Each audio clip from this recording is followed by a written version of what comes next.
This audiobook is a profound journey through the best-kept secrets of conscious manifestation. Here, you will discover the principles that govern the creation of reality, techniques that have been tested and refined over millennia, and truths that were purposefully kept away from public knowledge.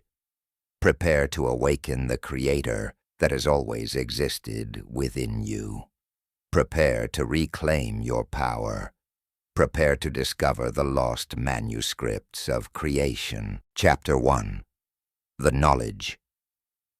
They didn't want you to know what. If everything you've been taught about your limitations was a lie, what if the very essence of your powerlessness was carefully constructed, deliberately taught, and systematically reinforced throughout your entire life? I'm not talking about conspiracy theories or hidden agendas in the traditional sense. I'm talking about something far more profound, something that has been hidden in plain sight for centuries. I'm talking about the truth of who you really are and what you're truly capable of creating. There's a reason you picked up this book. There's a reason these words are reaching you right now, in this moment of your life. Deep within you, beneath all the conditioning and programming, beneath all the doubts and fears, there's a part of you that remembers, a part that knows there's something more, a part that refuses to accept that you're merely a passive observer in this grand theater of existence. That part of you, that inner knowing, is about to be awakened in a way you never imagined possible. Throughout history, there have always been those who knew the truth. Ancient civilizations understood principles of reality that we're only now beginning to rediscover through quantum physics and neuroscience. These weren't primitive people stumbling in the dark. These were advanced societies with a deep understanding of consciousness, energy, and the fundamental nature of existence itself. They knew something that changed everything. They knew that human beings are not powerless creatures, subject to random forces beyond their control. They knew that consciousness creates reality. But here's what makes this story so compelling and so troubling at the same time. This knowledge didn't disappear by accident. It wasn't lost to the sands of time, or destroyed in some natural disaster. It was deliberately suppressed, not because it was false, but precisely because it was true. Because when you understand the principles contained in these ancient teachings, when you truly grasp what they're revealing about your nature and your power, you become ungovernable, you become free. And there have always been systems, structures, and institutions that depend entirely on you believing you're powerless. Think about it for a moment. What would happen to a system built on control if suddenly everyone realized they have the power to create their own reality? What would happen if people understood that their thoughts, emotions, and beliefs are quite literally shaping the physical world around them? What would happen if humanity woke up to the truth that we are not victims of circumstance but creators of experience? The entire structure would collapse, and that's exactly why this knowledge has been hidden, ridiculed, and actively suppressed for centuries. The manuscripts I'm referring to aren't just dusty scrolls hidden in some forgotten temple, although some of them were exactly that. The manuscripts are the collective wisdom, the proven principles, the tested methods that have been passed down through secret societies, mystery schools, and sacred traditions for millennia. They exist in fragments across cultures, encoded in symbols, preserved in rituals, whispered in initiations. They are the keys to conscious creation, and they have been kept from you not because you're unworthy, but because you're too powerful. Let me share something with you that will begin to shift your perception. Every single tradition, from ancient Egypt to Tibet, from the Mayans to the Greeks, From indigenous shamanic practices to Eastern mysticism, all of them point to the same fundamental truth. They all understood that consciousness is primary, that awareness precedes form, that the invisible shapes the visible, that what you hold in your mind with emotional intensity must manifest in your physical reality. This wasn't philosophy or wishful thinking. This was science, their science, a science of consciousness that we're only now beginning to validate with our instruments and experiments.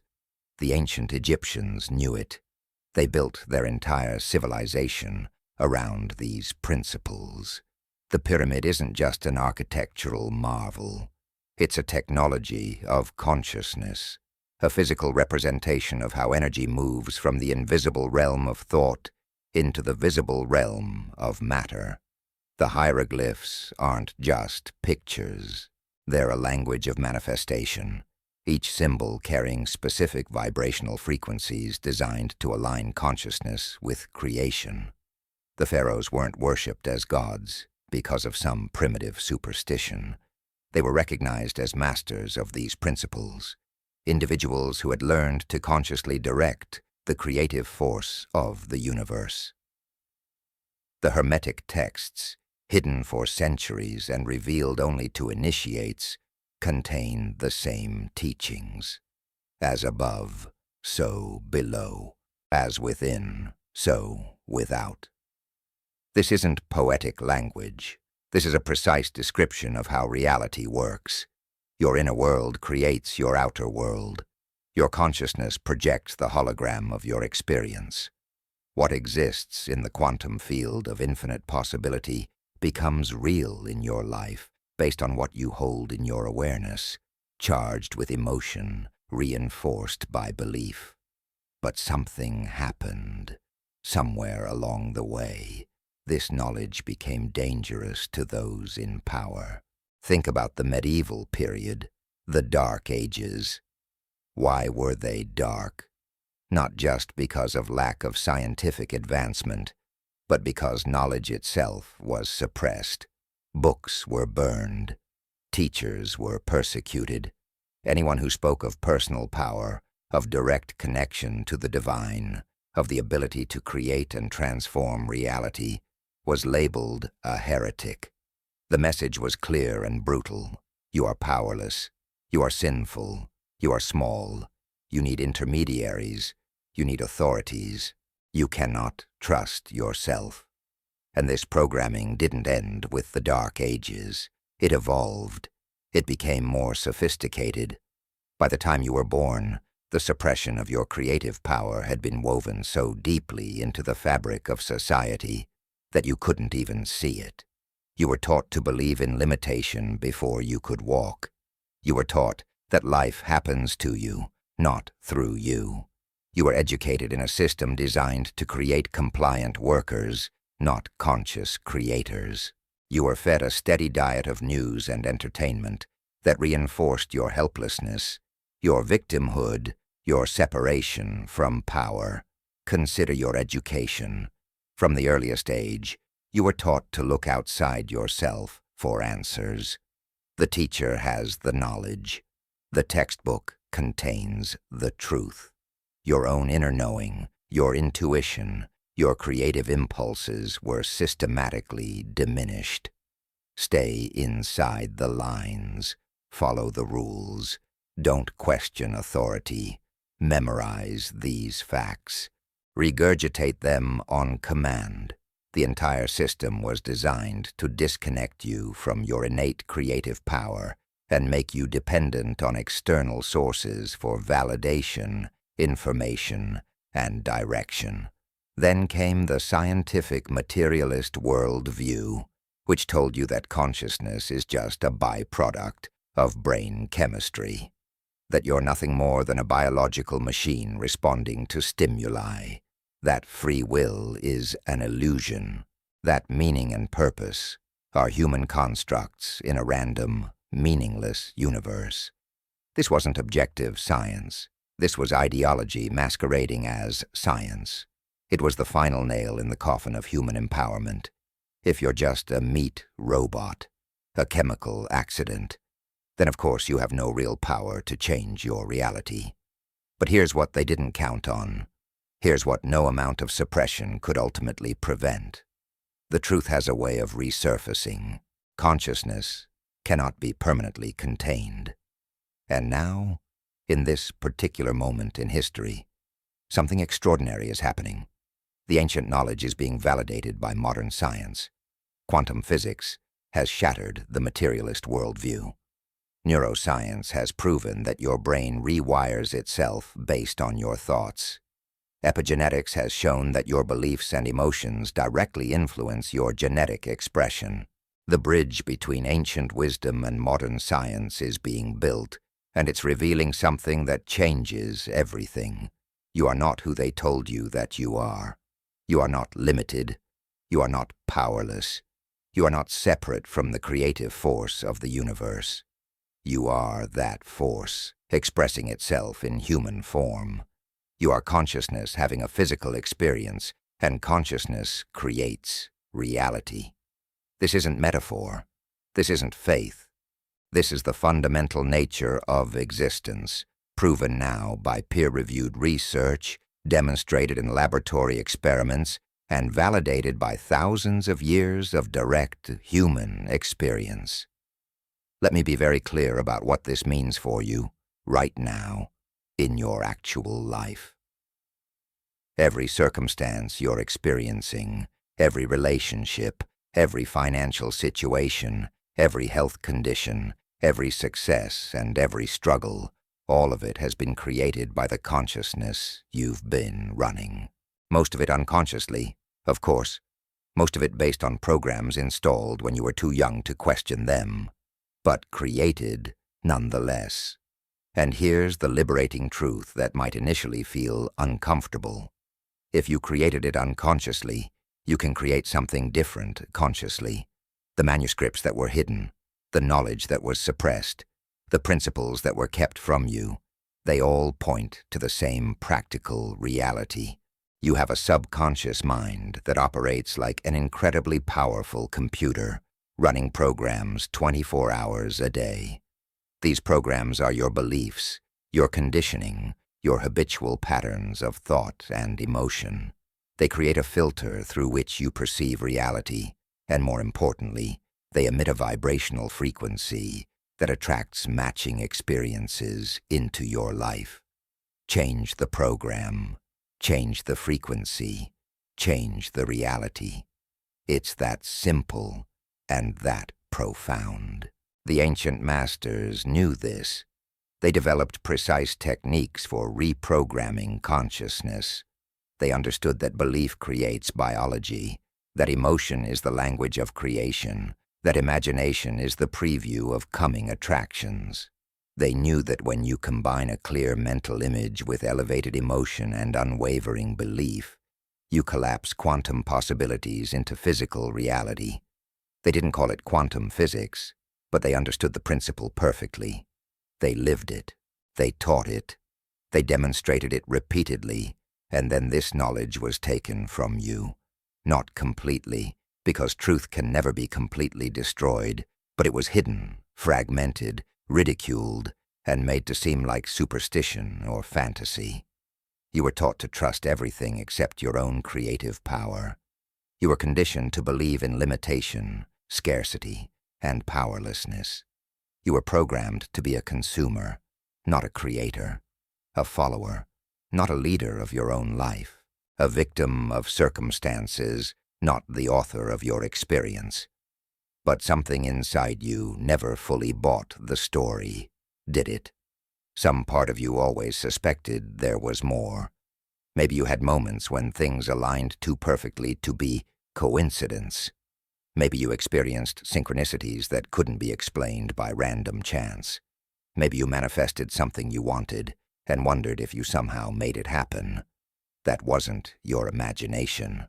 That was you, briefly accessing your natural creative power despite all the programming to the contrary.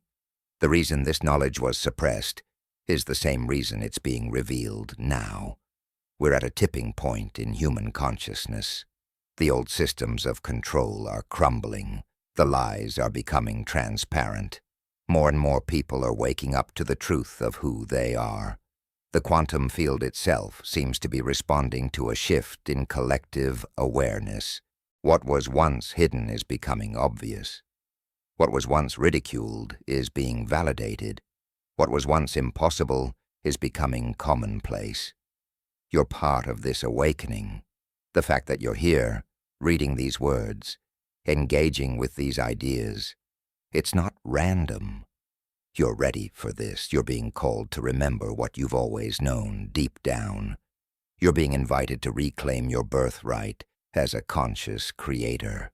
The manuscripts aren't just ancient texts. They're activation codes for your dormant potential. They're permission slips from the universe itself, telling you that yes, it's real. Yes, you can do this. Yes, you are powerful beyond measure. Let me tell you about a pattern I've seen repeated countless times. Someone learns these principles, applies them tentatively, sees results, then immediately doubts them. It must have been coincidence. It couldn't have been me. I couldn't really have created that. This is the depth of the programming we're dealing with. You've been so thoroughly conditioned to believe in your powerlessness that even when you demonstrate your power, you can't accept it. You'd rather believe in luck, chance, or coincidence than accept responsibility for your creative ability. But here's what I want you to understand as we begin this journey together. The universe doesn't make mistakes. Consciousness doesn't create randomly. Energy follows attention. Quantum possibilities collapse based on observation. Your thoughts become things. Your emotions broadcast signals. Your beliefs shape your biology. These aren't New Age platitudes. These are scientific facts, ancient truths, and practical realities that you can test and prove in your own life. The suppression of this knowledge wasn't just about controlling populations. It was about controlling reality itself. Because when you understand that consciousness creates, when you know that you're the one generating your experience, when you grasp that reality is malleable and responsive to your inner state, then you become dangerous to any system built on the premise of your limitation. You can no longer be controlled through fear. You can no longer be manipulated through scarcity. You can no longer be governed by those who claim to have power over you. This is why certain books were banned, certain teachings were forbidden, certain practices were outlawed. Not because they were false or harmful, but because they were true and liberating. The Inquisition didn't hunt down alchemists and mystics because they were crazy. They hunted them down because they were demonstrating abilities that threatened the established order. They were healing the sick, manifesting abundance, defying the supposed laws of nature. They were living proof that human beings have capacities far beyond what we're told is possible. And these capacities are your inheritance. They're not special gifts given to a chosen few. They're not supernatural powers reserved for saints and sages. They're your natural abilities, suppressed by conditioning, waiting to be reactivated. You are designed to create. You are built to manifest. You are wired to transform reality through the power of your consciousness. This is your nature. This is what was hidden from you. This is what you're about to remember. The 9 manuscripts we'll explore in this book aren't arbitrary divisions of knowledge. They're progressive revelations, each building on the last, each taking you deeper into the truth of who you are and what you can do. They were preserved separately, hidden in different places, protected by different groups, precisely because together they form a complete system of conscious creation. Individually, each manuscript is powerful. Together, they're transformative. And that's why they were kept apart for so long. Think of these manuscripts as pieces of a puzzle. For centuries, maybe millennia, The puzzle has been incomplete. People have had fragments, glimpses, partial truths. Some focused on the power of thought. Others emphasized emotion. Still others concentrated on belief or energy or consciousness. But the complete picture, the full system, the total integration of all these principles working together, that's what was truly hidden. That's what gives you the master key to reality creation. What you're about to learn isn't theory. It's not philosophy or speculation. It's a tested, proven, practical system for transforming your reality from the inside out. But I need to be honest with you about something important. This knowledge comes with responsibility. Once you understand that you're creating your reality, you can no longer blame external circumstances. Once you realize you have power, you can no longer play victim. Once you see how this works, you can't unsee it. You'll be accountable for your creations in a way you've never been before. Some people prefer the comfort of powerlessness. It's easier to blame the economy, the government, your parents, your circumstances, bad luck, or God's will, than to accept that you're generating your experience. Victimhood has certain benefits. You don't have to take responsibility. You don't have to change. You can stay exactly where you are and feel justified in your suffering. But you didn't pick up this book to stay where you are, did you? You're here because some part of you is ready to step into your power, consequences and all. The ancient teachers understood this.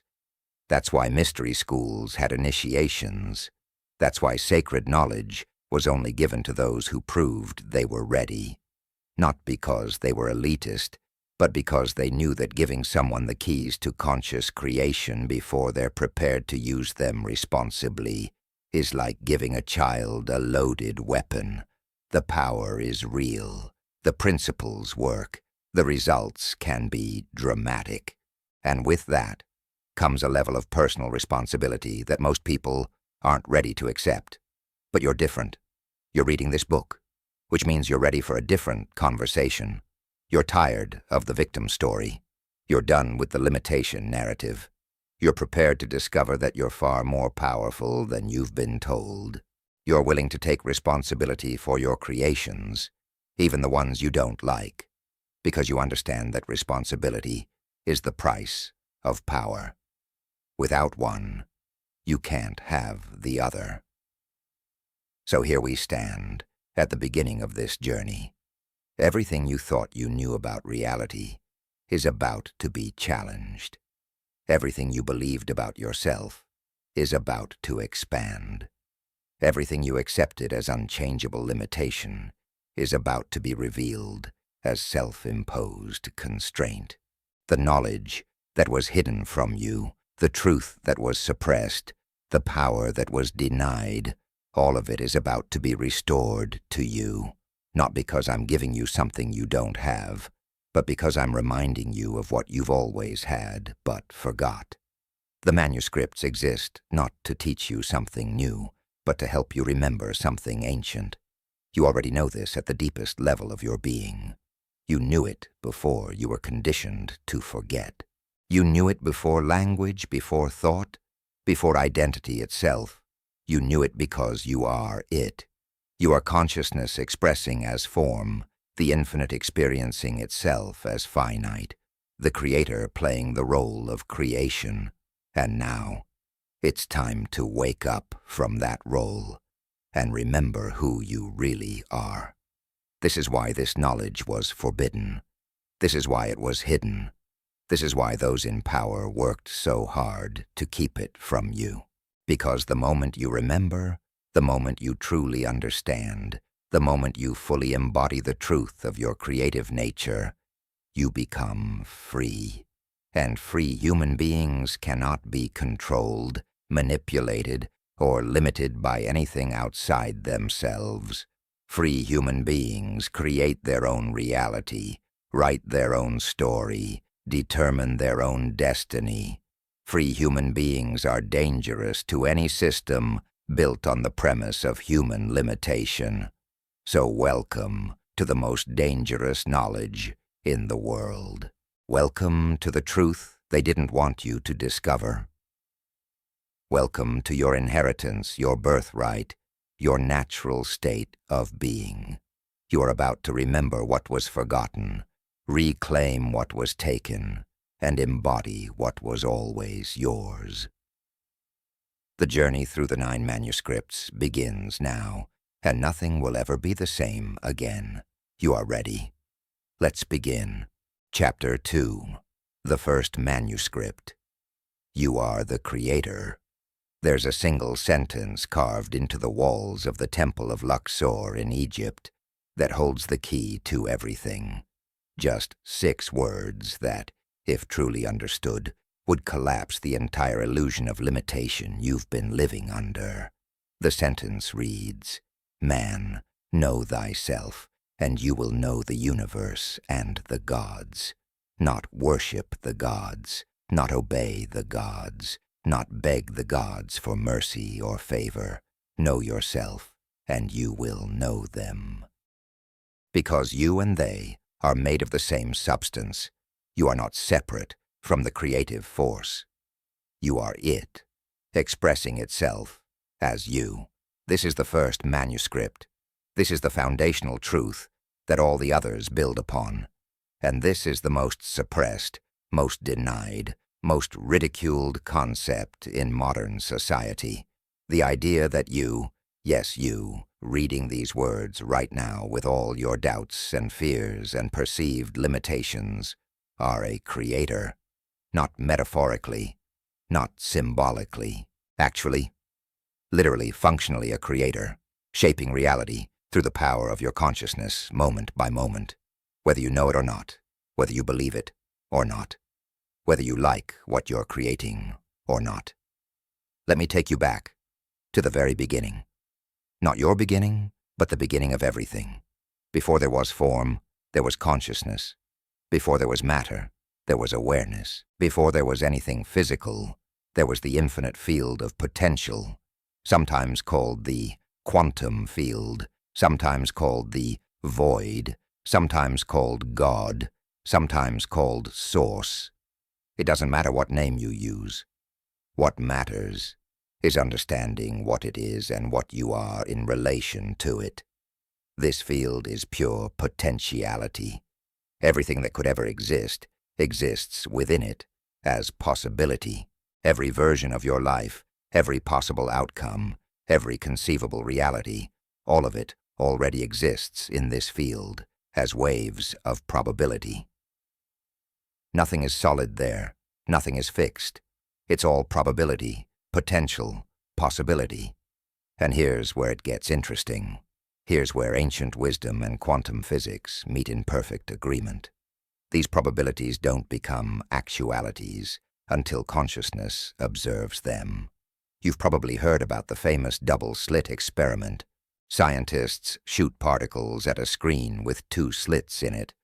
When no one is observing, the particles behave like waves and create an interference pattern, going through both slits simultaneously. But the moment someone observes which slit the particle goes through, it behaves like a solid particle and goes through only one slit.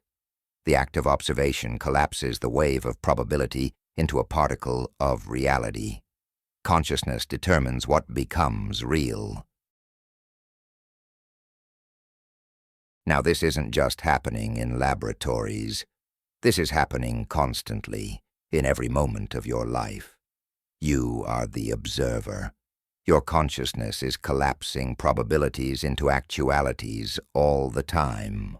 The life you're living right now is the result of what you've been observing, focusing on, believing in, feeling into.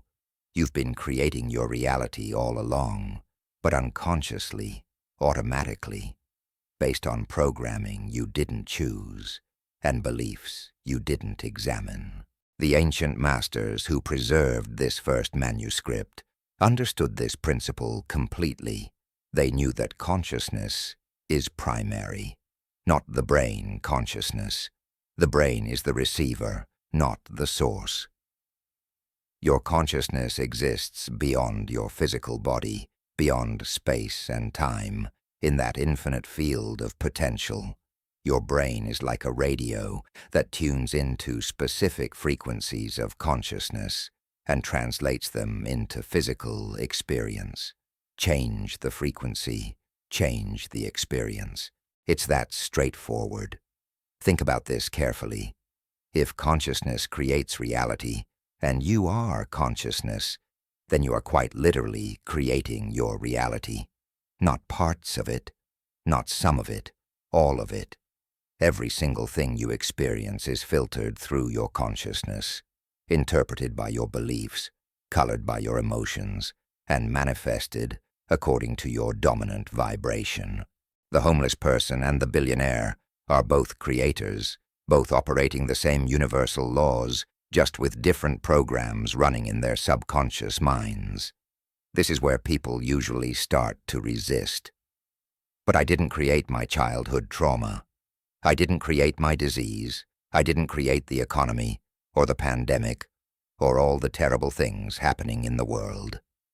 And you're right, in one sense. Your conscious mind, your waking awareness, didn't deliberately create those things. But here's what you need to understand. You are not just your conscious mind. You're not even primarily your conscious mind. Your conscious mind represents about 5% of your total mental activity.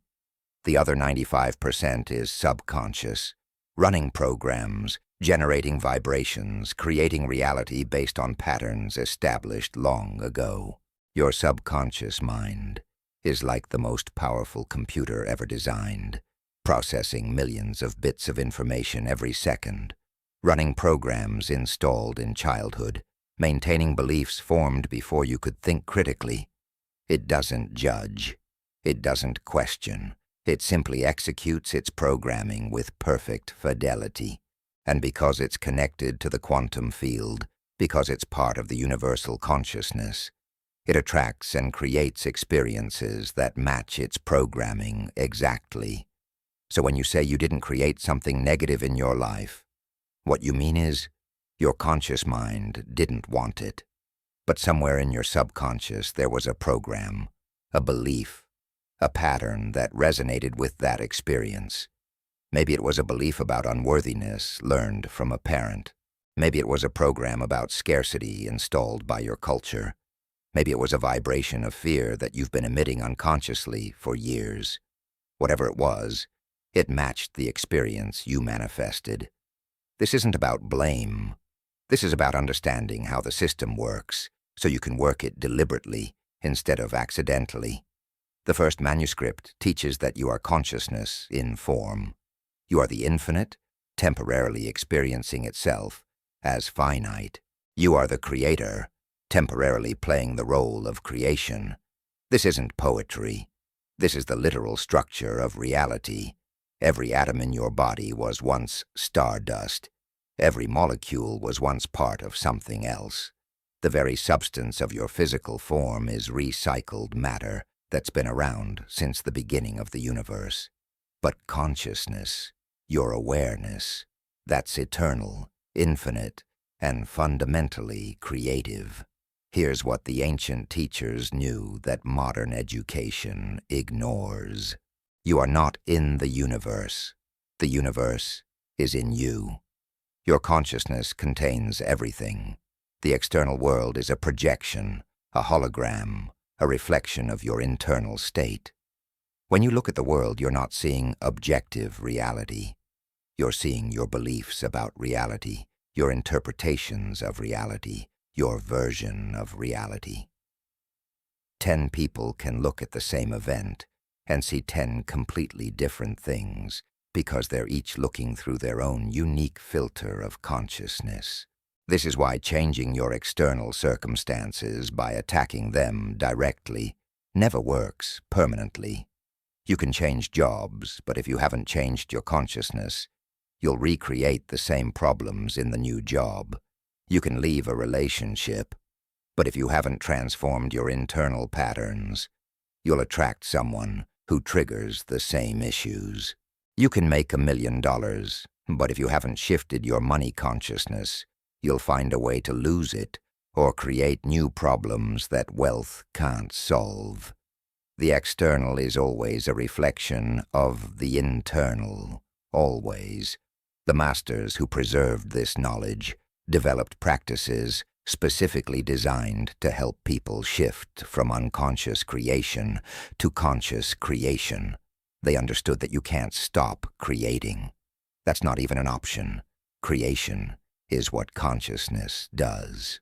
It's happening automatically, constantly, inevitably.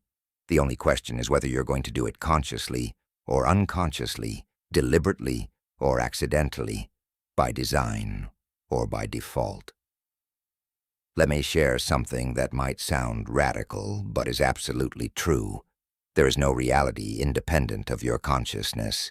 I know that sounds like solipsism, like I'm saying the world doesn't exist without you. That's not quite what I mean. The quantum field exists. Infinite possibilities exist. But which of those possibilities becomes real for you? Which version of reality you experience, that's determined by your consciousness. Two people can live in the same house, in the same city, on the same planet, and experience completely different realities because they're operating with different consciousness. You've seen this yourself, haven't you? You know someone who sees opportunity everywhere, while another person in the same circumstances sees only obstacles. You know people who experience abundance in modest means, while others feel poor despite material wealth. You know individuals who find joy in simple moments, while others remain miserable despite having everything they thought they wanted. Same external world, radically different internal experience. That's because reality isn't happening to you. Reality is happening through you, as you, because of you.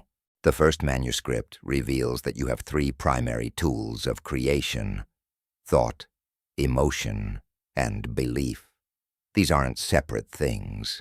They're interconnected aspects of consciousness that work together to collapse quantum possibilities into physical realities. Your thoughts generate images and ideas. Your emotions charge those images with energy. Your beliefs determine which thoughts and emotions you habitually experience. Together they create a dominant vibration, a frequency that you're broadcasting into the quantum field every moment. And the field responds by delivering experiences that match that frequency. Think of it like a radio station. You're constantly broadcasting a signal based on your thoughts, emotions, and beliefs. The quantum field is like an infinite number of radio stations, each broadcasting a different reality. Whatever frequency you're tuning to, that's the station you receive.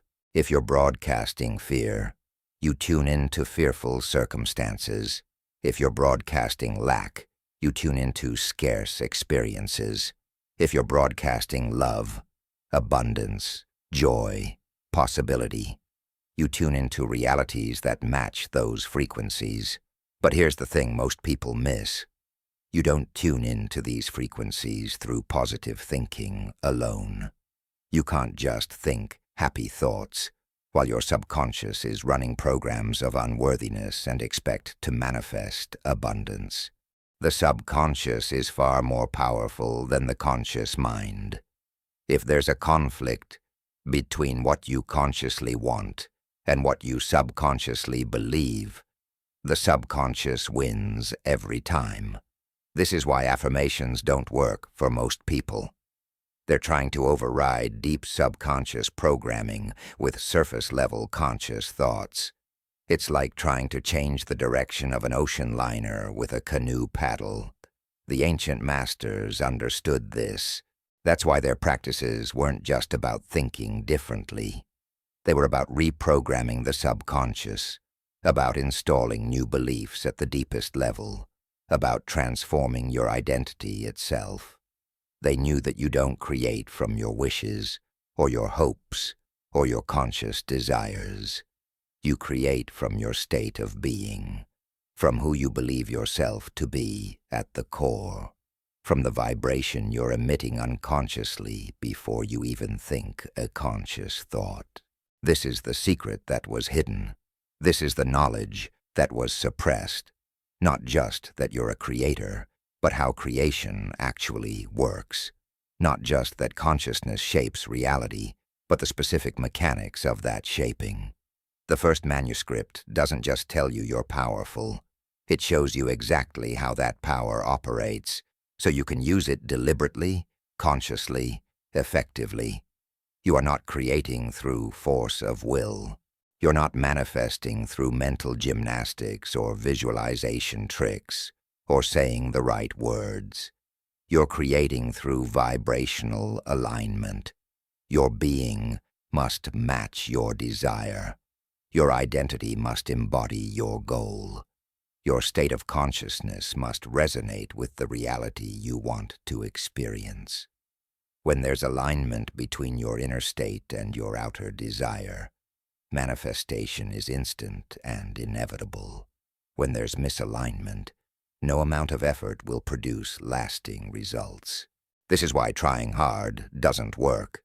Trying implies lack. Effort implies separation between you and your desire. Striving creates a resistance. The universe doesn't respond to your wanting. It responds to your being. It matches your vibration. This is why people who stop trying so hard often suddenly get what they want. The moment they release resistance, the moment they stop pushing, the moment they relax into allowing, they come into alignment, and what they've been seeking appears. The ancient Egyptians encoded this truth in their mythology. They spoke of Ma'at, the principle of truth and cosmic order. Ma'at wasn't just moral righteousness. It was alignment with the natural flow of creation. When you're in Ma'at, when you're aligned with truth, with your authentic nature, with the creative flow, everything works. Synchronicities multiply, doors open, opportunities appear, life flows. When you're out of Ma'at, when you're misaligned, resistant, fighting against your own nature, everything is struggle. Nothing works. You're swimming against the current. The Greek mystery schools taught the same principle with different words. They spoke of gnosis, direct knowledge of the divine. Not intellectual knowledge, but experiential understanding. They taught that you must become what you seek. If you seek wisdom, you must embody the consciousness of the wise. If you seek abundance, you must embody the consciousness of the abundant. You cannot attract what you are not in vibrational alignment with. This is law. This is how creation works. This is what the first manuscript reveals. In the Vedic tradition, they called it Brahman, the ultimate reality, and Atman, the individual soul, and declared, Atman is Brahman. The individual consciousness is the universal consciousness. There is no separation. You are not a drop in the ocean. You are the ocean in a drop. All the creative power of the infinite exists within you because you are not separate from it. You are it, localized, condensed, individualized, but fundamentally the same substance, the same consciousness, the same creative force. The Taoists understood it as the Tao, the way, the flow of the universe. Their wisdom teaches that you are most powerful when you align with this flow rather than resist it, when your small self, your ego, your conscious mind surrenders to your true nature, your higher self, the infinite consciousness expressing through you. Then creation becomes effortless. You stop trying to make things happen and allow them to happen through you. You stop being the doer and become the channel. This is the paradox of power. You are most powerful when you surrender to the power that's already flowing through you. Now let me address something directly. Some of you reading this are feeling uncomfortable. Maybe you're thinking this sounds too good to be true. Maybe you're remembering all the times you wanted something and didn't get it. Maybe you're looking at your current circumstances and thinking, if I'm such a powerful creator, why is my life like this? These are valid questions, and they deserve honest answers. First, understand that you've been creating unconsciously for most of your life. The programming you received before age 7 created neural pathways and belief systems that have been running automatically ever since. You've been manifesting according to those programs, not according to your conscious wishes. This isn't your fault. You didn't know. You weren't taught. You were told you're powerless, that life is random, that you're a victim of circumstances. And because belief creates reality, your belief in your powerlessness created experiences of powerlessness. But now you know different. Now you can choose different. Now you can create consciously. Second, there's often a gap between when you shift your consciousness and when you see physical results. The quantum field responds instantly, but physical reality has momentum. It's like turning a large ship. You turn the wheel, but it takes time for the ship to change direction. You've been heading one way for years or decades. When you shift your consciousness, you've turned the wheel, but it takes time for your physical reality to catch up. This is where faith comes in. Not blind faith, but trust in the process, understanding that the invisible precedes the visible, knowing that change is occurring even when you can't see it yet.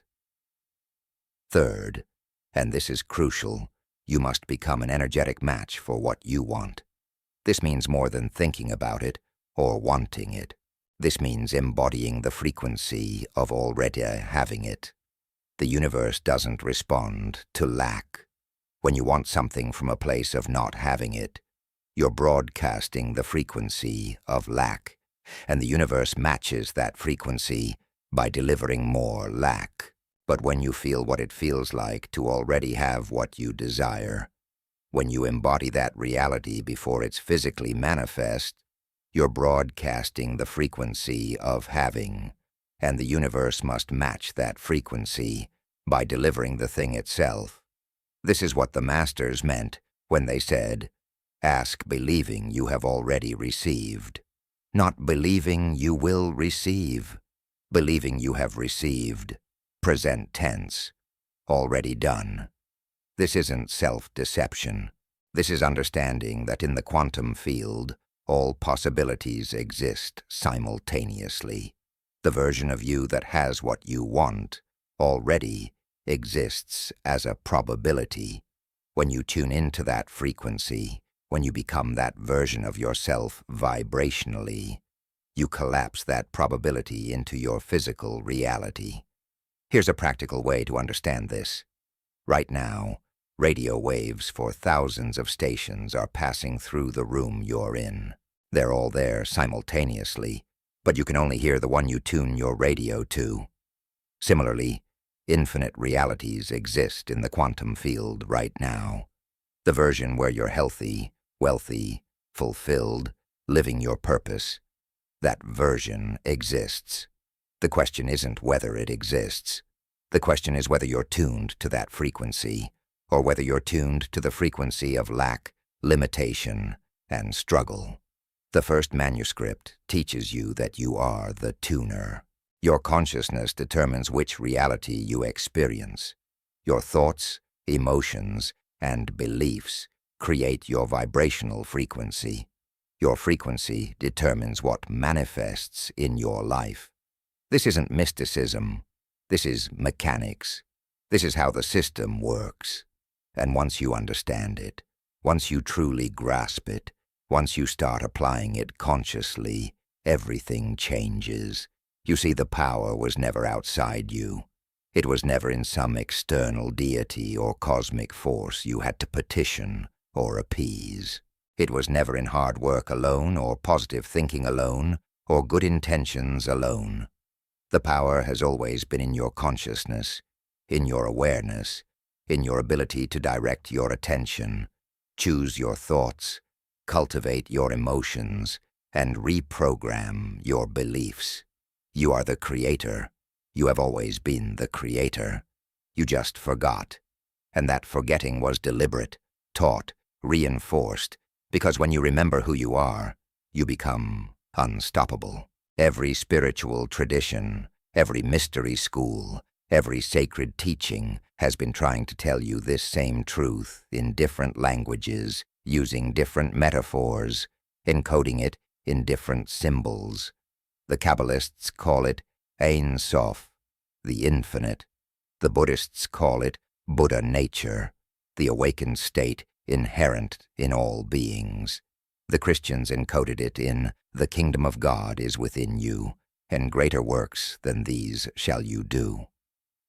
The Sufis speak of the divine spark within every soul.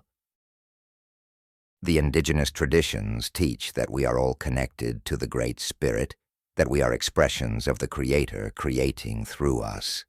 It's all the same truth. You are consciousness. Consciousness creates reality. Therefore, you create reality. The first manuscript simply makes explicit what has been implied, hidden, encoded throughout all spiritual teachings. It removes the metaphor and states the literal truth. You are not worshipping a creator separate from yourself. You are awakening to the creator that you are. You are not seeking power from outside. You are remembering the power that is your essential nature. This remembering, this awakening, this recognition of your true nature as creator, this is the first step. Everything else builds on this foundation. You can't effectively use the other manuscripts if you don't deeply understand and embody this first one. If you still see yourself as separate from creative power, if you still believe you're at the mercy of external circumstances, if you still think reality is happening to you rather than through you, then the other teachings won't work. They can't work because you're still operating from the consciousness of victim rather than creator. But when you truly get this, when you feel it in your bones, when you know beyond doubt that you are consciousness creating your experience, everything shifts. You stop reacting and start creating. You stop being effect and become cause. You stop waiting for permission and grant it to yourself. You stop looking outside for validation and validate yourself. You stop trying to manipulate reality and start generating it from within. This is the knowledge they didn't want you to have. This is the truth that was suppressed, hidden, ridiculed, and denied, because once you know this, once you really know it, not just intellectually, but experientially, you can never be controlled again. You can never be limited again. You can never be convinced that you're powerless again. You wake up from the dream of limitation and step into the reality of infinite creative potential. So here you stand, at the threshold of the most important recognition you'll ever have. You are the creator, not a creator. The creator, the same consciousness that created galaxies and atoms, that orchestrates the dance of planets and the unfolding of DNA. That consciousness is what you are. Not what you have, what you are. Your body is a temporary vehicle. Your personality is a temporary costume. But the consciousness experiencing through you, that's eternal, infinite, and fundamentally creative. The first manuscript asks you one question, the most important question you'll ever answer. Will you continue creating unconsciously, by default, according to old programs and inherited beliefs? Or will you step into your power and create consciously, deliberately, by design? Will you remain asleep, dreaming that you're powerless? Or will you awaken to who you truly are? The choice is yours. It's always been yours. And now that you know, you can never not know. The Creator has recognized itself. Nothing will ever be the same. Chapter 3. The second manuscript. The power-forgotten emotion. If I told you that your emotions are not just reactions to reality, but the actual creative force that shapes it, would you believe me? If I showed you that the feelings you've been trying to suppress, ignore, or overcome are actually the most powerful manifestation tool you possess, would that change everything? The second manuscript reveals what might be the most suppressed truth in all of human history. Emotion has the language of creation itself. You've been taught to think your way through life. You've been told that logic and reason are superior to feeling. You've been conditioned to view emotions as weaknesses to overcome, distractions to manage, or at best, byproducts of your thoughts that have no real power of their own. Everything in your education emphasized the rational mind. Everything in your culture reinforced the idea that feelings are unreliable, that they cloud judgment, that they should be controlled or eliminated in favor of pure thinking. But what if that entire paradigm was deliberately designed to disconnect you from your greatest power? What if the suppression of emotional intelligence, the devaluation of feeling, the emphasis on pure rationality, what if all of that was a way to keep you from accessing the primary creative force of the universe? Because here's what the ancient masters knew, and modern science is now confirming. Thought without emotion is powerless to create. Emotion is the energy that moves thought from the realm of possibility into the realm of manifestation. Let me take you into the temple schools of ancient Egypt, where initiates spent years learning the sacred science of emotion. They didn't call it emotion. They called it the fire of creation, the breath of the gods, the animating force. They understood that the hieroglyphs they carved, the prayers they spoke, the rituals they performed, none of it had power without the correct emotional state. The words were just symbols. The actions were just movements. But when infused with precise emotional frequencies, they became acts of creation, literally shaping reality according to the will of the practitioner. The Egyptian priesthood knew that there are specific emotional frequencies that correspond to specific manifestations. They mapped these frequencies with the same precision that modern scientists map electromagnetic waves. They knew that the feeling of gratitude opens channels of abundance. They knew that the feeling of unconditional love creates healing. They knew that the feeling of awe and wonder expands consciousness. They knew that the feeling of faith, true faith, not belief but felt knowing, collapses possibilities into actualities faster than any other emotional state. This wasn't mystical mumbo-jumbo. This was practical science. They tested it, they refined it, they taught it, and they saw results that would be considered miracles by today's standards. Healing that seemed impossible, manifestations that appeared instantaneous, transformations that defied normal cause and effect, all because they understood and mastered the power of emotion as a creative force. Now let's bring this into the context of modern science, because the validation is stunning.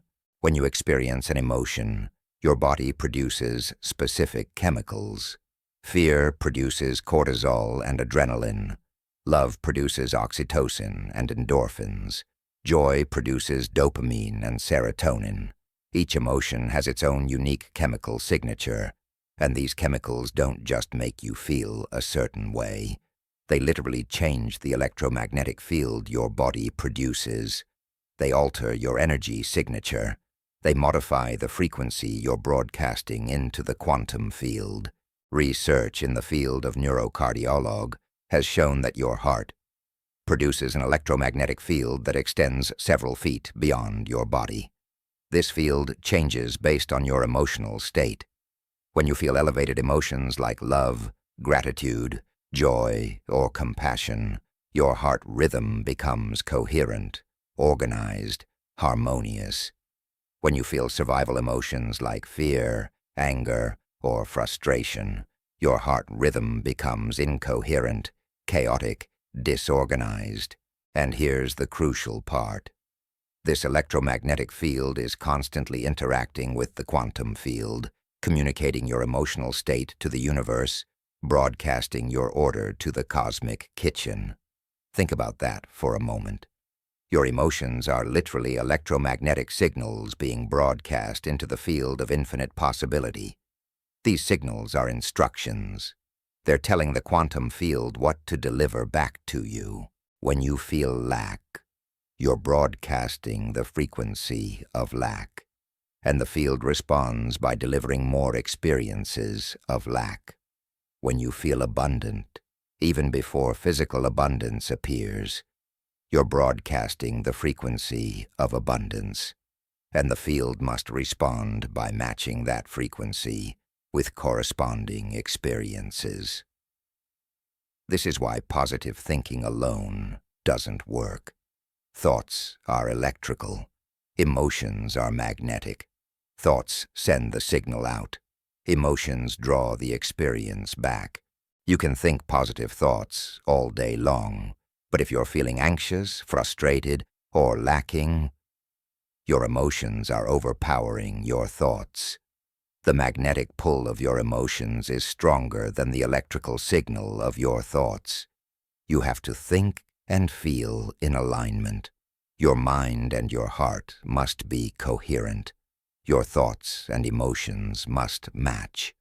The second manuscript teaches that there are two fundamental types of emotions: survival emotions and creative emotions. Survival emotions are the ones you've been taught to pay attention to: fear, anger, sadness, guilt, shame, jealousy, frustration. These emotions are designed to keep you alive in the short term. They narrow your focus, speed up your heart rate, prepare you for fight or flight. They're useful when you're facing immediate physical danger, but they're disastrous when you're trying to create a new reality. Here's why. Survival emotions are all rooted in the past or projected into a feared future. When you're in survival mode, you're not present. You're not in the quantum field of infinite possibility. You're stuck in time, reliving past hurts or rehearsing future disasters. And the quantum field only responds to the present moment. The field doesn't care about your past. It doesn't care about your future. It only responds to what you're broadcasting right now, in this moment. Creative emotions are different. Love, joy, gratitude, inspiration, awe, compassion. These emotions exist in the present moment. They expand your awareness rather than contract it. They open you to possibility rather than close you into protection. They connect you to the infinite rather than separate you into survival. When you're experiencing creative emotions, you're in direct communion with the quantum field. You're in the optimal state for manifestation. You're in alignment with the creative force of the universe itself. The ancient mystics and modern scientists agree on this point. Dr. Joe Dispenza's research has shown that when people cultivate elevated emotions during meditation, their brainwaves shift from beta to alpha and theta. Their heart becomes coherent, and they enter a state where healing and manifestation happen spontaneously. The HeartMath Institute has proven that coherent emotional states improve intuition, decision-making, and the ability to manifest desired outcomes. The research is there. The evidence is mounting. Emotion is not a soft skill. It's the primary creative force. But here's where it gets really interesting. You don't need a reason to feel a certain way. This is the secret they really don't want you to know. You've been conditioned to believe that emotions are responses to external circumstances. Something good happens, you feel happy. Something bad happens, you feel sad. You're completely reactive, completely at the mercy of your environment, completely powerless to choose your emotional state. But that's a lie. That's programming designed to keep you stuck. The truth is, You can generate any emotion you want, anytime you want, regardless of external circumstances. Your body doesn't know the difference between an emotion generated by an external event and an emotion generated by internal focus. The same chemicals are released. The same electromagnetic field is produced. The same signal is broadcast to the quantum field. This means you don't have to wait for your circumstances to change before you feel the emotions of your desired reality. You can feel them now, and by feeling them now, you create the circumstances that match those feelings. This is the alchemy the ancient masters practiced. They didn't wait to feel grateful until after they received abundance. They generated the feeling of gratitude first, and abundance followed. They didn't wait to feel healthy until after their body healed. They generated the feeling of perfect health first, and healing manifested. They didn't wait to feel loved until someone loved them. They generated the feeling of love first, and loving relationships appeared. They understood that feeling is the secret. Feeling is the key. Feeling is the power. Let me give you a practical example. Imagine you want to manifest financial abundance. Most people approach this by thinking about money, visualizing having money, affirming they have money. But the whole time they're doing this, they're feeling the lack of money. They're feeling anxious about bills. They're feeling frustrated about their current situation. They're feeling worried about the future. And what are they manifesting? More lack, more anxiety, more frustration, more worry, because their emotions are broadcasting the real signal. Now imagine someone who doesn't have money yet, but has learned to generate the feeling of abundance. They practice feeling grateful for what they have. They practice feeling generous, as if they have plenty to share. They practice feeling secure, as if money is no object. They practice feeling the freedom that abundance brings. What are they broadcasting? Abundance, security, freedom, gratitude, and the quantum field must respond by delivering experiences that match those feelings. This isn't wishful thinking. This is how energy works. This is how manifestation operates. This is the mechanics of reality creation. The second manuscript goes deeper. It teaches that there are layers to emotional mastery. The first layer is awareness. You must become conscious of what you're feeling in each moment. Most people are emotionally unconscious. They're feeling things all day long without even knowing it. Anxiety running in the background, low-grade frustration or irritation as a baseline, subtle feelings of unworthiness or not enoughness that they've become so used to they don't even notice anymore. But these feelings are broadcasting constantly, creating their reality moment by moment. The practice of emotional awareness is simply this. Pause throughout your day and check in with what you're feeling. Not what you're thinking about what you're feeling, but what you're actually feeling in your body. Where is the sensation? What's the quality of it? What's the temperature? What's the texture? Just notice without judgment. This simple practice begins to break the unconscious patterns. It brings light to what's been hidden. It gives you choice where before you had only automatic reaction. The second layer is acceptance. You can't change an emotion by resisting it. What you resist persists. When you judge your emotions as bad or wrong, when you try to suppress them or push them away, you're actually energizing them. You're giving them power. The ancient teaching is clear. What you feel, you can heal. What you reject, you keep. Acceptance doesn't mean you like the emotion or want it to stay.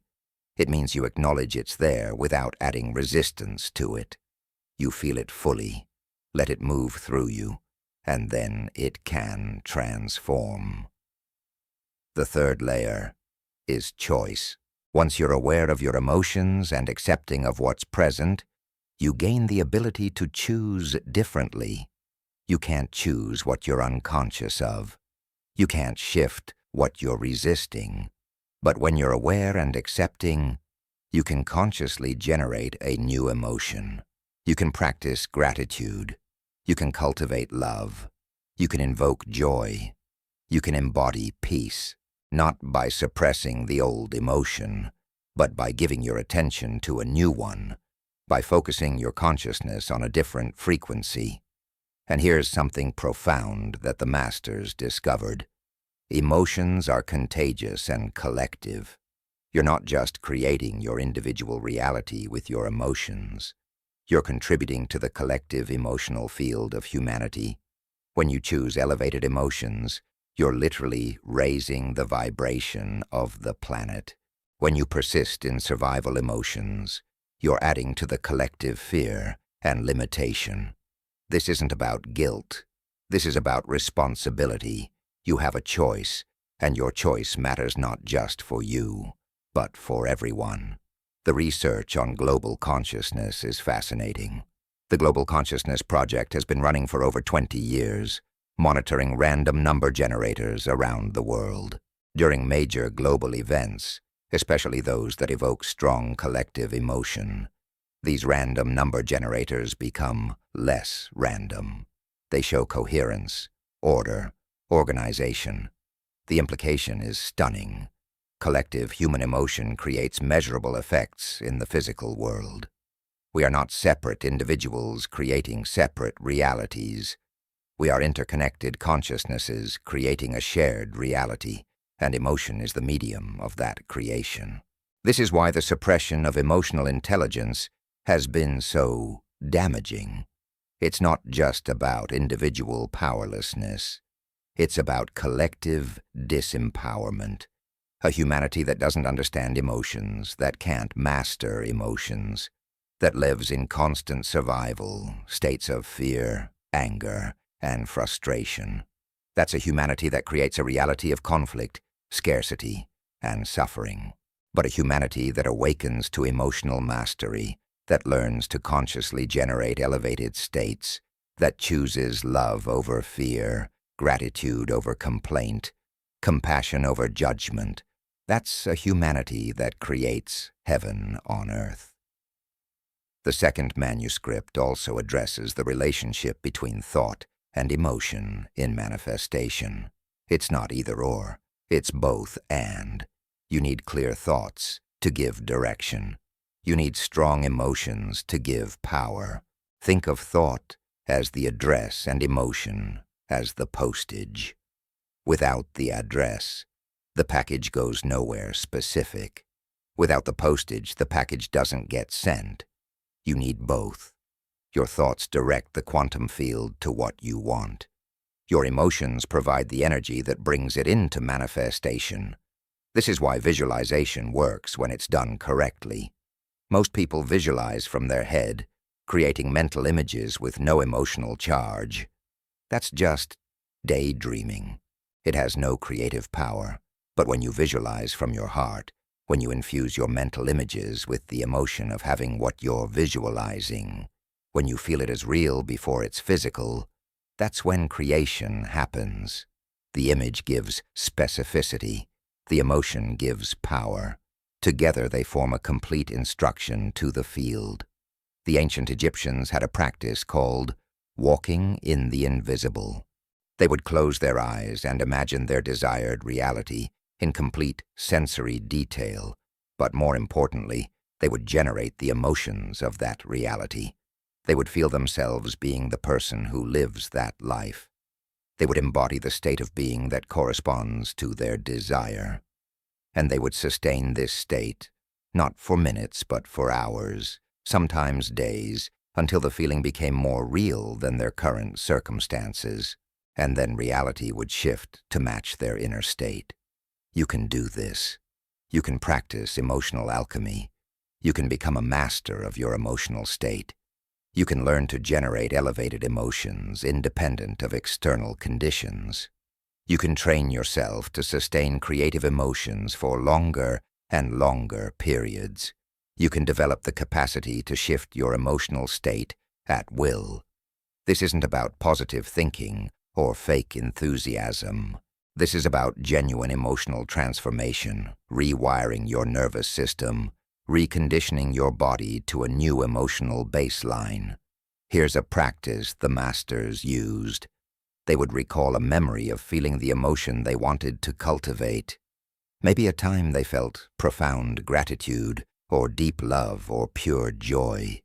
They would replay that memory in vivid detail, reliving it fully, until their body began producing the chemicals of that emotion. Then, once the emotion was activated, they would redirect it toward their desired future. They would feel that gratitude, that love, that joy, not for the past memory, but for the future reality they were creating. This trained their body to produce the emotional state on command, independent of external triggers. Another practice involved using the body to create emotion. The body and emotions are intimately connected.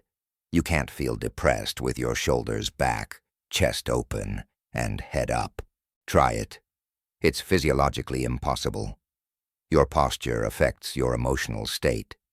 So the masters would deliberately adopt the posture, the breathing, the facial expression of the emotion they wanted to feel.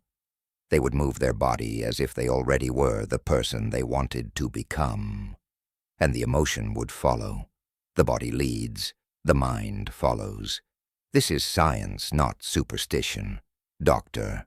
Amy Cuddy's research on power poses shows that holding your body in an expansive, confident posture for just 2 minutes increases testosterone and decreases cortisol. Your body chemistry changes based on your physical position.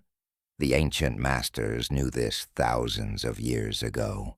They built entire systems of movement and posture designed to generate specific emotional states.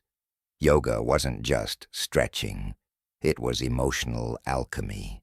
Tai Chi wasn't just exercise. It was energy cultivation. Every spiritual practice that involves the body is at its core about mastering emotion. The second manuscript reveals that emotional mastery is not about control. It's about consciousness. It's not about suppressing what you feel. It's about choosing what you cultivate. You will feel survival emotions sometimes. That's human. But you don't have to live there. You don't have to make those emotions your baseline. You don't have to broadcast those frequencies continuously. You can acknowledge them, feel them, let them pass, and then consciously choose to generate a different state. This is freedom. This is power. This is what they didn't want you to know. That you can feel any way you want, any time you want, regardless of what's happening around you. That your emotional state is not determined by external circumstances, but by internal choice. That you are not a victim of your feelings, but a creator of them. And because feelings create reality, mastering your emotions means mastering your life. The greatest teachers throughout history have all pointed to this truth. Jesus taught, "According to your faith it shall be done unto you." Faith isn't intellectual belief. Faith is felt knowing. It's the emotion of certainty. Buddha taught the middle way, the path between extremes, which is really about emotional equilibrium and conscious choice. The Bhagavad Gita teaches karma yoga, action without attachment to outcome, which is really about maintaining elevated emotional states, regardless of results. Every teaching, every tradition, every master has been trying to tell you the same thing. Master your emotions. Master your reality. So here's what this means practically. Stop waiting for your circumstances to change before you allow yourself to feel good. Stop making your happiness conditional on external events. Stop believing that you'll feel abundant when you have money, feel healthy when your body heals, feel loved when you find the right person. That's backward. That's the old paradigm. That's victim consciousness. The new paradigm, the truth, the second manuscript reveals is that you feel first, and reality follows. You want abundance. Practice the feeling of abundance now. Feel generous with what you have. Feel grateful for everything that comes to you. Feel the freedom and security that abundance brings. Do this daily. Make it a practice. Generate these emotions deliberately, consciously, consistently, and watch what happens in your external reality. The universe must match your internal state. It's law. It's how the system works. You want health? Generate the feeling of vitality. Feel your body as strong, energized, vibrant. Feel gratitude for every function that works. Feel the joy of physical wellness. Move your body as if it's already healthy. Breathe as if your lungs are perfect. Speak as if your health is optimal. Embody the emotional state of the healthy version of you, and your body will begin to respond. Your cells are listening. Your genes are reading your emotions. Your biology follows your consciousness. You want love. Become love. Not in some abstract philosophical way, but literally. Generate the feeling of love in your heart. Feel it for yourself first. Feel it for life itself. Feel it for the journey you're on. Feel it for the lessons you're learning. Radiate it outward without agenda or attachment. When you become the embodiment of love, you cannot help but attract love. The frequency you emit is the frequency you receive. This is physics. This is how waves work. This is reality. The second manuscript teaches you that emotion is not weakness. It's not irrationality. It's not something to overcome or transcend. Emotion is the creative force of the universe expressing through you. It's the power that moves energy into form. It's the bridge between thought and manifestation. It's the language the quantum field understands. Master your emotions, and you master creation itself. This is the forgotten power. This is the suppressed knowledge. This is the truth that sets you free. Feel first, manifest second, always, every time, without exception. This is the law, and now you know it. Chapter 4. The third manuscript. The invisible architecture of destiny. There's a blueprint running your life that you didn't design. A set of invisible instructions that dictates what you can have, what you deserve, how far you can go, and who you're allowed to become. These instructions were installed before you could think critically, before you could question, before you even had language to understand what was happening. And they've been running on autopilot ever since, creating the same patterns, attracting the same circumstances, generating the same limitations year after year after year. The third manuscript exposes these hidden programs and reveals how to rewrite them completely. You think you're making conscious choices, but 95% of your life is run by your subconscious mind. That means 95% of your thoughts, emotions, behaviors, and reactions are automatic, programmed, predetermined. You're not consciously creating most of your reality. You're unconsciously repeating patterns installed decades ago. And here's the thing that makes this so insidious. These programs are invisible to you. They operate below your conscious awareness. They feel like truth, like reality, like just the way things are. But they're not. They're beliefs, and beliefs can be changed. Let me paint you a picture of how this works. Imagine a child, maybe 4 or 5 years old, watching their parents struggle with money. The parents argue about bills. There's stress around finances. The child hears phrases like, "Money doesn't grow on trees," or "We can't afford that," or "Rich people are greedy." The child doesn't analyze these statements. The child doesn't question whether they're true. The child's brain is in theta state, highly suggestible, downloading information about how the world works, and in that moment, neural pathways are being formed, beliefs are being installed, programs are being written, money is scarce, wanting money is bad, struggle is normal, wealth is for other people. Fast forward 30 years. That child is now an adult who can't seem to get ahead financially no matter how hard they try. They work long hours. They're smart. They're capable. But somehow, money always slips through their fingers. They get close to success, and something goes wrong. They make more money, and their expenses increase to match. They have opportunities but sabotage them unconsciously. Why? Because their subconscious programming says they don't deserve wealth. Their identity is built around struggle. Their comfort zone is financial stress. And the subconscious will always win over conscious desire. This is what the third manuscript reveals. Your life is not a reflection of your conscious desires, or your willpower, or your positive thinking.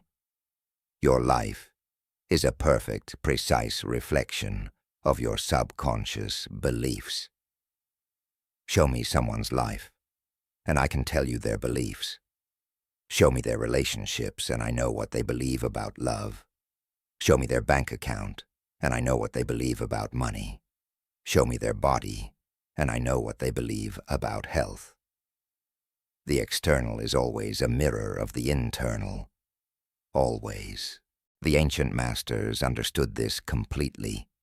The Oracle of Delphi didn't just say, "Know thyself," as philosophical advice.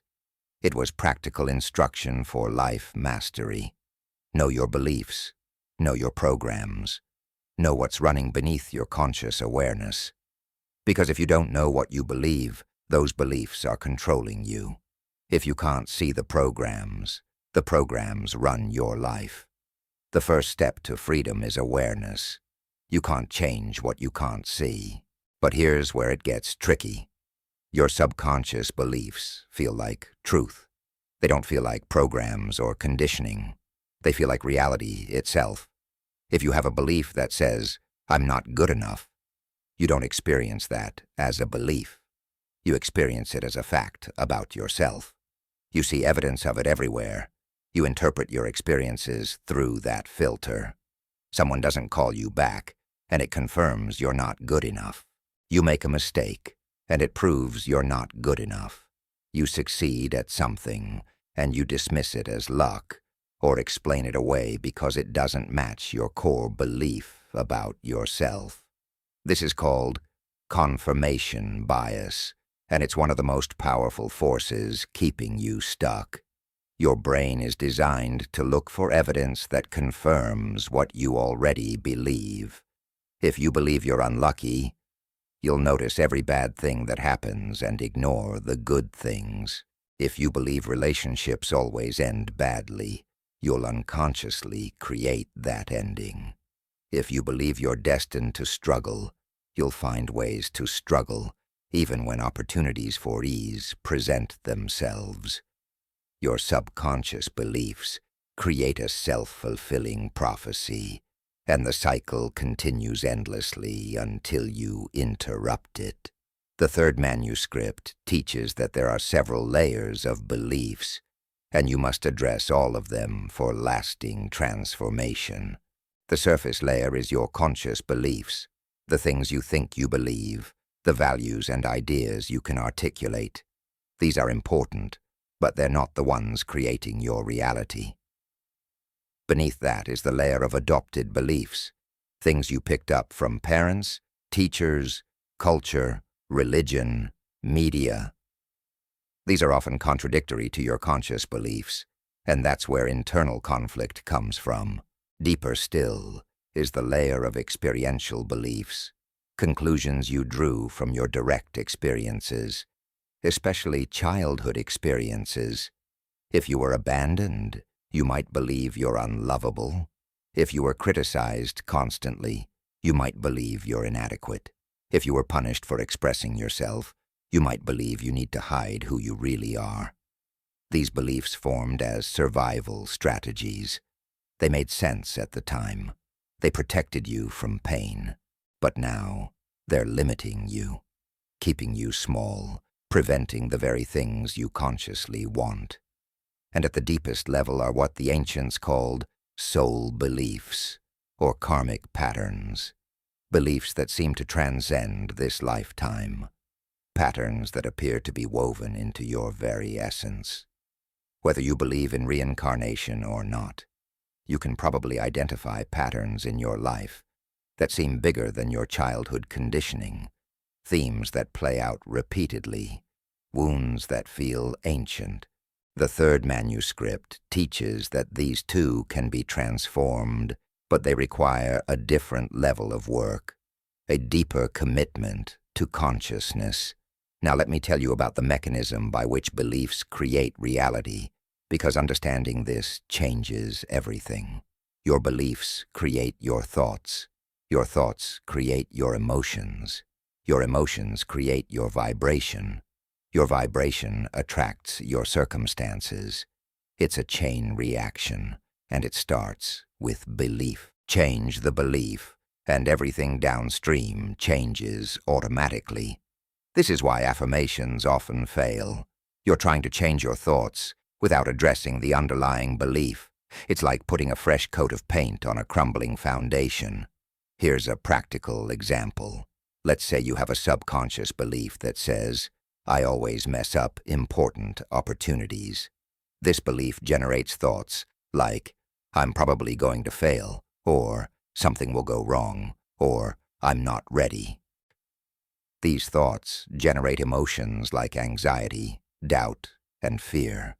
These emotions create a vibration of insecurity and lack. That vibration attracts circumstances that confirm the original belief.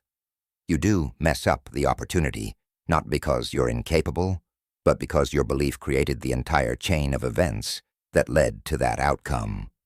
But if you identify and transform that core belief, if you install a new belief that says, "I excel in important moments," everything changes. That belief generates thoughts like, "I'm capable," or "this is my time," or "I'm prepared for this." These thoughts generate emotions like confidence, excitement, and readiness. These emotions create a vibration of competence and success. That vibration attracts circumstances that support your excellence. You perform well, not because you suddenly became more skilled, but because you changed the belief that was creating your experience. The ancient Egyptians had entire initiatory processes designed to identify and transform limiting beliefs. They would take an initiate through ritual experiences that brought subconscious beliefs to the surface, made them conscious, and then systematically dismantled them through carefully designed practices. They understood that spiritual awakening isn't about gaining something new. It's about removing what's false. You don't need to become powerful. You need to remove the beliefs that convince you you're powerless. The Greek mystery schools taught similar practices through their allegories and myths. The story of the hero's journey isn't just entertainment. It's a map of psychological transformation. The hero must face dragons and demons, but these aren't external enemies. They're internal beliefs and fears made manifest. Slaying the dragon isn't about violence. It's about confronting and transforming the belief that's been terrorizing your inner kingdom. Every myth, every sacred story, is actually a teaching about belief transformation encoded in narrative form. Modern psychology has caught up to this ancient wisdom, though it uses different language. Cognitive behavioral therapy is based entirely on the principle that changing your beliefs changes your life. Schema therapy addresses core beliefs formed in childhood. Psychoanalysis explores unconscious patterns and programs. EMDR reprograms traumatic memories and the beliefs formed around them.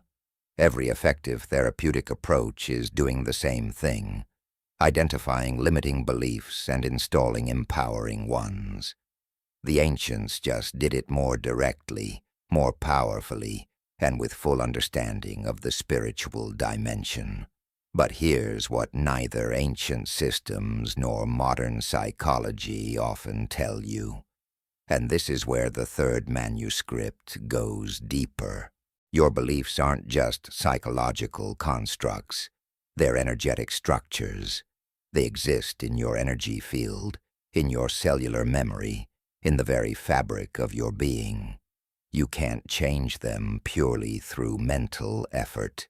You have to address them at every level: mental, emotional, physical, and energetic. This is why some beliefs are so stubborn. You think your way to a new belief, but your body is still holding the old pattern. Your cells remember the old identity.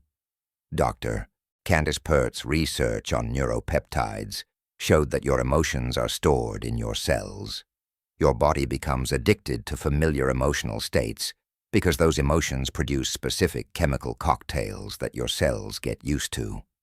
If you've spent decades believing you're not worthy, your cells are addicted to the chemistry of unworthiness. When you try to adopt a new belief about your worthiness, your body rebels.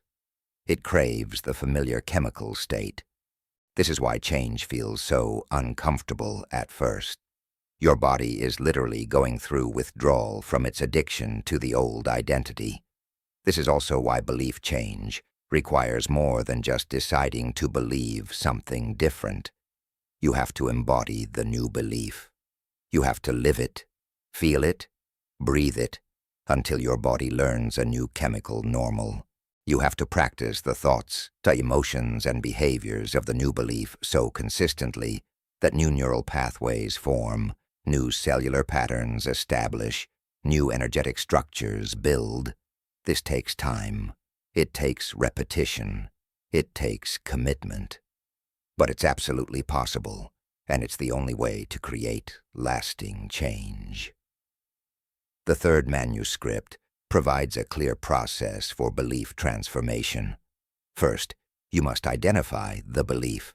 This requires brutal honesty with yourself. Look at an area of your life that isn't working and ask yourself, what would I have to believe to create this experience?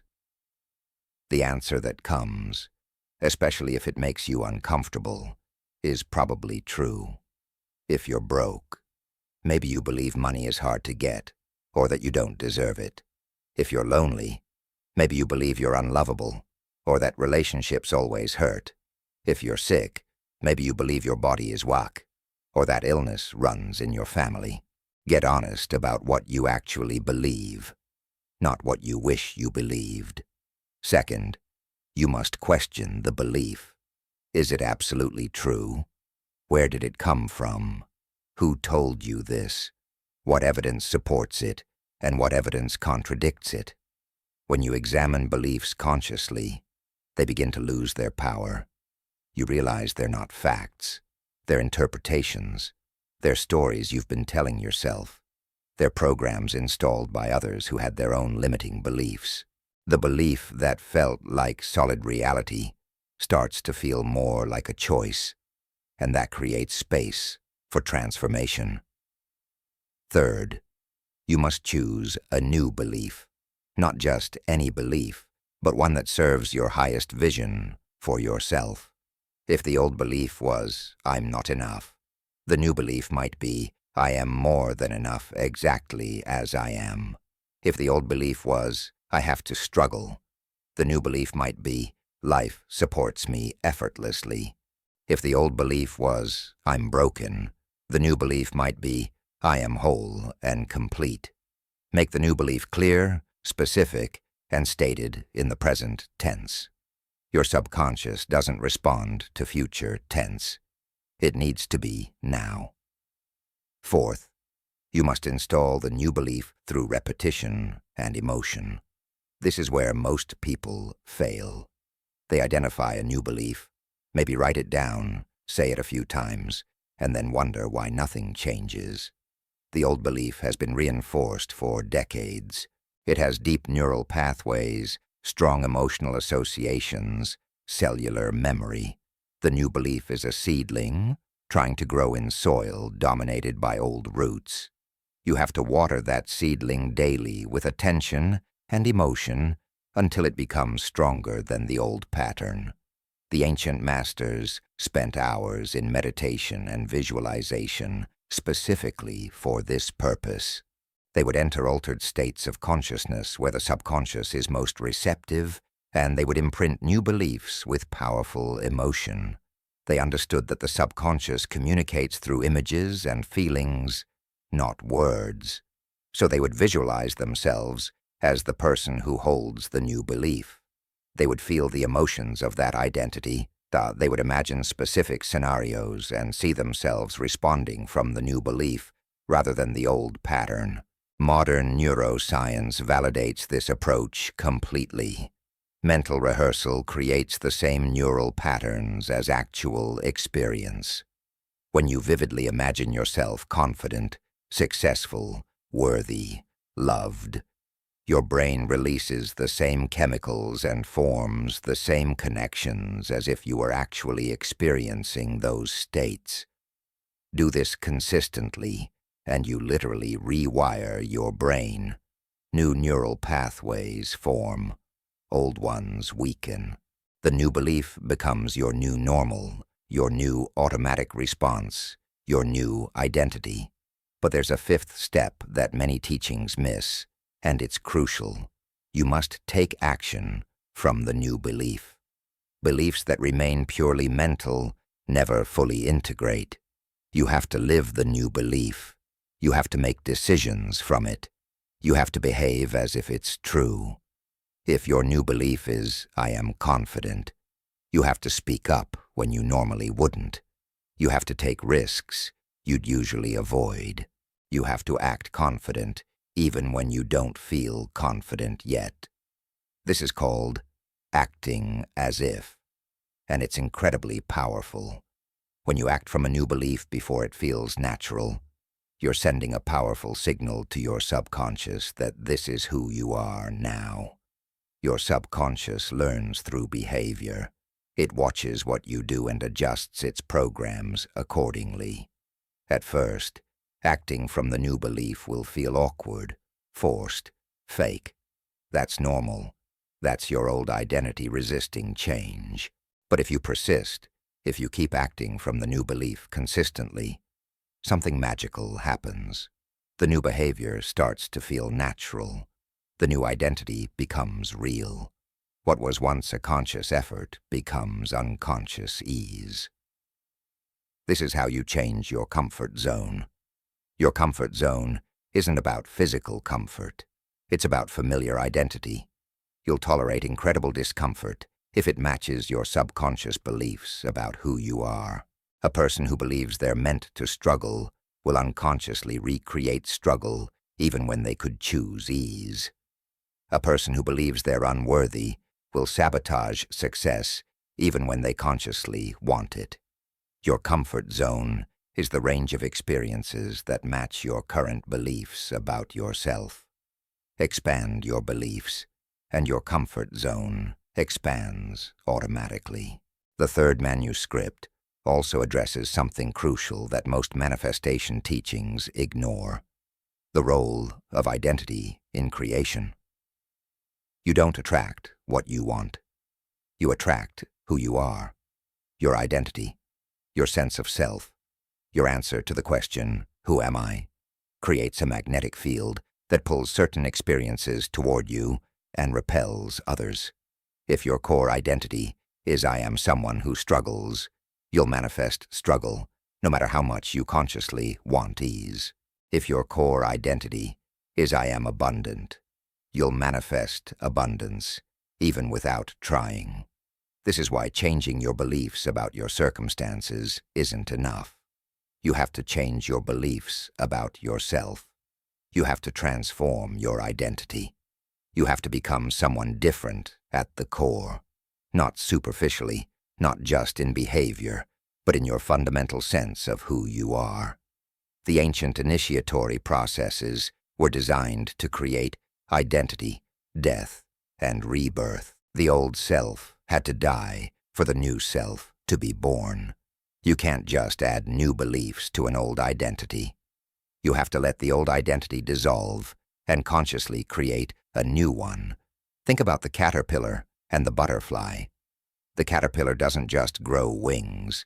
It completely dissolves in the cocoon. Its body liquefies. Its identity ceases to exist in the old form. And from that dissolution, something entirely new emerges. The butterfly isn't an improved caterpillar. It's a different being entirely. This is the depth of transformation the third manuscript points to.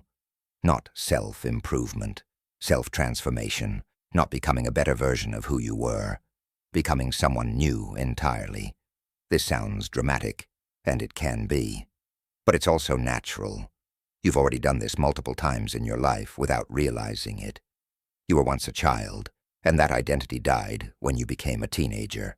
That identity died when you became an adult. Each major life transition involves identity death and rebirth. The third manuscript simply teaches you to do consciously what you've been doing unconsciously, to direct the process rather than be directed by it, to choose who you become rather than having it happen to you. Here's a powerful practice from the ancient tradition. Every night before sleep, review your day, but not as yourself. Watch your day as if you're watching a character in a movie. Notice when you acted from old beliefs. Notice when old patterns played out. Don't judge, just observe. Then replay those moments with different responses. See yourself acting from your new beliefs. Feel yourself being the new identity. Do this consistently, and you're reprogramming your subconscious. You're showing it a different way. You're installing new defaults. Another practice involves writing. Write out your old beliefs as if they're a story someone told you, because they are.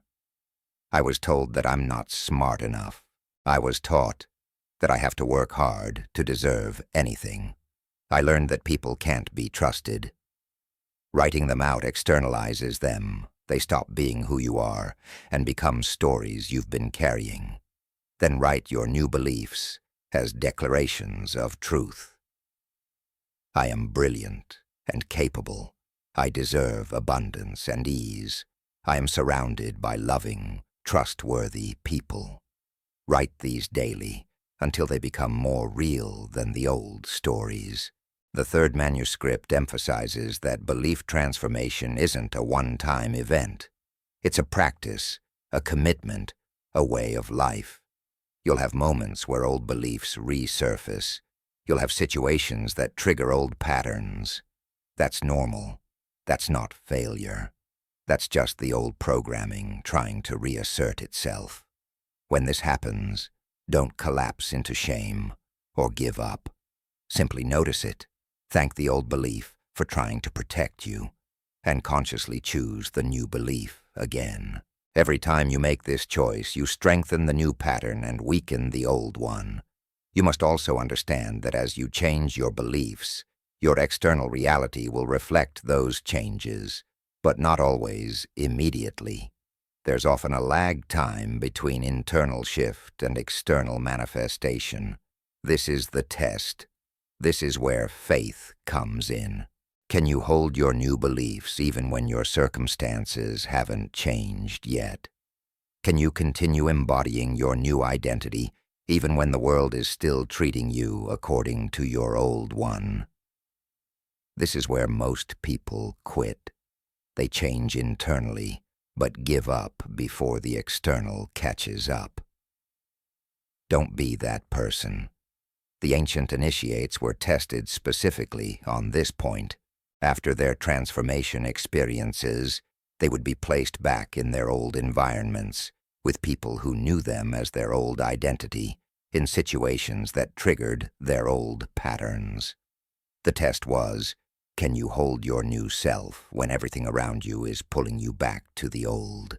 Can you maintain your new beliefs when the evidence hasn't shown up yet? Can you stay faithful to who you're becoming when everyone else still sees who you were. This is mastery. This is where transformation becomes permanent. Remember, your beliefs are not who you are. They're software running on the hardware of consciousness. You are the consciousness, not the software. You are the awareness that can observe beliefs, question them, change them. You are not limited by your programming. You're only limited by your identification with that programming. The moment you realize you're not your beliefs, you're the one who chooses beliefs, everything changes. You're no longer at the mercy of unconscious patterns. You're the conscious creator of your own mental architecture. The third manuscript reveals that freedom doesn't come from getting what you want. Freedom comes from changing what you believe. When you believe you're limited, the whole world becomes a prison. When you believe you're infinite, the same world becomes a playground. Your circumstances don't determine your experience. Your beliefs about those circumstances do. Change your beliefs and you change your world. Not metaphorically, actually, literally, physically. This is the invisible architecture of destiny, and you're the architect. Build consciously and build well, because you're going to live in whatever structure your beliefs create. Chapter 5. The fourth manuscript. The unified field of all possibilities. Close your eyes for a moment and imagine a field where everything exists simultaneously. Every version of your life, every possible outcome, every reality you could experience, all existing right now in pure potential. A field where time doesn't exist as linear progression, but as eternal now. A field where distance is an illusion and everything is interconnected. A field where matter and energy dance in constant exchange. A field where consciousness and creation are one. This isn't fantasy. This isn't mysticism. This is the quantum field, and it's the most real thing that exists. The fourth manuscript teaches you how to access it, navigate it, and extract from it the reality you choose to experience. For centuries, mystics and sages spoke of this field in spiritual terms. They called it the void, the source, the infinite, the unified field, the mind of God. Science dismissed these teachings as superstition, insisting that reality was purely material, mechanical, predictable. But then quantum physics came along and shattered that illusion completely. What scientists discovered at the subatomic level matched exactly what the ancient masters had been teaching all along. There is an invisible field of pure potential underlying all of physical reality. This field doesn't just influence your life. This field is the source of your life, the substance of your life, the very ground from which your experience emerges moment by moment. You've been taught to believe that reality is solid, fixed, objective, that what you see is what you get, that the physical world exists, independent of your observation or interaction with it. But quantum physics proves otherwise. At the fundamental level, nothing is solid. Matter is mostly empty space. What appears as solid is actually energy vibrating at specific frequencies, and more importantly, this energy exists as waves of probability until consciousness observes it. You are not living in a pre-existing reality. You are collapsing probability waves into experienced reality through your consciousness, moment by moment, continuously. The double-slit experiment demonstrated this conclusively. Particles behave as waves of probability when not observed, passing through both slits simultaneously and creating an interference pattern. But the moment you observe which slit the particle goes through, the wave collapses into a particle, and it goes through only one slit. The act of observation determines what becomes real. This isn't interpretation. This is measurable, repeatable, verified scientific fact. Consciousness affects reality at the most fundamental level. The observer and the observed are not separate.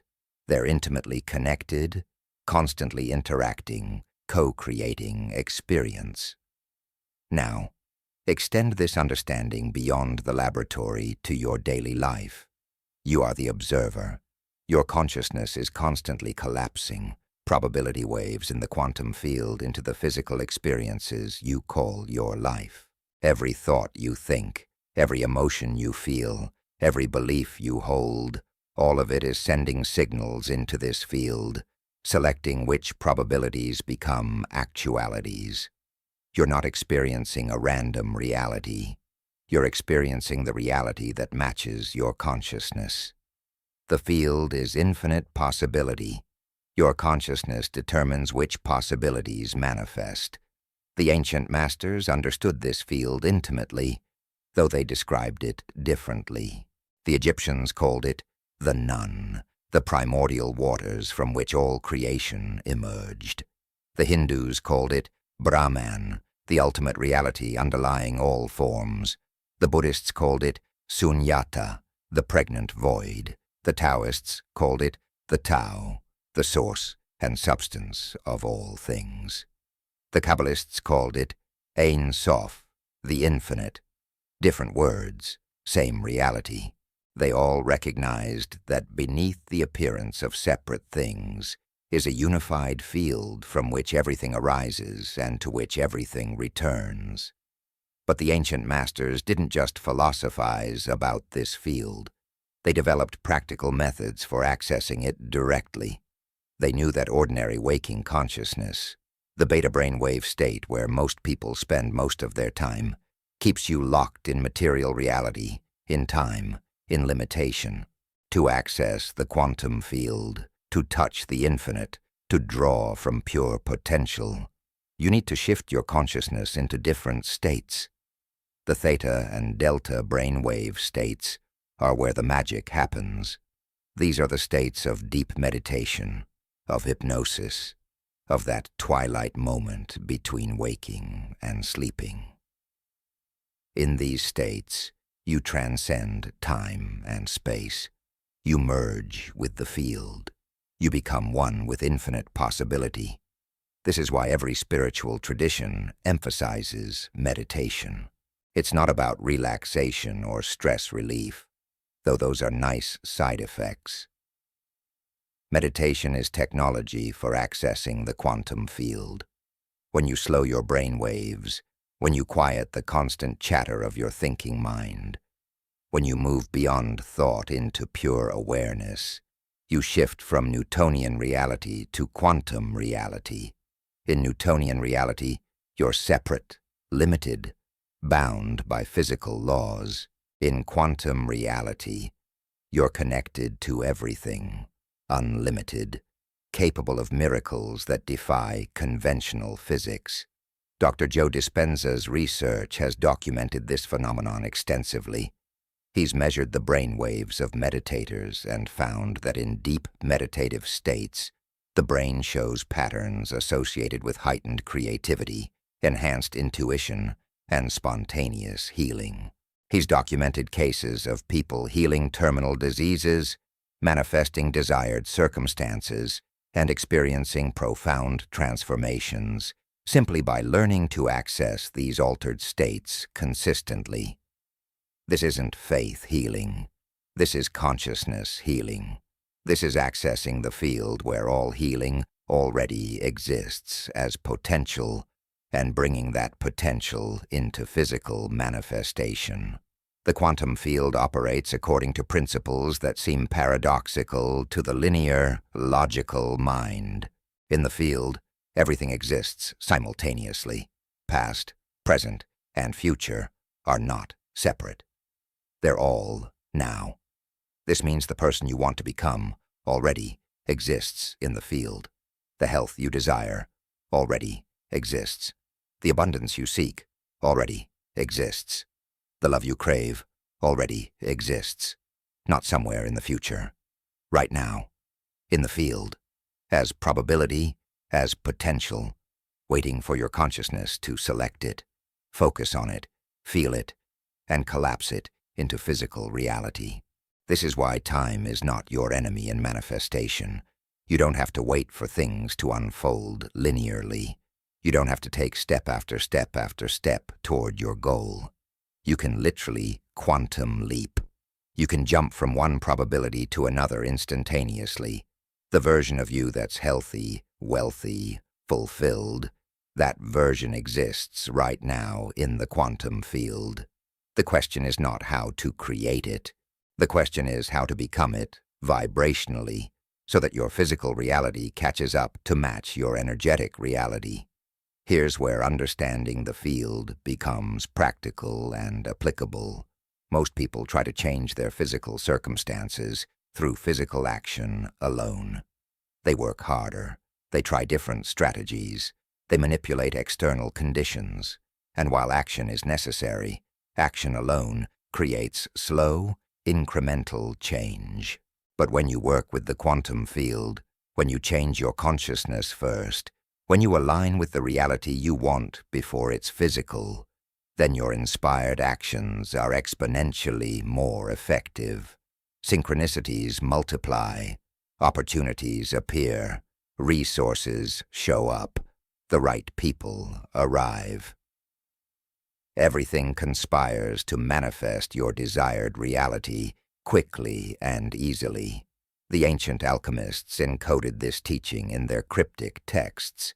They spoke of turning lead into gold, and everyone thought they meant literally transforming physical lead into physical gold. But the real teaching was about consciousness. Lead represents dense, heavy, limited consciousness. Gold represents enlightened, elevated, unlimited consciousness. The alchemical process wasn't about changing metal. It was about transforming consciousness from the leaden state of survival and limitation to the golden state of thriving and possibility. When you make this internal shift, when you transmute your consciousness, your external reality transforms to match. That's the real alchemy. That's the real magic. The fourth manuscript teaches specific methods for accessing the quantum field and working with it consciously. The first method is presence. You must learn to be fully present, fully in the now, because the field only exists in the present moment. When you're lost in thoughts about the past or worries about the future, you're not in the field. You're in time. You're in limitation. But when you bring all your attention to this moment, when you release the stories about past and future, when you simply are, you merge with the field. And in that merger, anything becomes possible. This is harder than it sounds because your mind is addicted to time. Your ego, your sense of separate self, is constructed entirely from past memories and future projections. To be fully present means to temporarily dissolve that separate self, to let go of your identity, to surrender the known for the unknown. This is why presence requires practice. Your mind will resist. It will generate thoughts to pull you back into time. What about this problem? What if that happens? Remember when? These thoughts aren't random. They're your ego's defense mechanism, trying to maintain its existence. But when you gently, persistently, lovingly return to presence again and again, you train your consciousness to rest in the field, in the now, in the infinite. The second method is surrender. This might sound contradictory after I've spent chapters telling you you're a powerful creator. But surrender doesn't mean giving up your power. Surrender means releasing your attachment to how things should unfold. When you try to control every detail, when you insist reality manifest in a specific way, you're actually limiting the field's ability to deliver. You're saying, it has to happen like this, when the field might have a better way, a faster way, a way you couldn't have imagined. Surrender means being clear about what you want, but flexible about how it arrives. Think of it this way. You place your order with the universe, specifying what you want to experience, how you want to feel, who you want to become. But then you let go of the details. You trust that the field, with its infinite intelligence, knows the optimal path. Maybe you want a specific job, but the universe knows that if you get that job, it will lead you away from an even better opportunity. Maybe you want a relationship with a specific person, but the universe knows that person isn't your actual match. When you surrender control while maintaining clear intention, you allow the field to orchestrate circumstances in ways that serve your highest good. The ancient masters called this divine will, or aligning with the Tao. Modern teachers call it getting into the flow. It's all describing the same principle. There's an intelligence in the field far greater than your individual mind. When you surrender your small will to this greater intelligence, when you stop forcing and start allowing, miracles happen. Things work out better than you planned. Solutions appear that you never would have thought of. Paths open that seemed impossible. This isn't passive. This is active trust. This is consciously choosing to work with the field rather than against it. The third method is imagination. Einstein said, "Imagination is more important than knowledge." He understood something profound. Knowledge deals with what is. Imagination deals with what could be.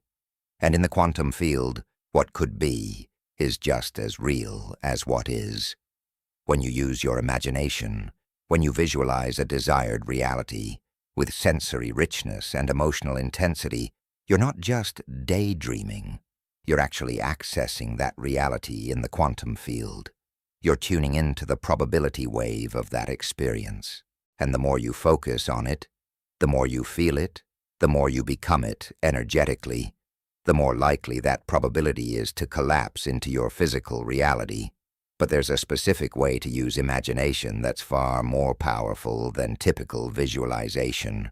Most people visualize from outside themselves, seeing themselves in the scene like watching a movie. This creates separation.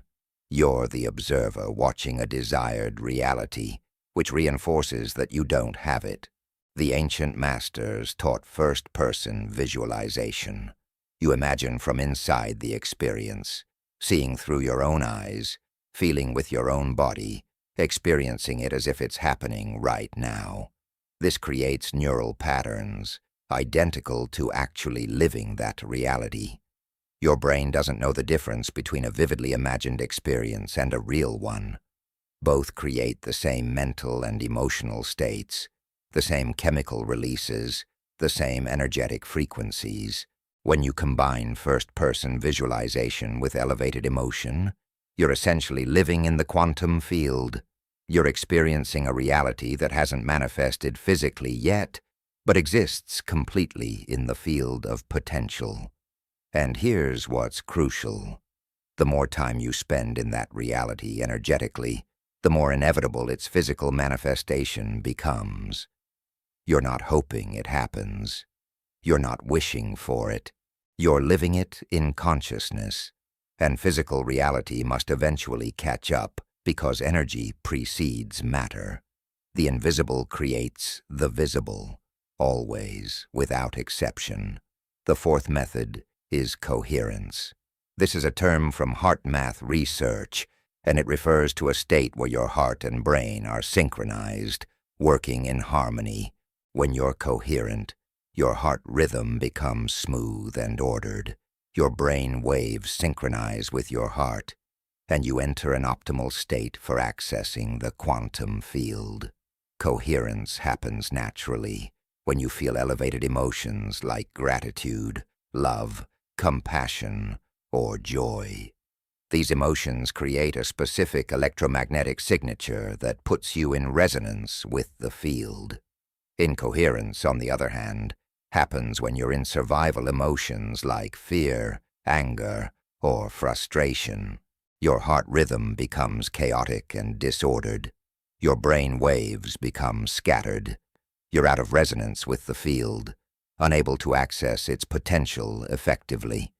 This is why you can't manifest from stress. This is why trying hard often backfires. Stress creates incoherence, and incoherence disconnects you from the field.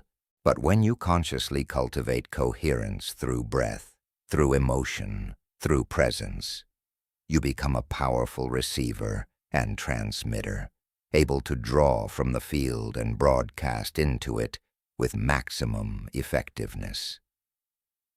The fifth method is intention. Intention is not the same as wanting or hoping or wishing. Intention is clear, focused, unwavering consciousness directed toward a specific outcome. The quantum field responds to clarity.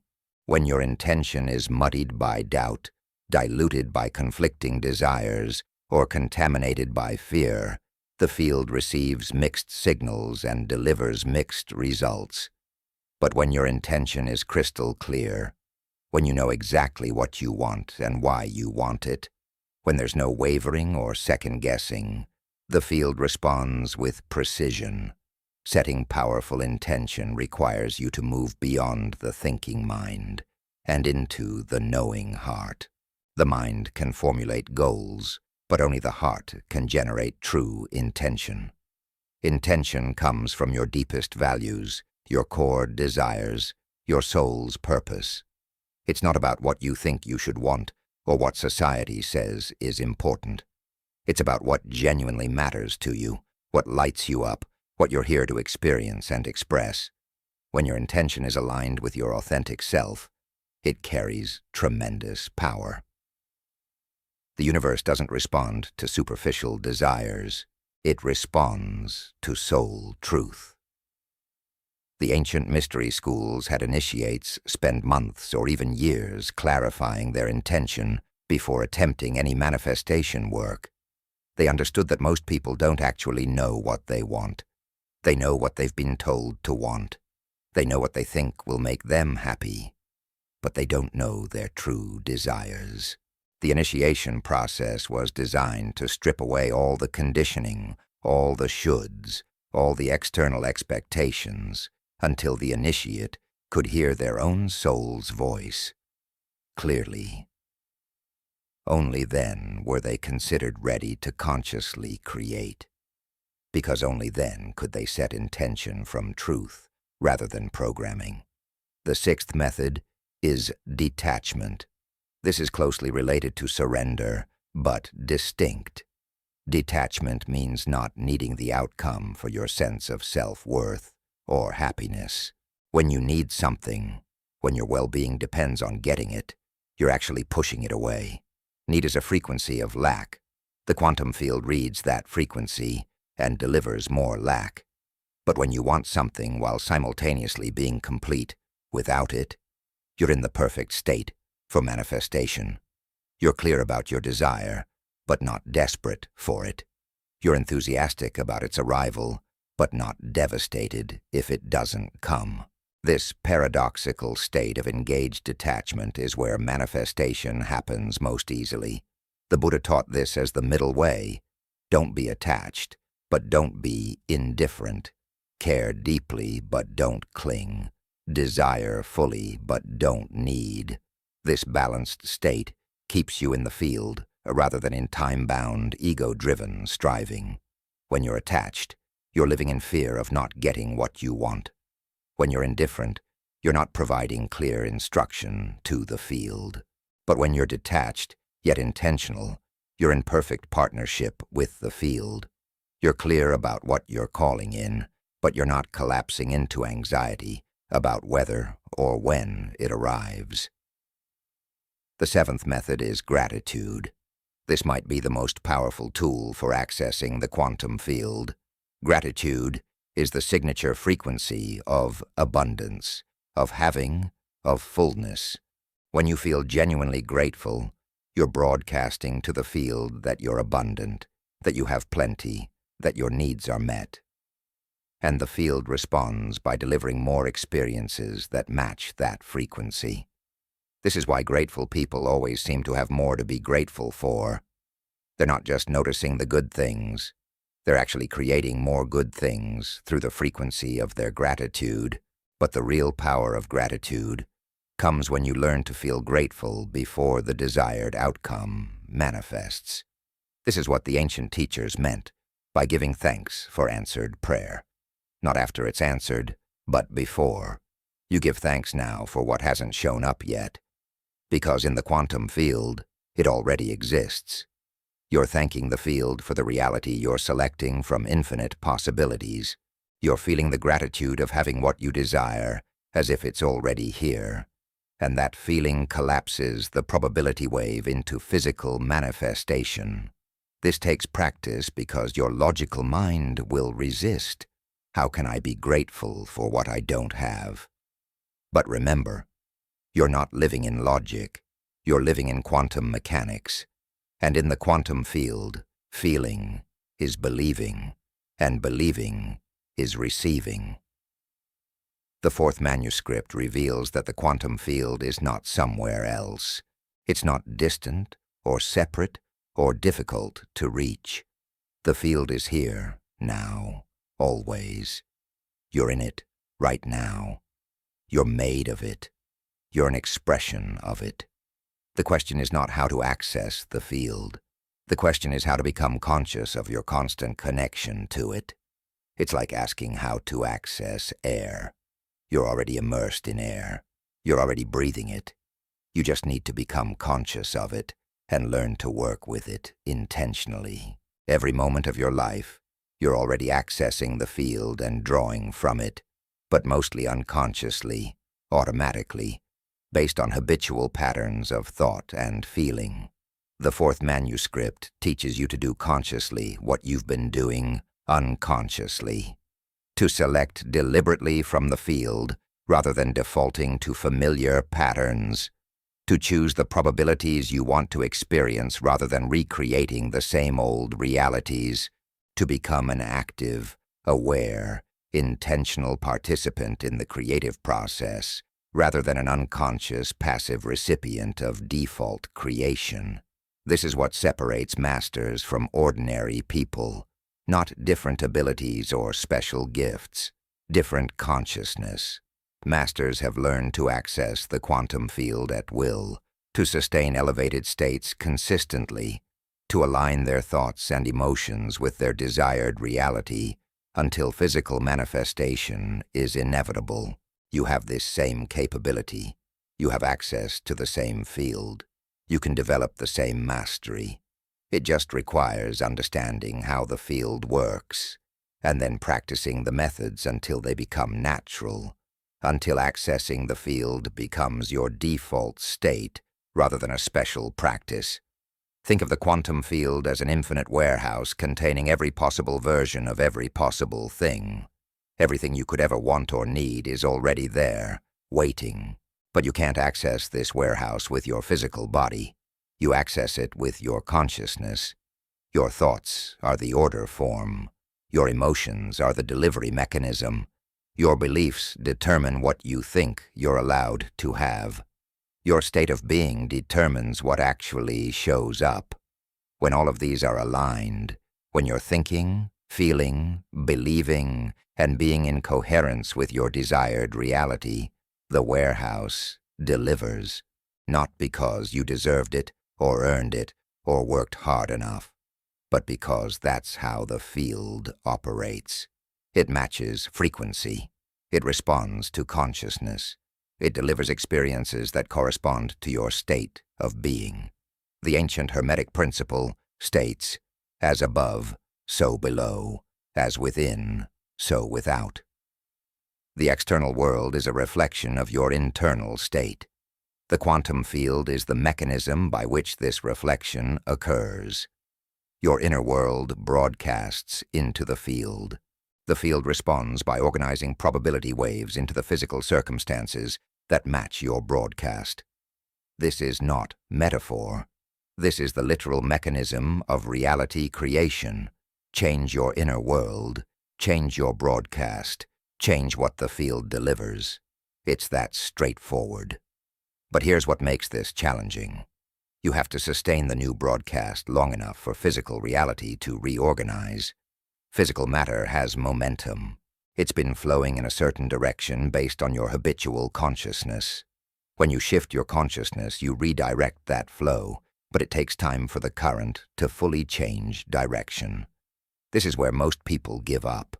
They change internally for a day, a week, maybe even a month. But when they don't see immediate external results, they conclude it's not working and revert to their old state. And in reverting, they cancel their order. They tell the field, "Never mind, I didn't really mean it." The masters understood this. That's why initiations often involved sustained periods of focused consciousness, 40 days in the desert, months in retreat, years of dedicated practice. They knew that sustained consciousness creates sustained reality. Brief bursts of positive thinking create brief bursts of positive experience. But if you want lasting transformation, you need lasting consciousness shift. You need to establish a new baseline, a new normal, a new default state of being. And that requires persistence, dedication, commitment beyond what most people are willing to give. But I promise you this, the effort is worth it beyond measure. When you learn to access the quantum field consciously, when you develop the ability to navigate pure potential and select your desired reality, when you establish coherence between your inner state and your outer world, life becomes magical. Not metaphorically magical, actually magical. Things happen that shouldn't be possible according to conventional logic. Synchronicities become normal. Manifestations become quick. Life flows with an ease and grace that most people never experience. You stop fighting against reality and start dancing with it. You stop trying to make things happen and start allowing them to happen through you. The quantum field is calling you. It's been calling you your whole life. Every moment of inspiration, every flash of intuition, every synchronicity, every miracle you've witnessed, all of it has been the field saying, "I'm here, I'm available, I'm infinite. Access me." The fourth manuscript gives you the keys to answer that call. To step fully into conscious relationship with the field, to become a deliberate creator rather than an accidental one. The field is waiting. The field is ready. The question is, are you? Chapter 6, the fifth manuscript. The Alchemy of Being. There's a question that will determine whether you successfully manifest your desires or spend your entire life chasing them. Who are you being while you wait? Not what are you doing, not what are you thinking. Who are you being? Because here's the truth that the fifth manuscript reveals with absolute clarity. You don't attract what you want. You attract what you are. Your state of being is the magnetic force that draws experiences into your life. Change your being, and you change everything. This is the alchemy the ancient masters practiced, and it's more powerful than any technique, any visualization, any affirmation you could ever use. Let me explain what I mean by state of being, because this concept is often misunderstood. Your state of being is not your personality or your behavior, or even your conscious thoughts. Your state of being is the vibrational frequency you're emitting in every moment, the energetic signature that identifies you in the quantum field, the sum total of your thoughts, emotions, beliefs, and identity, all broadcasting simultaneously. It's who you are beneath the masks, beneath the roles, beneath the persona you present to the world. It's your energetic essence, and it's creating your reality, whether you're aware of it or not. Think about someone you know who always seems to have bad luck. They try hard, they want good things, they think positively sometimes, but somehow problems keep finding them. Now think about someone who always lands on their feet. Things just work out for them. Opportunities appear, resources show up, people help them. What's the difference? Not intelligence, not education, not effort. The difference is their state of being. The first person is being someone to whom bad things happen. The second person is being someone to whom good things happen. That's their identity, their energetic signature, and the universe delivers experiences that match. The ancient Egyptians understood this principle completely. Their concept of the ka, the spiritual double, was essentially describing what we now call your energetic state of being. They taught that your ka determines your fate, your fortune, your life trajectory. They didn't focus on changing circumstances. They focused on transforming the ka, knowing that when the ka changes, circumstances automatically follow. Their entire spiritual practice was about becoming, about embodying, about being the frequency of the reality they wanted to experience. The Hermetic principle of correspondence teaches the same thing. As above, so below. As within, so without. Your inner state creates your outer experience. Not influences it, creates it. You are not experiencing reality and then reacting to it. You are generating reality from your state of being, then experiencing what you generated. This is a radical shift in understanding, and most people resist it because it means taking complete responsibility for everything in their life. No more blaming, no more victimhood, no more excuses, just the recognition that you are the creator, and what you're creating reflects who you're being. Now here's where it gets practical. Most people try to manifest from a state of lack. They want money because they feel broke. They want a relationship because they feel lonely. They want health because they feel sick. They want success because they feel like failures. And what are they being? Broke, lonely, sick, failed. And what does the universe deliver? More experiences of being broke, lonely, sick, and failed. Not because the universe is cruel, or because manifestation doesn't work, but because the universe is perfectly matching their state of being with corresponding experiences. The fifth manuscript teaches that you must become the person who already has what you want before you physically have it. This sounds paradoxical to the logical mind. How can you be abundant when you're broke? How can you be healthy when you're sick? How can you be successful when you're struggling? But this is the alchemy. This is the transformation. This is where most teachings fail, because they try to change circumstances without changing being. They try to manifest from the outside, and when the only way that works is from the inside out. Let me give you a concrete example. Imagine two people who both want to manifest financial abundance.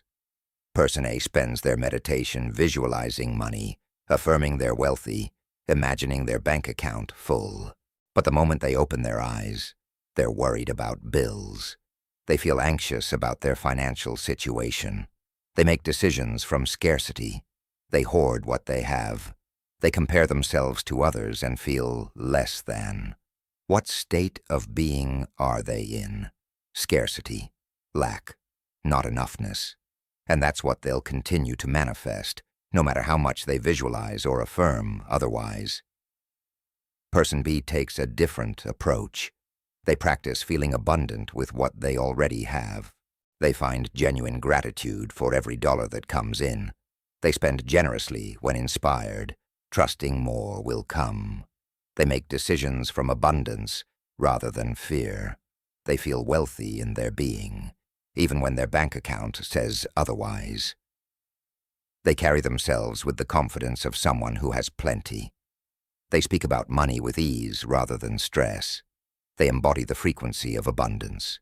And guess what starts happening? Unexpected money shows up.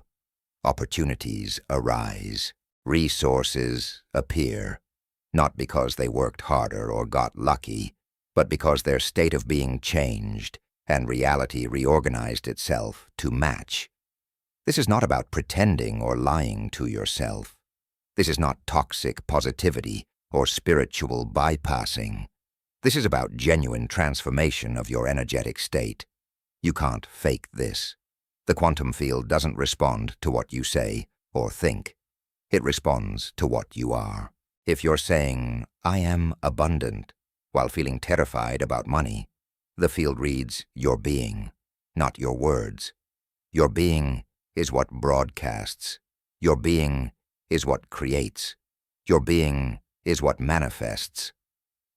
The ancient masters developed specific practices for transforming states of being, and they're as relevant today as they were thousands of years ago. The first practice is embodiment through sensation. Your body holds your state of being. Change your body, and you change your being. If you want to be confident, you must feel confidence in your body. Not think about confidence, feel it. Where would confidence live in your body? Maybe in your chest, in your spine, in your shoulders. What would it feel like? Maybe expansive, warm, solid, grounded. Practice generating that physical sensation, and your state of being shifts.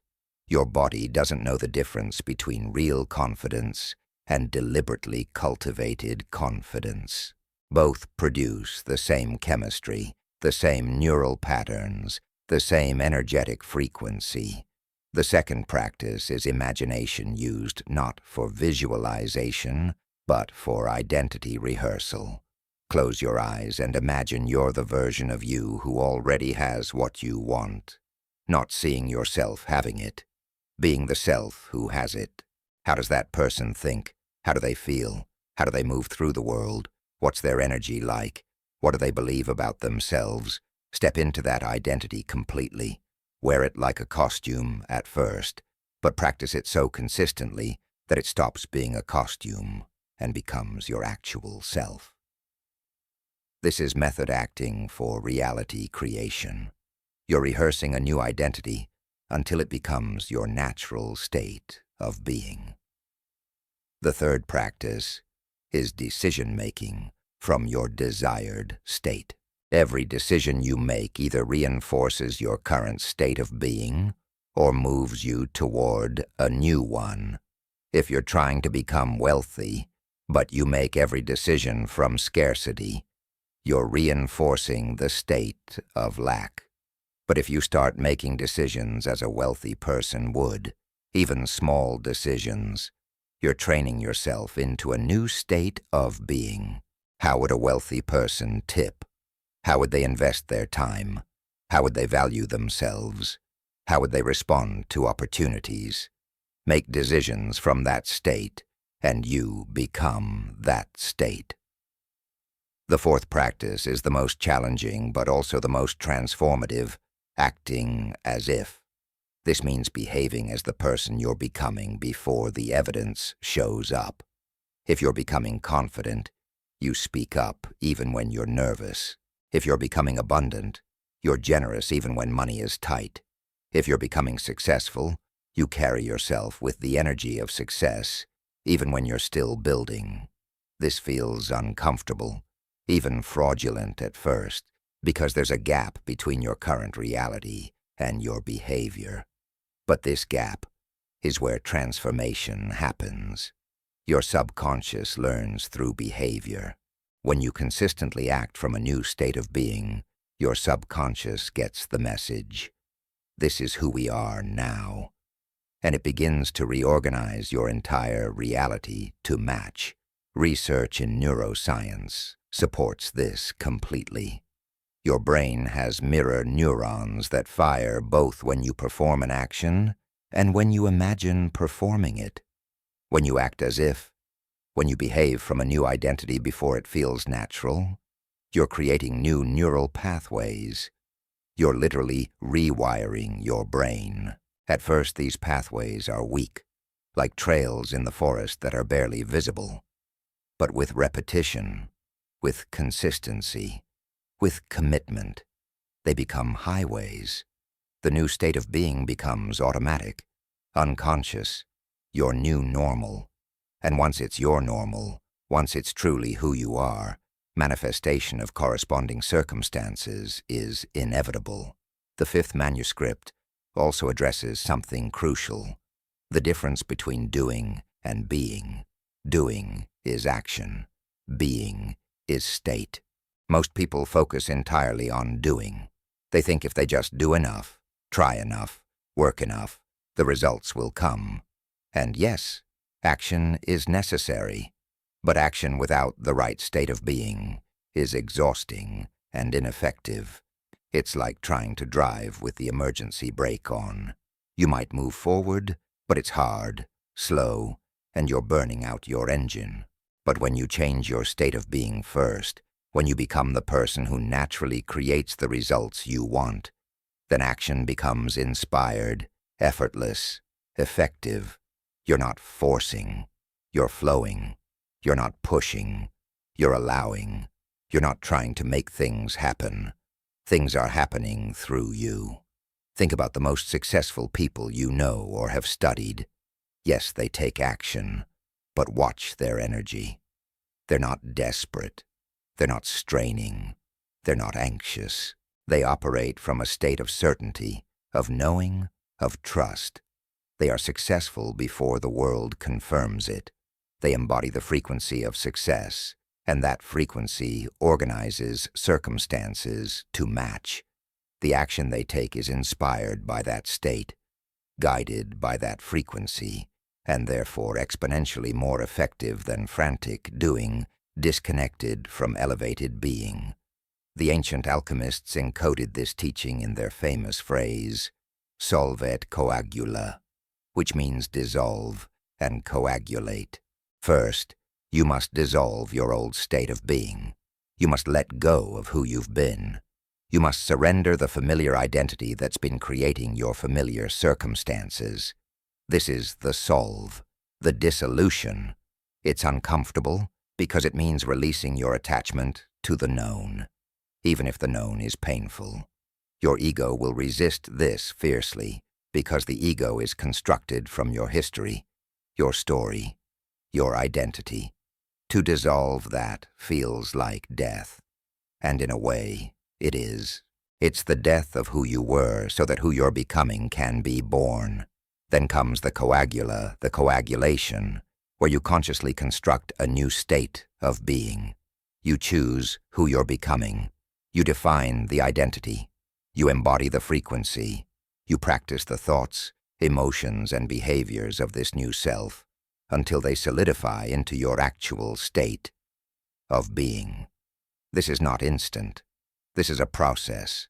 The old self doesn't disappear overnight. There will be moments when you slip back into the old state. That's normal. That's not failure. That's just the old patterns trying to reassert themselves. Every time you notice and consciously return to your new state of being, you're strengthening the new and weakening the old. Eventually, the new becomes stronger than the old, and transformation is complete. The fifth manuscript teaches that there are three primary states of being that humans operate from: survival, striving, and thriving. Survival is the lowest frequency. When you're in survival, you're in constant fear, stress, anxiety. Your body is in fight or flight mode. Your consciousness is contracted. Your energy is defensive, protective, closed. From this state, you can't create anything truly new. You're just trying to avoid pain, to stay safe, to not lose what you have. Most people spend most of their lives in survival without even realizing it. Low-grade chronic stress, constant worry, perpetual anxiety about money, health, relationships, the future. This is survival consciousness, and it creates survival circumstances. Striving is the middle frequency. This is where most people who are into personal development live. They're not in survival anymore. They've transcended basic fear, but they're in constant effort, constant pushing, constant trying to get somewhere better than where they are. The striving state is better than survival, but it's still rooted in lack. You're striving because you believe something is missing. You're pushing because you don't trust that what you want is already yours. You're trying because you don't believe in allowing. The striving state can create success, but it's exhausting, and the success is never quite satisfying because the state of being is still not there yet. Thriving is the highest frequency. This is where the masters live. When you're thriving, you're not in fear, and you're not in effort. You're in flow, in ease, in trust. You know you're already complete. You know you're already abundant. You know you're already whole. You desire things, yes, but you don't need them to be okay. You take action, yes, but from inspiration rather than desperation. You create, yes, but from overflow rather than lack. From the thriving state, manifestation is natural, quick, effortless. You're not trying to attract.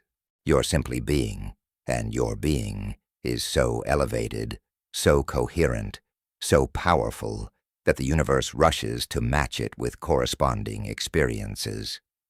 The transformation from survival to striving to thriving is the journey of consciousness evolution. And here's what's important to understand. You can't skip levels. If you're in survival, you can't jump directly to thriving. You'll snap back like a rubber band. The nervous system needs time to adjust. The identity needs time to integrate. The beliefs need time to transform. But you can consciously work your way up. You can identify where you are and take consistent steps toward the next level. Every time you choose an elevated emotion over a survival emotion, you move up. Every time you choose trust over fear, you move up. Every time you choose gratitude over complaint, you move up. Small shifts in being create massive shifts in reality. There's a practice the ancient mystics used called dying before you die. They would deliberately dissolve their identity through various means: meditation, fasting, sensory deprivation, sacred plant medicines, breath work, creating a temporary death of the ego, so they could experience themselves as pure consciousness beyond any state of being. In that space of no self, they could then consciously choose a new self. They could select a new state of being from infinite possibilities rather than defaulting to their conditioned patterns. This practice was considered the highest form of alchemy because it was literally the transformation of self at the most fundamental level. You don't need extreme practices to do this work, though they can be powerful accelerators if used correctly and safely. You can practice ego dissolution in gentler ways. Meditation is a daily practice of loosening your grip on identity. Every time you sit and watch your thoughts without identifying with them, you're practicing being beyond being. Every time you observe your emotions without becoming them, you're experiencing yourself as awareness rather than state. This creates space. This creates choice. This creates the possibility for transformation. The fifth manuscript also reveals that your state of being is contagious. You affect everyone around you with your frequency. When you're in survival, you pull others down. When you're thriving, you lift others up. This isn't about making others responsible for your state or making yourself responsible for theirs. This is simply recognizing that consciousness affects consciousness. Energy affects energy. You're either contributing to the collective frequency of limitation or the collective frequency of expansion. Every moment, you're voting with your being for the kind of world you want to live in. This is why transforming your state of being isn't selfish. It's the most generous thing you can do. When you elevate your consciousness, when you shift from survival to thriving, You're not just changing your own life. You're changing the collective field. You're making it easier for others to shift because you're demonstrating it's possible. You're creating new pathways in the collective consciousness. You're showing that a different way of being is available. The most powerful way to help others is to embody the frequency you wish them to discover. Here's a daily practice for transforming your state of being. Every morning, before you engage with the world, before you check your phone or think about your to-do list, spend time consciously generating your desired state. Who are you choosing to be today? Not what you're going to do, who you're going to be. Abundant, confident, peaceful, loving, powerful. Choose it, then feel it. Generate the emotion of that state in your body. Breathe it into your cells. Imagine it radiating from you in all directions. See yourself moving through your day from this state. Feel how different your experience will be when you're being this frequency. Do this consistently, and you're training your nervous system, your brain, your energy field to default to this elevated state instead of your old conditioned patterns. Then, throughout your day, check in. Who am I being right now? If you notice you've slipped back into an old state, into survival or striving or some limited identity, don't judge yourself. Just notice. Thank your system for trying to protect you with familiar patterns. And consciously choose again. Return to your desired state. Feel it again. Embody it again. Every time you do this, every time you choose your state consciously, rather than defaulting unconsciously, you're becoming more masterful. You're developing the muscle of conscious being. The ancient texts speak of enlightenment, of awakening, of self-realization.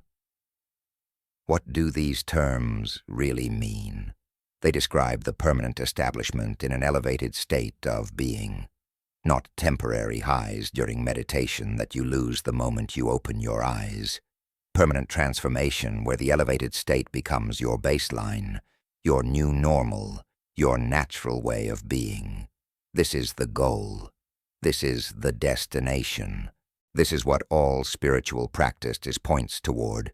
Not achieving something external, becoming something internal. Not getting, being. And here's the beautiful paradox that the fifth manuscript reveals.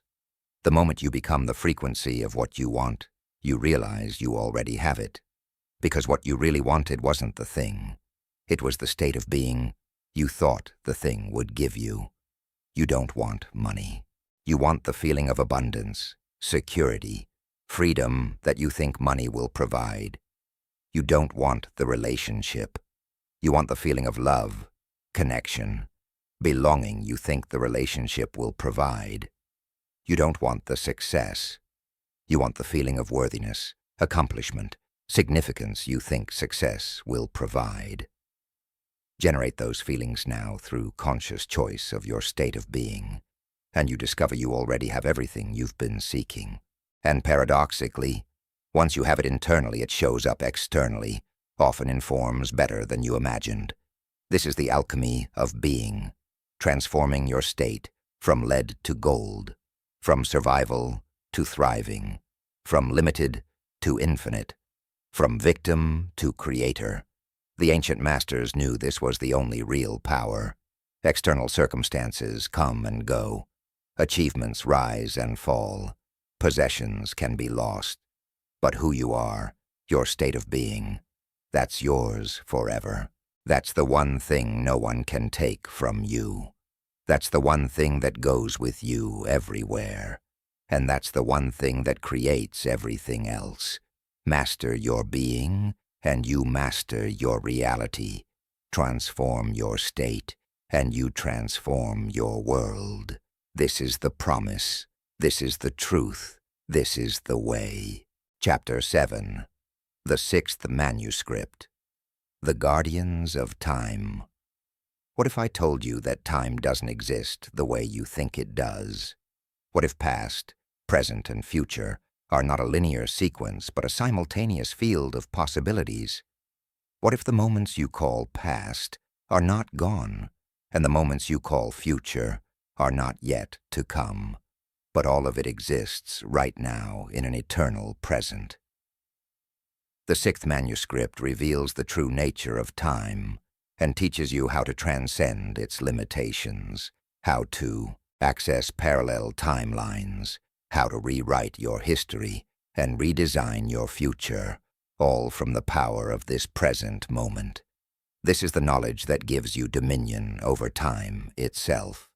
You've been taught that time flows in one direction, that it's linear and unchangeable, that what happened yesterday is fixed, and what happens tomorrow is yet to be determined. But this is not how time actually works. This is just how your conscious mind perceives time, because it processes information sequentially. Time, as experienced in ordinary waking consciousness, is a construct of perception. It's real within that framework, but the framework itself is just one possible way of organizing experience. And when you learn to shift your consciousness, you shift your relationship with time entirely. Einstein proved this mathematically with his theory of relativity. Time is relative to the observer.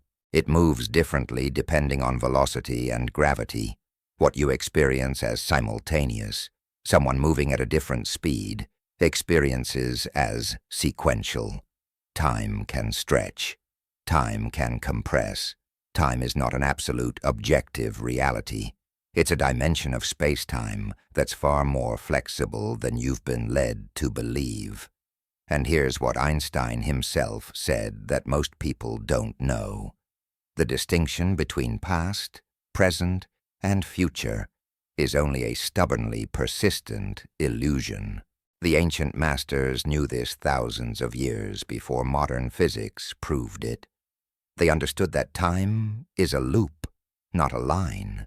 The Egyptians represented this with the Ouroboros, the serpent eating its own tail. The Mayans built calendars based on cycles within cycles, understanding that time moves in spirals rather than straight lines. The Hindus speak of yugas, vast cycles of time where history repeats with variations. The shamanic traditions teach that you can journey backward to heal the past and forward to bring back wisdom from possible futures. They all understood something fundamental. Time is not your master. Consciousness is. Let me explain how this works, practically, because this isn't just philosophy. This changes everything about how you create your reality. In the quantum field, which we explored in the fourth manuscript, all possibilities exist simultaneously. This includes all possible pasts and all possible futures.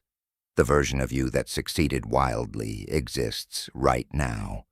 The version that healed completely exists right now. The version that found true love exists right now. These aren't fantasies or hopes. They're actual probability waves in the quantum field, just as real as the version of you reading these words. Now here's where it gets interesting. Which of these probability waves becomes your experienced reality depends on your consciousness in this present moment. Your present moment consciousness doesn't just affect your future. It affects your past. This sounds impossible to the logical mind, but quantum physics has demonstrated this through experiments on retrocausality. The observer's present measurement can actually change what happened in the past. The past is not fixed. It's fluid. It's changeable. And you can change it through your consciousness right now. I'm not saying you can change the events that happened. What occurred, occurred. But you can change the meaning of those events. And in changing the meaning, you literally change how those past events affect you now. You can rewrite your story. You can reinterpret your history. You can extract different lessons, different conclusions, different beliefs from the same experiences. And when you do this, you're not just changing your memory. You're actually collapsing a different probability wave, accessing a different timeline, where those past events led to different outcomes, different growth, different versions of who you are today. The sixth manuscript teaches that there are infinite timelines, infinite versions of your life, all existing simultaneously. In one timeline, you took that job, and it led to great success. In another, you took that job, and it was a disaster. In another, you never took the job at all, and something better appeared. Every decision point in your life creates a branching of timelines. And while your conscious awareness follows one particular thread, all the other threads continue to exist in the quantum field. They're not gone. They're not lost. They're still there, still accessible to consciousness that knows how to reach them. This is why certain practices from ancient traditions work so powerfully. Past life regression isn't necessarily accessing literal previous incarnations. It might be accessing parallel timelines, other versions of you experiencing different possibilities. Future visioning isn't just imagination. It's actually tuning into a probable future timeline that already exists in potential. Healing trauma by revisiting it in consciousness isn't just psychological processing. It's actually going back to that moment in time and meeting it with different consciousness, which changes how that moment ripples forward into your present. The ancient Hawaiians had a practice called Ho'oponopono, which literally means to make right. They understood that you can go back to past events and reconcile them, heal them, complete them in consciousness. They knew that when you do this, you're not just changing your memory. You're changing your vibrational relationship to that past, which changes what that past creates in your present. Modern therapies like EMDR work on similar principles. You're reprocessing past trauma in a way that literally rewires how your brain and nervous system hold that memory, which changes how that past affects your present experience. But the sixth manuscript goes deeper. It teaches you how to access the timelines where things went differently, where you made different choices, where better outcomes occurred. This isn't about regret or wishful thinking. This is about understanding that those other outcomes actually exist as probability waves, and you can tune into them, extract the lessons and gifts they contain, and integrate them into your current timeline. You can literally bring the benefits of parallel timelines into this one through conscious intention and elevated emotion. Here's a practice the ancient masters used. They would enter deep meditative states, what we now know as theta brainwave states, where time perception dissolves. In this state, they would travel backward in consciousness to a pivotal moment in their past, a moment where a decision was made or a trauma occurred. But instead of just observing that moment, they would meet their past self with the wisdom, love, and understanding they now possess. They would offer their past self guidance, comfort, healing, and in doing so, they would literally change how that past moment reverberated through their timeline. The past event didn't change, but its meaning changed, and therefore its impact changed, and therefore who they became changed. This sounds mystical, but neuroscience is now validating this. Your brain doesn't actually distinguish between memory and imagination. When you vividly imagine an event, your brain lights up in the same patterns as when you remember an event. This means when you consciously revisit a past moment and infuse it with different emotion, different interpretation, different meaning, you're not just changing your thoughts about it. You're changing the neural encoding of that memory. You're literally rewiring your brain's representation of your past, which changes who you are now, which changes what you can create in your future. The same principle works for the future. Most people think about the future with anxiety, projecting their current problems forward and imagining them getting worse, or they hope for the future, which is just fear wearing a positive mask. But the masters taught something different. They taught you to remember your future, not imagine it. Remember it. Access the timeline where it already happened, where you already succeeded, already healed, already manifested your desires, and bring the frequency of that timeline into this present moment. When you do this, you're not creating the future. You're tuning into the future that already exists and collapsing that probability wave into your present reality. Einstein's theory of relativity tells us that all moments in time exist simultaneously in the four-dimensional structure of space-time. Past, present, and future are all equally real, all equally now, from a perspective outside of time. Your consciousness, in ordinary waking state, moves through this structure like a flashlight beam, illuminating one moment after another, creating the illusion of sequential flow. But you can expand that flashlight. You can illuminate multiple moments simultaneously. You can access what exists before and after your current moment, not by moving through time, but by expanding your consciousness to encompass more of what already is. This is what the great mystics experienced in their states of cosmic consciousness. They saw all time as one. They experienced eternity not as endless duration, but as timelessness, as the eternal now containing all moments. And from that perspective, they realized that you can change everything from the present moment, because the present moment is the only moment that ever actually exists. The past exists now as memory. The future exists now as possibility. Change your now, and you change both past and future simultaneously. The sixth manuscript reveals practical methods for working with time consciously. The first method is presence. True presence means being so completely in this moment that past and future fade away. Not because you're ignoring them, but because you recognize they only exist as thoughts in this moment.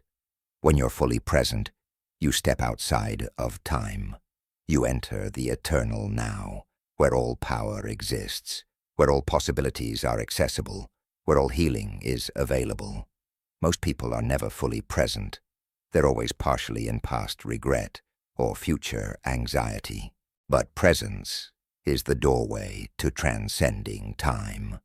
The second method is timeline jumping. This is the practice of consciously choosing which version of your future you want to experience and collapsing that probability wave. You do this by feeling the emotions of that future now, by embodying the identity of the person in that timeline now, by making decisions from that future self now. When you sustain this consistently, you're not waiting for that future to arrive. You're literally jumping timelines, shifting from the probability wave of your current trajectory to a different probability wave that leads to the desired outcome. This isn't magical thinking. This is quantum mechanics applied to consciousness. The third method is past healing through present consciousness.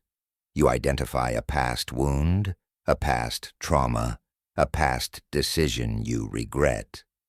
But instead of trying to forget it or push it away, you bring your present consciousness to it. You meet it with love, with understanding, with forgiveness, with wisdom. And in that meeting, you extract the gift. Every challenging experience contains a gift, a lesson, a catalyst for growth.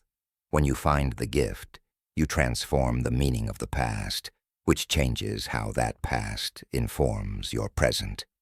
The event remains the same, but its influence shifts completely. The fourth method is future memory. This is where you practice remembering your desired future as if it already happened. not hoping it will happen, not visualizing it happening, remembering it as accomplished, completed, done.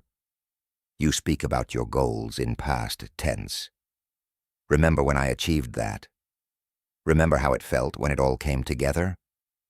This might seem like lying to yourself, but you're actually doing something profound. You're collapsing the timeline where it already happened with the timeline where you currently are. You're bringing that future into this present, making it feel more real than your current circumstances, and what feels most real becomes most real. The fifth method is the eternal now. This is the recognition that there is only now. The past you're remembering is now. The future you're imagining is now. Your entire experience is always and only now. When you fully grasp this, when you live from this understanding, you stop being controlled by time. You stop letting past conditioning dictate your present behavior. You stop letting future fears limit your current actions.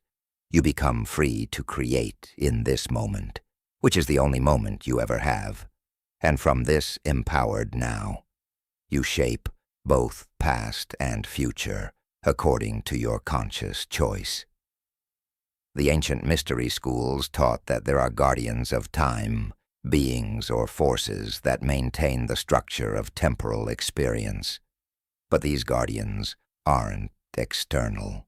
They're aspects of your own consciousness. Your beliefs about time are the guardians.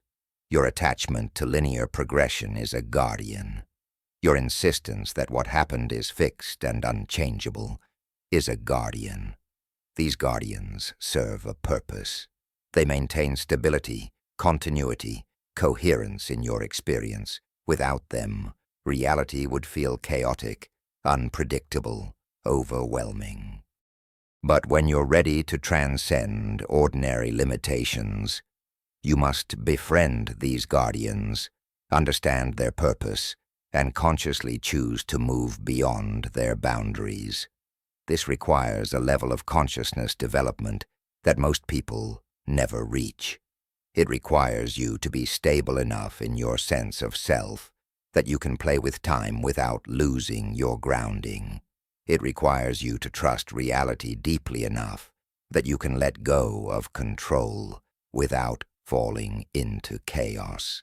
It requires you to know yourself beyond time, as eternal consciousness temporarily experiencing sequential moments. This is advanced work. This is mastery, but it's available to anyone willing to develop their consciousness to this level. Here's something profound that the sixth manuscript reveals. The reason you can't change your past by wishing, or the reason affirmations about your future often fail, is not because time is truly fixed. It's because you're not sustaining the new consciousness long enough. You touch a different timeline briefly in meditation or visualization, but then you snap back to your habitual consciousness, your habitual timeline. It's like trying a new restaurant once and then going back to your usual place every other day. You haven't actually changed your pattern. You just had a brief deviation. To truly jump timelines, to truly transform your relationship with time, you must sustain the new consciousness. You must live from the new timeline consistently until it becomes more real to you than the old one. You must practice being the person from the desired future so persistently that it stops being practice and becomes your actual identity. You must rewrite your past so thoroughly that the old interpretation no longer has any emotional charge. This takes commitment. This takes dedication. This takes a willingness to let go of familiar stories, even painful ones, because sometimes we cling to our wounds as proof of who we are. The Tibetan Buddhists have a practice called phowa, which is about consciously directing consciousness at the moment of death. But the principle applies to all transitions, all transformations, all moments of change. FOA is about not being dragged unconsciously from one state to another, but moving consciously, deliberately, with full awareness. This is how you work with time. You don't let time drag you from past to present to future unconsciously, helplessly, reactively. You move through time consciously, deliberately, choosing which past to draw from, which present to embody, which future to collapse into manifestation. Scientists studying near-death experiences have found something fascinating. Many people report that during their near-death state, they experienced a life review where they saw their entire life simultaneously, not sequentially. They could zoom in on any moment, understanding it from all perspectives, seeing how it connected to everything else. They experienced their life as a whole, as a complete tapestry where past, present, and future were all visible at once. This isn't just something that happens at death. This is a capacity of consciousness that you can develop now.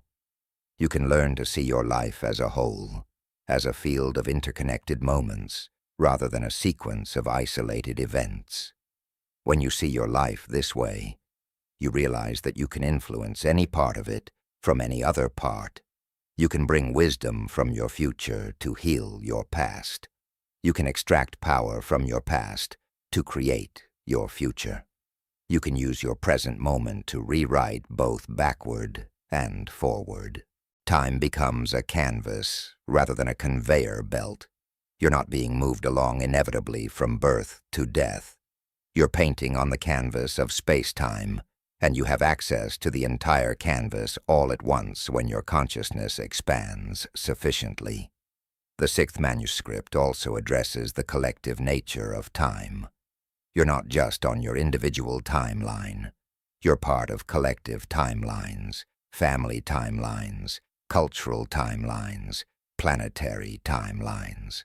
These larger timelines have momentum, and they can feel impossible to shift. But here's what the masters discovered.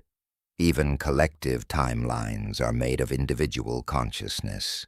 When enough individuals shift their personal timelines, the collective timeline shifts. You don't have to wait for everyone to change. You just have to change yourself.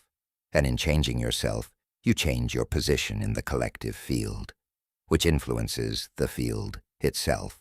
This is why the transformation of individual consciousness matters so much. You're not just changing your personal experience. You're shifting the collective probability field. You're making it easier for others to access elevated timelines. You're creating new pathways in the collective consciousness that didn't exist before.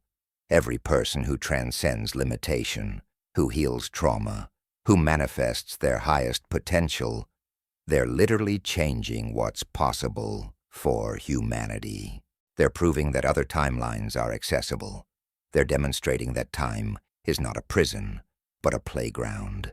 There's a meditation the ancient masters practiced that I want to share with you. They would sit in deep stillness and imagine themselves at the center of a sphere. Behind them was the past, extending infinitely backward. In front of them was the future, extending infinitely forward. Above them was the realm of higher possibilities. Below them was the realm of denser manifestation, and they would breathe, inhaling from the future and exhaling to the past, bringing the energy of possibility into the present moment and releasing the energy of limitation back into the past where it belonged. With each breath, they would expand the present moment, making now more spacious, more eternal, more infinite. You can practice this. You can feel yourself as the eternal center, the unchanging awareness around which time seems to flow. You can recognize that while your body exists in time, your consciousness is timeless. You've always been aware. You're aware now.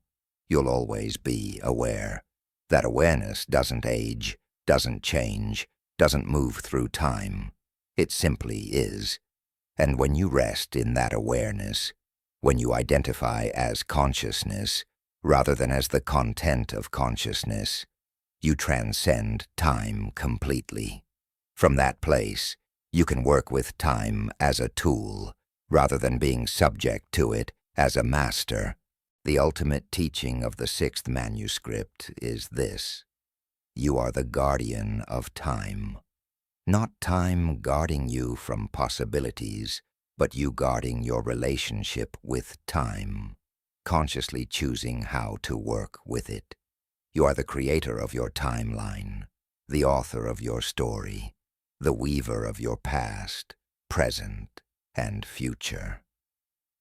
Time appears to control you only when you're unconscious. The moment you wake up, the moment you take full responsibility for your relationship with time, everything changes. You stop being a victim of your past. You stop being anxious about your future. You become the master of your moment. And in mastering your moment, you master your entire existence across all time. This is deep work.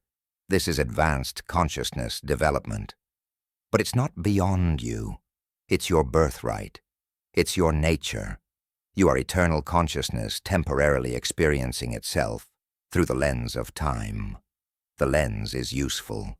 It creates structure, sequence, narrative, meaning. But the lens is not you. You are the one looking through the lens, and you can change the lens anytime you choose. You can see your life differently. You can experience time differently. You can create differently. The power has always been yours. Now you know how to use it. Chapter 8. The seventh manuscript. The law of the perfect mirror. Look around you right now at your life, at your circumstances, at your relationships, at your bank account, at your body, at everything you're experiencing. What you're seeing is not random. It's not accident. It's not happening to you. What you're seeing is you. The entire external world is a mirror reflecting your internal state back to you with perfect precision. This is the law that the seventh manuscript reveals, and it's the most confronting, most liberating, most transformative truth you'll ever encounter.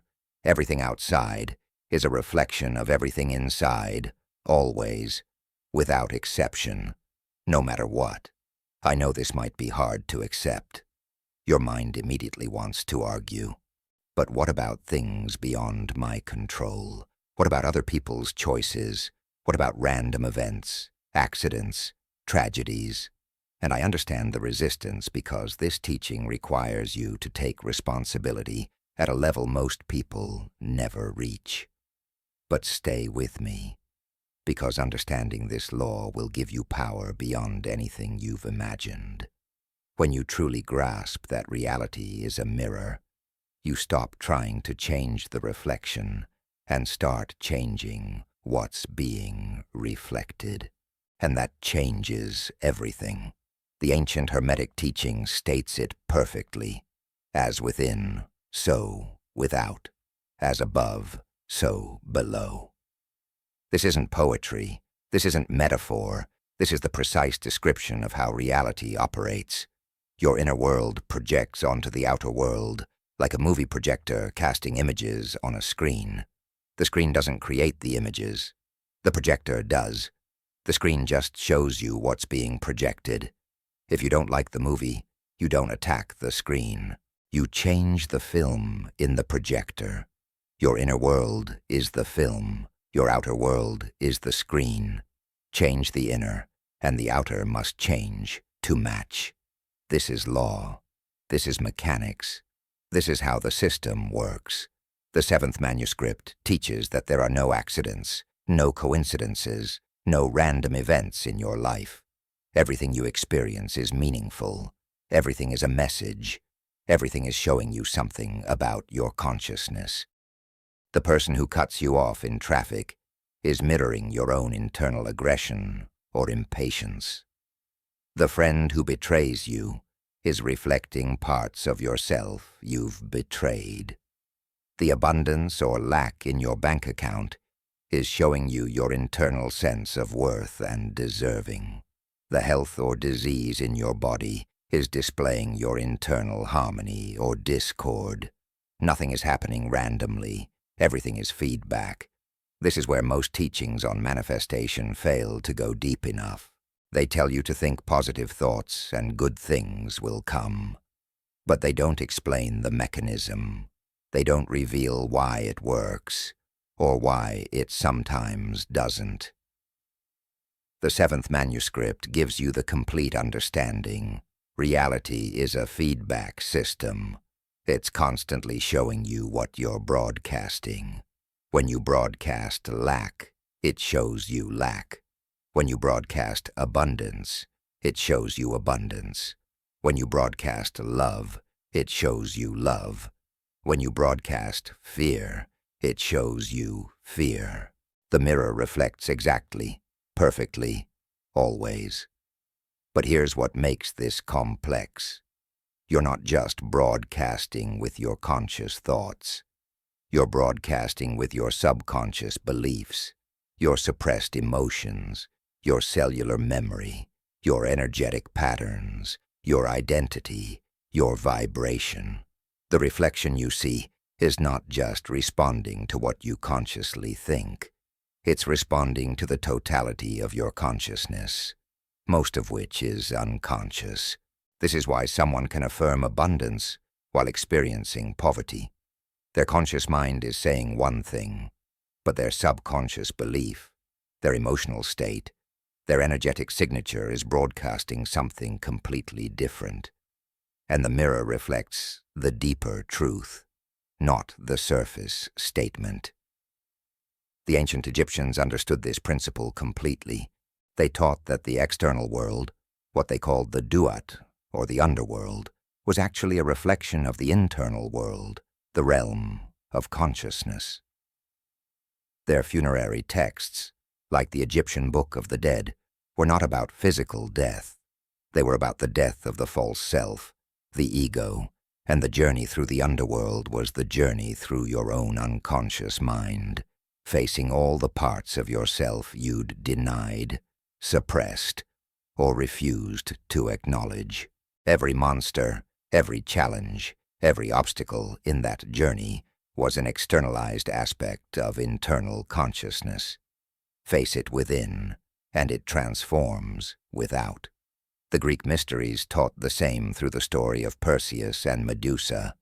Medusa, whose gaze turns people to stone, represents the terrifying power of seeing yourself truly. The mirror shield Perseus uses to defeat her represents self-reflection, the ability to look at yourself indirectly, safely, and see the truth of what you've become. The teaching is clear. You cannot defeat what you refuse to look at. You cannot transform what you will not acknowledge. The mirror of reality is showing you Medusa constantly, showing you the parts of yourself that have the power to paralyze you. But when you develop the courage to look, when you use the shield of awareness to see yourself clearly, you gain the power to transform. Modern psychology calls this projection. You project your internal world onto external circumstances and then react to your own projection as if it were independent reality. Carl Jung spent his entire career exploring this mechanism, teaching people to recognize their shadow, the disowned parts of themselves showing up in what they hate or fear in others. What you judge in others exists in you. What you admire in others exists in you. What triggers you, upsets you, excites you, all of it is showing you yourself. The world is not happening to you. You are happening to the world and then experiencing your own happening. But the seventh manuscript goes beyond psychology. It's not just about projection in relationships. It's about the entire structure of reality as mirror. Your financial situation is a mirror. Your health is a mirror. Your opportunities or lack thereof are mirrors. The traffic patterns you encounter are mirrors. The weather you experience is a mirror. Everything, absolutely everything, is reflecting something about your consciousness back to you. And once you understand this, once you accept this, you gain incredible power because you know exactly where to look to create change. Not out there, in here. Let me give you practical examples of how this works. Someone says to me, "I keep attracting unavailable partners. Why does this keep happening to me?" The mirror shows them they're emotionally unavailable to themselves. They're not present to their own needs, their own feelings, their own desires. They're seeking from others what they won't give to themselves. The external unavailability is reflecting internal unavailability. When they become available to themselves, when they show up fully for their own life, suddenly available partners appear, not because the dating pool changed, because they changed, and the mirror shifted to reflect the new internal reality. Another person says, "My boss is so controlling, I can't stand it." But when we explore their inner world, we find they're incredibly controlling of themselves, harsh, critical, demanding, never satisfied with their own performance. The boss is mirroring their own internal tyrant. When they learn to be gentle with themselves, to allow themselves to be human, to release the grip of self-control, either the boss softens or they find themselves in a new job with a different kind of leader. The external circumstance shifts because the internal pattern transformed. Someone else complains about never having enough money, always struggling financially. The economy is bad. Jobs don't pay enough. It's not my fault. But the mirror doesn't lie. When we look at their consciousness, we find beliefs about scarcity, feelings of unworthiness, behaviors of hoarding or compulsive spending, an identity built around struggle. The financial lack is perfectly reflecting their internal sense of lack, not lack of money, lack of self-worth, lack of self-trust, lack of feeling deserving. When they transform these internal lacks, when they cultivate genuine feelings of abundance, worthiness, and trust, money starts flowing in ways that seem miraculous, but are actually just the mirror reflecting a new internal reality. The 7th manuscript teaches that there are layers to the mirror. The surface layer reflects your conscious thoughts and immediate emotions. This is why positive thinking has some effect.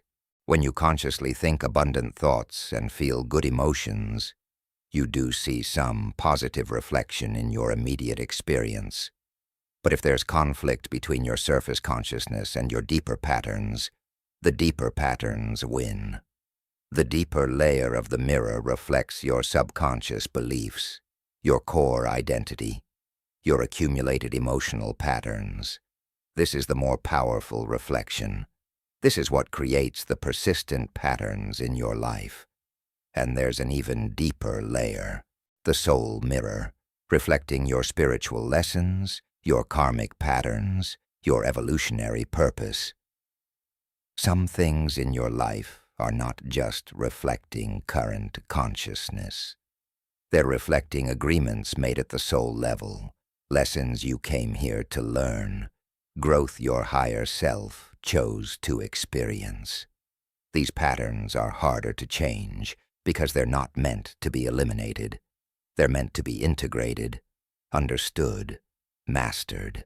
The mirror shows you where your work is, what you're here to evolve beyond, what you're here to transform within yourself. Understanding which layer you're dealing with is crucial. If you're trying to change a soul-level pattern with surface affirmations, you'll fail. Soul patterns require soul-level work, deep meditation, shadow integration, spiritual practice, confronting your deepest fears and limitations. This is why some challenges in life are so persistent. They're not there because you're doing something wrong. They're there because you're being invited to grow in ways that require going deeper than you've ever gone before. The Buddhist teaching of dependent origination explains this perfectly. Nothing exists independently. Everything arises in dependence on everything else. Your experience arises in dependence on your consciousness. Your consciousness arises in dependence on your conditioning. Your conditioning arises in dependence on your experiences. It's a loop, a feedback system, a mirror reflecting back and forth infinitely. Break the loop at any point, and the entire system changes. You don't have to change everything. You just have to change one element genuinely, deeply, completely, and the mirror must shift to reflect the change. Now here's where this gets really powerful. When you understand that reality is a mirror, you can use it as a diagnostic tool. Instead of reacting to what you see, you ask, what is this reflecting about me? Instead of blaming circumstances, you inquire, what inside me is creating this outside me? Instead of trying to fix the external, you explore the internal. This turns every challenge into a teacher, every problem into a portal, every difficulty into an opportunity for self-discovery and transformation. Someone disrespects you. Instead of getting defensive or attacking back, you ask, where am I disrespecting myself? And you'll find it. Maybe you're not honoring your boundaries. Maybe you're not valuing your time. Maybe you're not standing in your worth. The external disrespect is just showing you the internal disrespect. When you correct the external either corrects itself or becomes irrelevant. The person either treats you differently or loves your experience entirely, to be replaced by people who mirror your new self-respect. You face a financial crisis. Instead of panicking or blaming the economy, you ask, what is this showing me about my relationship with security, with trust, with worthiness? And you go deep. You explore your beliefs about deserving. You examine your patterns around receiving. You investigate your identity around struggle versus ease. The crisis is not punishment. It's feedback. It's the universe, your own higher consciousness, showing you through the mirror of circumstance where your inner work needs to happen. The 7th Manuscript teaches specific practices for working with the mirror consciously. The first practice is radical responsibility. Take responsibility for everything in your experience, not blame. Responsibility. Blame says it's your fault and you're bad. Responsibility says you're the creator and you have power. Everything you experience, you're creating through your consciousness. This doesn't mean you created it deliberately or consciously. It means your consciousness is the projector, and what you're experiencing is the projection. Own it completely, and you gain power to change it completely. The second practice is mirror meditation. You sit quietly and review your life, looking at each area through the lens of reflection. What is my health reflecting? What are my relationships reflecting? What is my career reflecting?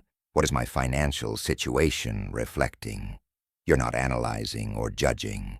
You're simply asking the mirror to show you what it's reflecting. And if you sit in stillness and openness, the answers will come. You'll see the connections. You'll recognize the patterns. You'll understand what your external world is trying to teach you about your internal world. The third practice is gratitude for feedback. Instead of resenting challenges, you thank them for the information they're providing. Thank you for showing me where I'm still holding fear. Thank you for revealing where I'm not trusting. Thank you for demonstrating where my consciousness needs to evolve. This shifts your relationship with difficulty from resistance to receptivity. Difficulties stop being problems and become messages. And when you receive the message, when you learn the lesson, when you make the internal shift, the external challenge often dissolves spontaneously because its purpose has been fulfilled. The fourth practice is conscious creation through internal shift. Once you identify what's being reflected, you don't try to change the reflection. You change what's being reflected. If you're seeing lack reflected, you cultivate internal abundance. If you're seeing criticism reflected, you cultivate internal acceptance. If you're seeing chaos reflected, you cultivate internal peace. You work on the inner, trusting that the outer must follow, because that's how mirrors work. This requires patience, because there's often a lag between inner shift and outer reflection. But the lag is just the time it takes for physical reality to catch up with energetic reality. The fifth practice is mirror reversal. This is advanced work. You consciously create an internal reality that's opposite to your external circumstances, and you sustain it until the external flips to match the internal. You're broke, but you cultivate the internal state of wealth. You're sick, but you embody the internal state of health. You're alone, but you generate the internal state of connection. This is not denial. This is deliberate reality creation. You're not denying what is. You're creating what will be by establishing it internally first. And because reality is a mirror, when you maintain the internal state consistently enough, the external must eventually conform. The ancient alchemists called this the great work. The transformation of lead into gold was never about literal metal. It was about transforming the leaden consciousness that creates difficult circumstances into the golden consciousness that creates miraculous ones. The mirror doesn't change. The consciousness being reflected changes, and therefore the reflection changes. This is the only alchemy that matters. This is the only magic that's real. Change yourself.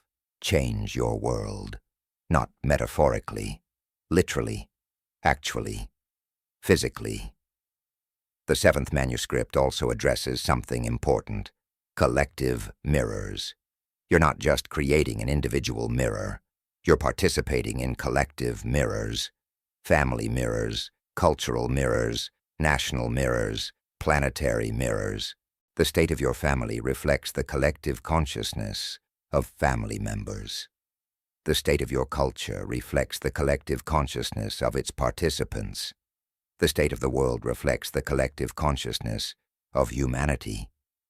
You can't single-handedly change the collective mirror, but you can change your position in it. You can shift your individual consciousness, which shifts how you experience the collective reflection, and your shift contributes to shifting the collective itself. This is why individual transformation matters so much. You're not just changing your personal experience. You're changing the collective field. Every person who wakes up, who takes responsibility, who shifts from victim to creator, they're altering the collective mirror. They're making it easier for others to wake up. They're proving that transformation is possible. They're demonstrating that the mirror can reflect something different. This is your contribution. This is your service. This is how you change the world. Not by trying to fix it out there, but by transforming it in here. There's a beautiful teaching from the Native American traditions.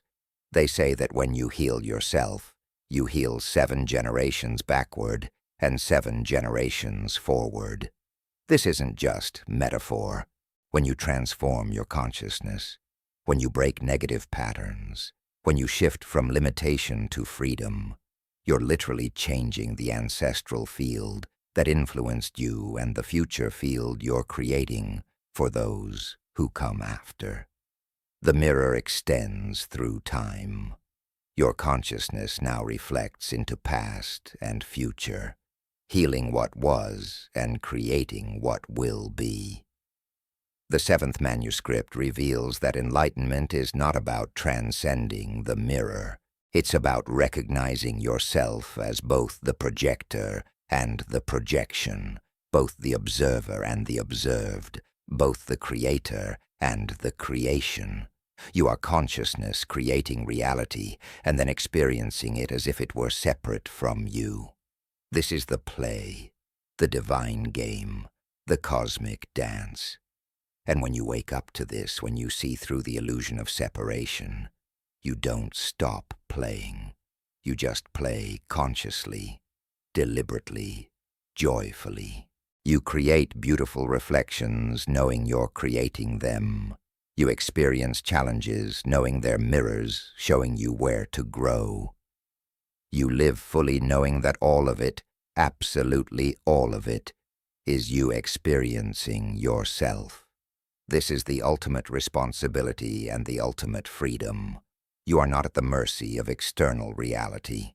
External reality is at the mercy of you, meaning it must respond to you, must reflect you, must conform to you when you're conscious enough to direct it.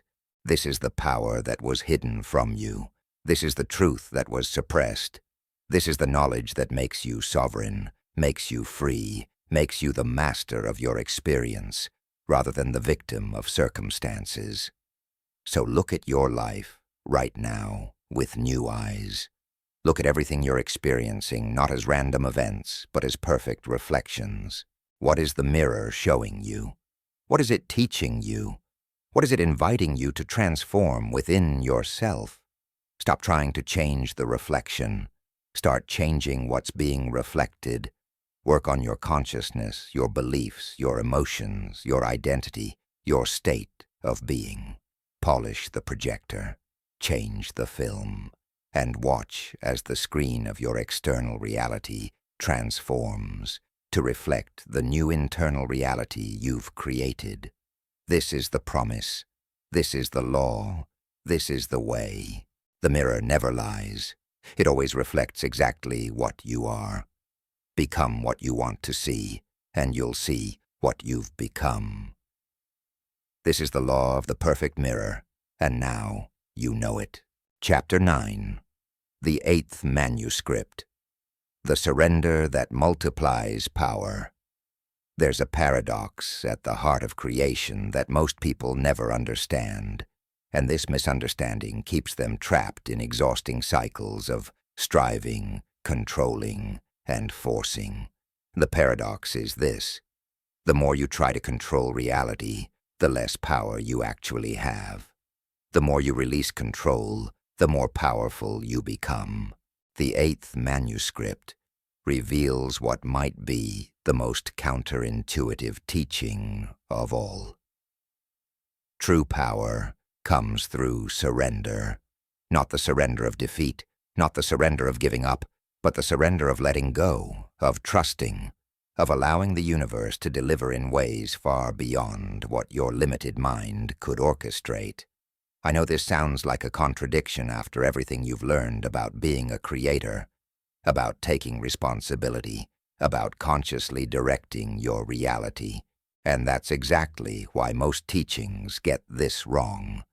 They tell you either to control everything or to surrender everything, when the truth is far more nuanced, far more elegant, far more powerful.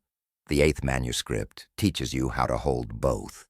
How to be intentional and surrendered simultaneously, how to direct and allow at the same time, how to be the creator who trusts creation itself to handle the details.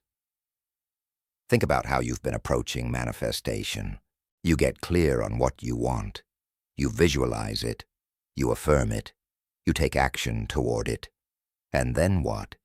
You watch for results. You monitor progress. You worry when things don't move fast enough. You try to figure out how it's going to happen. You attempt to control the path, manipulate circumstances, force doors open. And all of this controlling, all of this efforting, all of this trying to make it happen according to your plan. It actually slows down or completely blocks the manifestation. Not because the universe is punishing your control, but because control is resistance, and resistance blocks flow. The ancient Taoists understood this perfectly. Their central teaching is Wu Wei, which is often translated as non-action, but that's not quite right. Wu Wei, means action that's in harmony with the natural flow. Effortless action, action without forcing. It's the difference between swimming with the current and swimming against it. Both involve movement, but one is exhausting and slow while the other is graceful and fast. The Taoists observed nature and saw that water doesn't force its way through obstacles. It flows around them, over them, under them. And yet water, the softest substance, can wear away the hardest stone. Not through force, but through consistent, surrendered flow. The Buddhist teaching of non-attachment points to the same truth. The Buddha didn't say, don't desire. He said, don't be attached to your desires.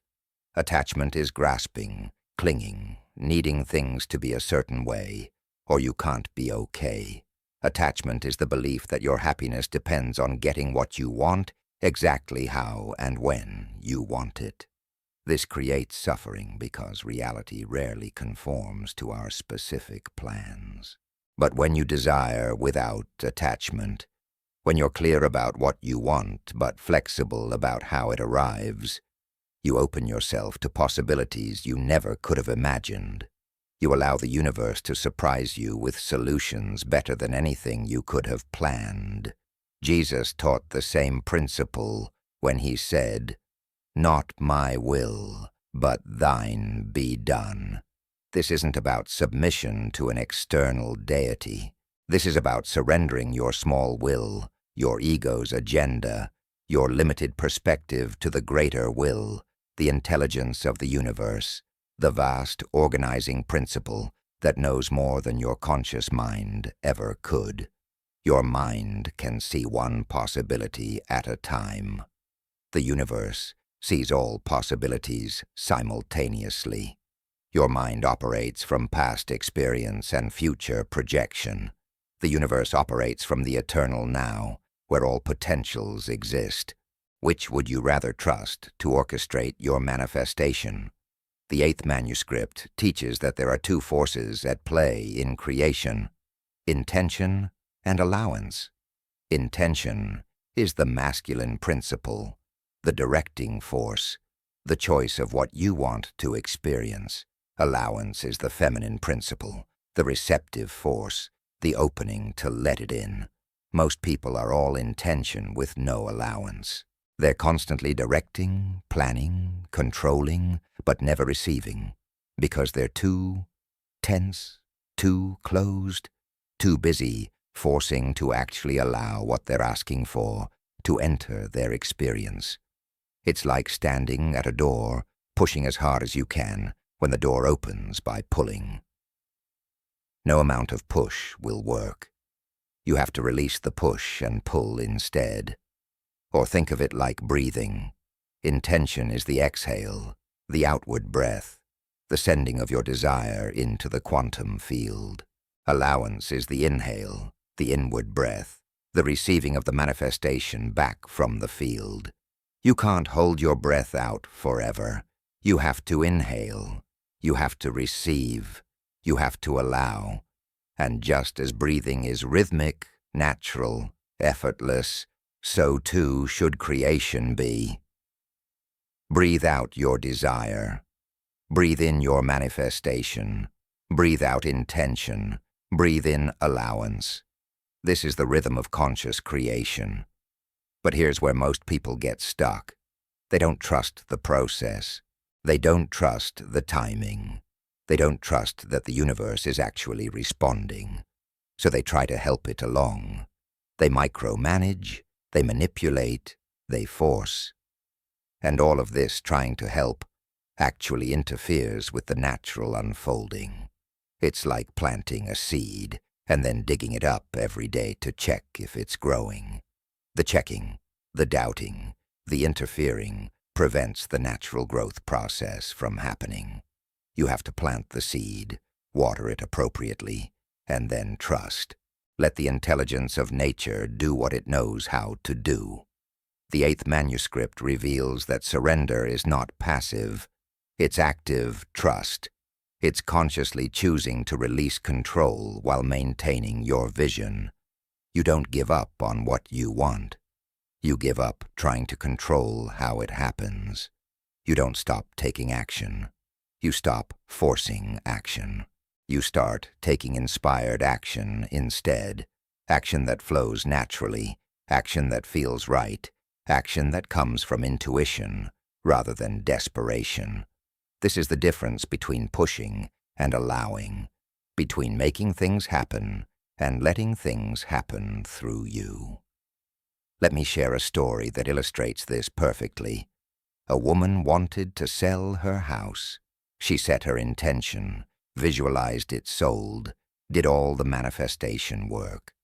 But months passed with no buyers. She lowered the price. She tried different marketing. She worried constantly. She controlled every showing, staging everything perfectly, hovering over potential buyers. Nothing worked. Then one day, exhausted from all the effort, she surrendered. She said to the universe, "I've done everything I can. It's in your hands now. If it's meant to sell, it will. If not, I'll trust there's a reason." She released her grip on the outcome. Within a week, a buyer appeared, not through any of her efforts, but through a random conversation at a coffee shop. The buyer paid more than her original asking price and closed quickly. The moment she surrendered control, the universe delivered in a way her controlling could never have orchestrated. This pattern repeats endlessly. People try to force relationships, and they fail. The moment they surrender, the moment they decide they're complete, whether they meet someone or not, the right person appears. People struggle to build businesses, controlling every detail, burning themselves out. Then they reach a breaking point. They let go. They start flowing with what feels right, instead of forcing what seems logical, and suddenly everything clicks into place. The surrender isn't giving up. It's giving over. It's handing the logistics to the universe while maintaining clarity on the destination. The ancient mystery schools taught this through initiations designed to break the initiate's illusion of control. They would place initiates in situations where all their controlling strategies failed, where all their efforting was useless, where they had no choice but to surrender completely. And in that surrender, in that moment of releasing the ego's grip, they would experience grace, miracles, transformations that proved the power of letting go. They learned through direct experience that the universe supports them more powerfully when they stop trying to do it all themselves. Modern research on flow states validates this ancient wisdom. When you're in flow, when you're in the zone, what's happening? You're not thinking. You're not controlling. You're not forcing. You're completely present, completely focused, and completely surrendered to the moment.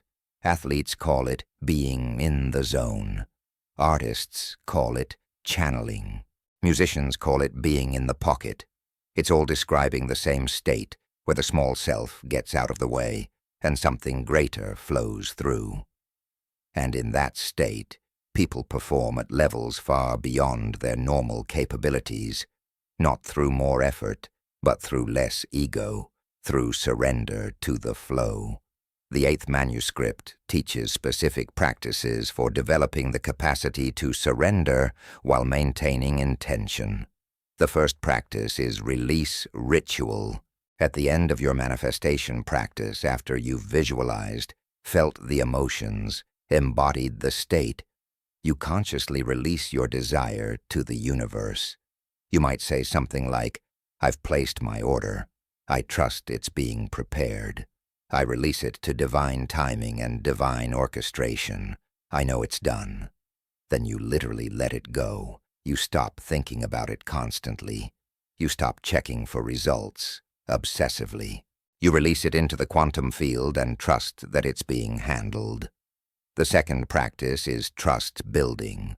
Surrender requires trust, and trust is built through evidence. Start noticing all the ways the universe has already supported you. All the times things worked out even when you didn't see how. all the moments when doors closed that needed to close, and better doors opened, all the instances when delays turned out to be blessings, all the ways that what seemed like problems were actually solutions in disguise. Build a catalog of trust evidence in your mind. When doubt arises, remind yourself of these proofs. Trust is not blind faith. Trust is recognition of a pattern of support that's always been there. The third practice is inspired action versus forced action. Learn to discern the difference. Forced action feels heavy, obligatory, draining. You do it because you think you should, because you're trying to make something happen, because you're afraid it won't happen otherwise. Inspired action feels light, natural, energizing. You do it because it feels right, because you're drawn to it, because it's the obvious next step. Start following inspiration and releasing force. When you feel inspired to reach out to someone, do it. When you feel inspired to take a certain path, take it.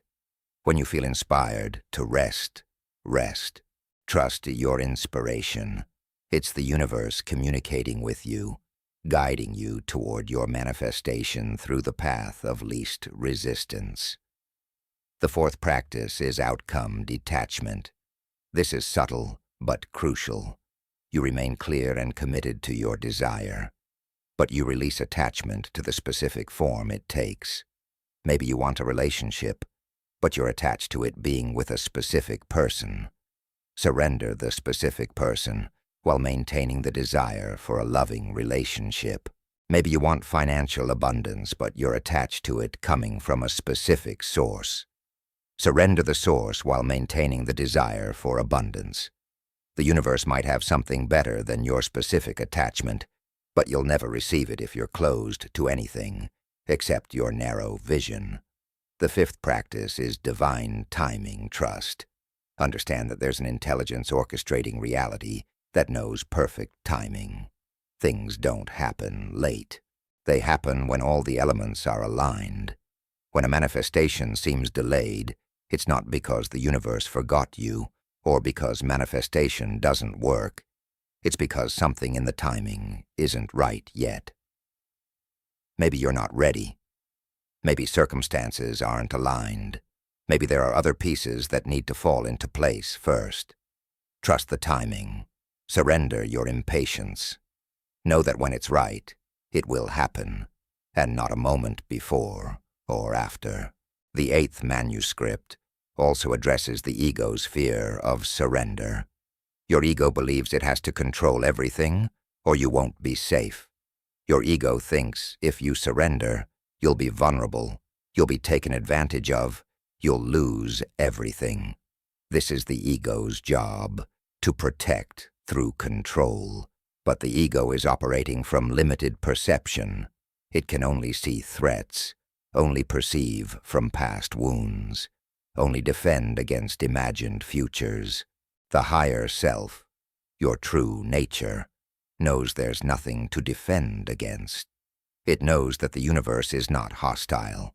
It knows that you're supported, guided, and loved by existence itself. Learning to surrender is learning to trust your higher self more than your ego. It's learning to operate from love rather than fear, from abundance rather than scarcity, from faith rather than doubt. This doesn't happen overnight. Your ego will resist. It will generate fears. It will create scenarios of what could go wrong if you let go of control. Thank your ego for trying to protect you, and then choose to surrender anyway.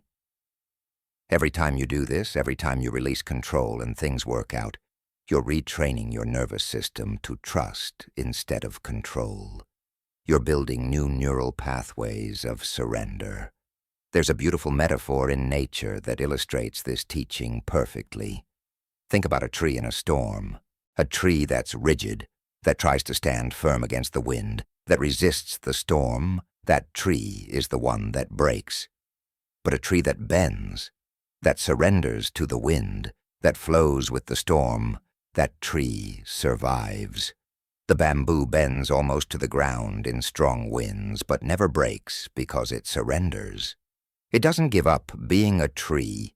It doesn't lose its roots. It just releases resistance to the force it cannot control. And when the storm passes, it returns to standing tall. This is the power of surrender, not weakness, flexibility, not defeat, wisdom. The 8th manuscript teaches that there are levels of surrender, and you develop the capacity gradually. The first level is surrendering outcomes. You stop being attached to specific results. You trust that what comes is what's meant to come. The second level is surrendering timing. You stop demanding things happen according to your schedule. You trust divine timing. The third level ties surrendering methods. You stop insisting on specific paths. You trust that the universe will open the right doors. The fourth level is surrendering identity. You stop clinging to who you think you are. You trust that you're becoming who you're meant to become. The fifth level is complete surrender, ego dissolution, total trust that existence itself is guiding your path perfectly. Most people never get past the first level. They're willing to surrender small outcomes, but not big ones. They're willing to trust timing on minor things, but not major life decisions. They're willing to flow with the universe, as long as it's going where they already planned to go. But true surrender, powerful surrender, transformative surrender, happens when you release control of the things that matter most, the things your ego is most attached to, the things you think you need to be okay. This is advanced work. This is mastery. But it's where real miracles happen.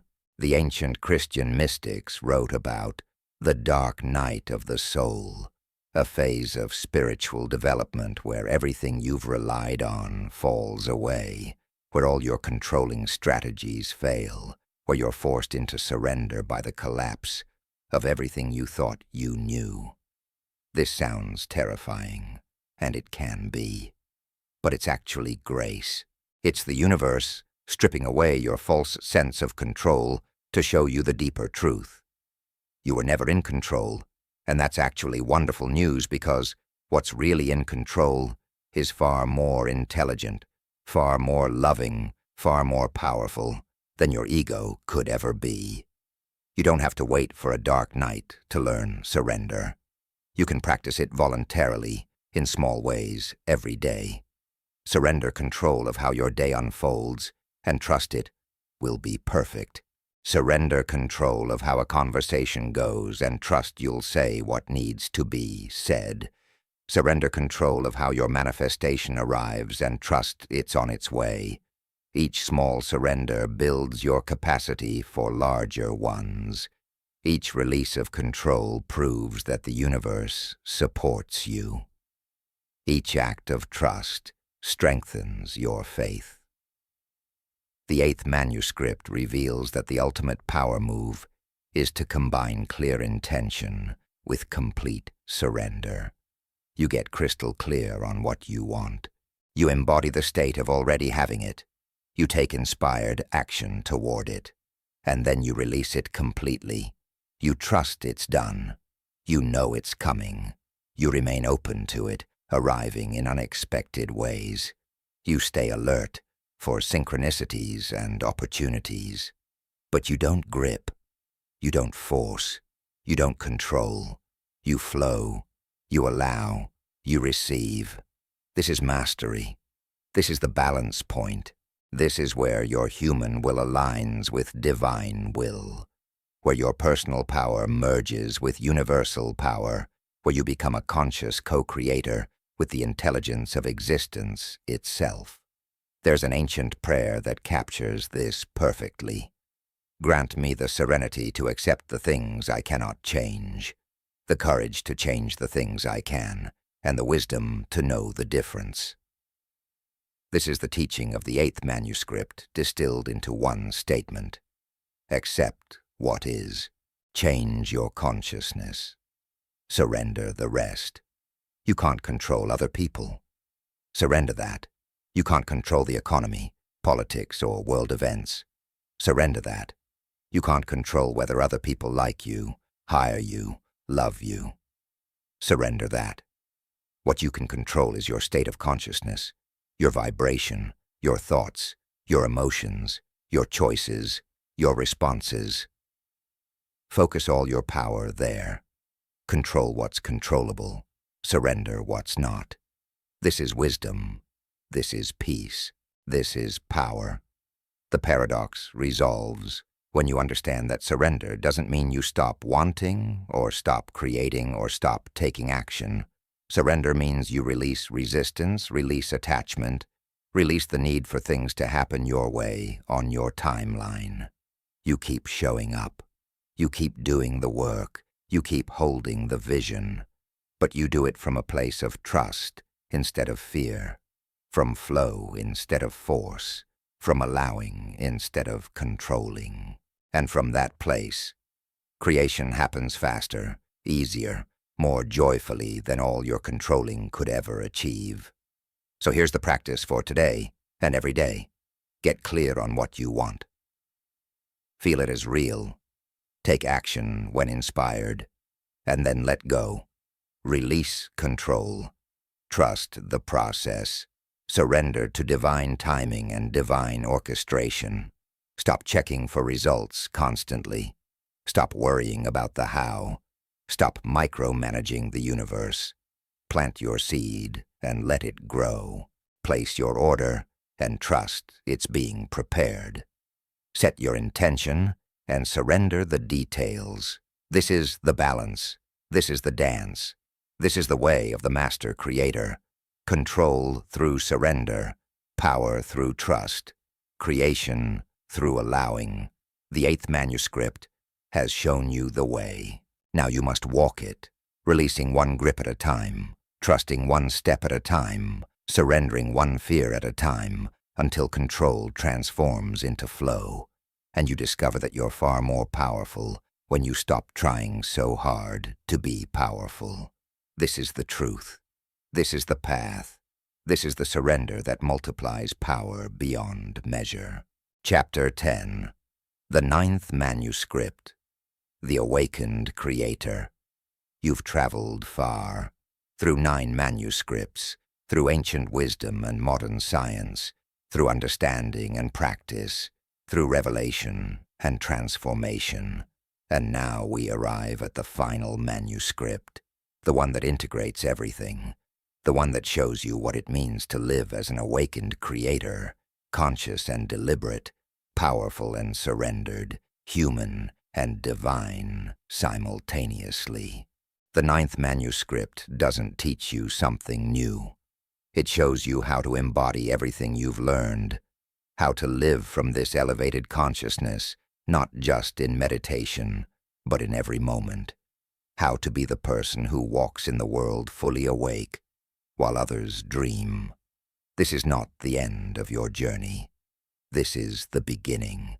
Everything up until now has been preparation, has been learning, has been understanding the principles and practices.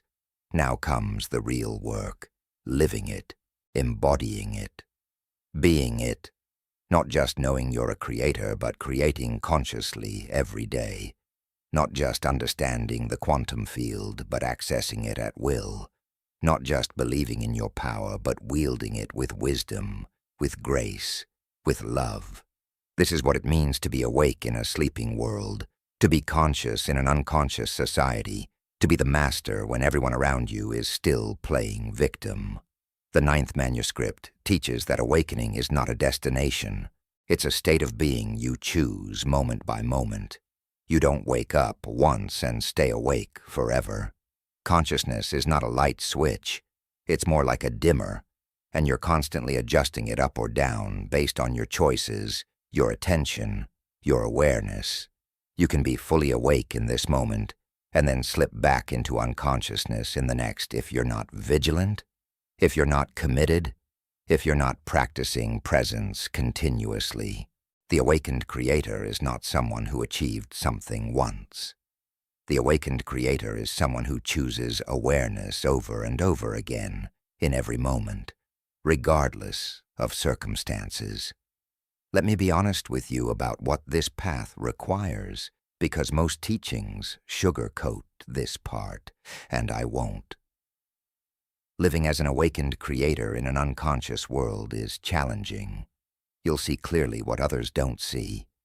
You'll understand what others don't understand. You'll be responsible in ways others aren't responsible. You'll be unable to play victim anymore, unable to blame anymore, unable to make excuses anymore. You'll know that everything in your experience is your creation, and that knowing comes with a weight, a responsibility, a requirement to show up differently than you have before. People around you might not understand. They might think you've changed, and they'll be right. You have changed. You're not the person you were when you started this journey. Some relationships will deepen because the people in them are also awakening. Other relationships will fall away because they were built on your old identity, your old consciousness, your old way of being in the world. This is natural. This is necessary. You cannot grow into a new version of yourself while maintaining all the same connections to your old self. Something has to release. Someone has to let go. And often that someone is you. Your old life will no longer fit. The job that once satisfied you will feel constrictive. The habits that once comforted you will feel limiting. The beliefs that once defined you will feel false. The goals that once motivated you will feel hollow. This isn't failure. This is evolution. You're outgrowing your old operating system. You're expanding beyond your previous container. You're becoming too big for the small life you once accepted. And this expansion, while exciting, is also uncomfortable. Growth always is. The caterpillar doesn't become a butterfly without the discomfort of dissolution. Neither will you. But here's what makes it worth it. Here's what makes all the challenge, all the discomfort, all the change worth it beyond measure. You become free, truly free. Not free from responsibility, but free from unconscious reaction. Not free from challenges, but free from being controlled by them. Not free from emotions, but free from being enslaved by them. You gain the ability to choose your response to everything. You develop the capacity to create consciously rather than unconsciously. You experience yourself as the author of your life, rather than a character in someone else's story. And this freedom, this power, this sovereignty, it's worth every moment of discomfort it took to achieve. The 9th manuscript teaches that the awakened creator operates from a fundamentally different paradigm than most people. Most people operate from the outside in. They look at their external circumstances and let those circumstances determine their internal state. If circumstances are good, they feel good. If circumstances are challenging, they feel bad. Their emotions, their thoughts, their sense of self-worth are all dependent on external conditions. They're completely reactive, completely at the mercy of the world around them. This is the sleep state. This is unconscious living. This is what you're leaving behind. The awakened creator operates from the inside out. Your internal state determines your experience of external circumstances, and more importantly, your internal state creates your external circumstances. You feel good first, and then circumstances match that frequency. You embody success before evidence appears. You practice gratitude before abundance manifests. You generate love before relationship arrives. You establish peace before chaos calms. You create from the inside out, and this reversal of the normal process is what makes you a conscious creator rather than an unconscious reactor. This requires a level of self-awareness that most people never develop. You must become intimately familiar with your own consciousness. You must know your patterns, your triggers, your default reactions. You must recognize when you're slipping into unconsciousness, when old programming is running, when you're creating from fear rather than love. And you must develop the capacity to interrupt these patterns in real time, to catch yourself in the act of unconscious creation and consciously choose something different. This is the practice. This is the work.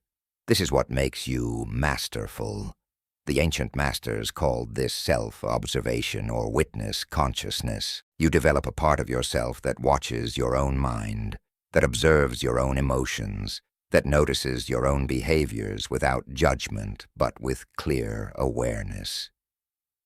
This witness is your true self, your consciousness itself, observing the content of consciousness.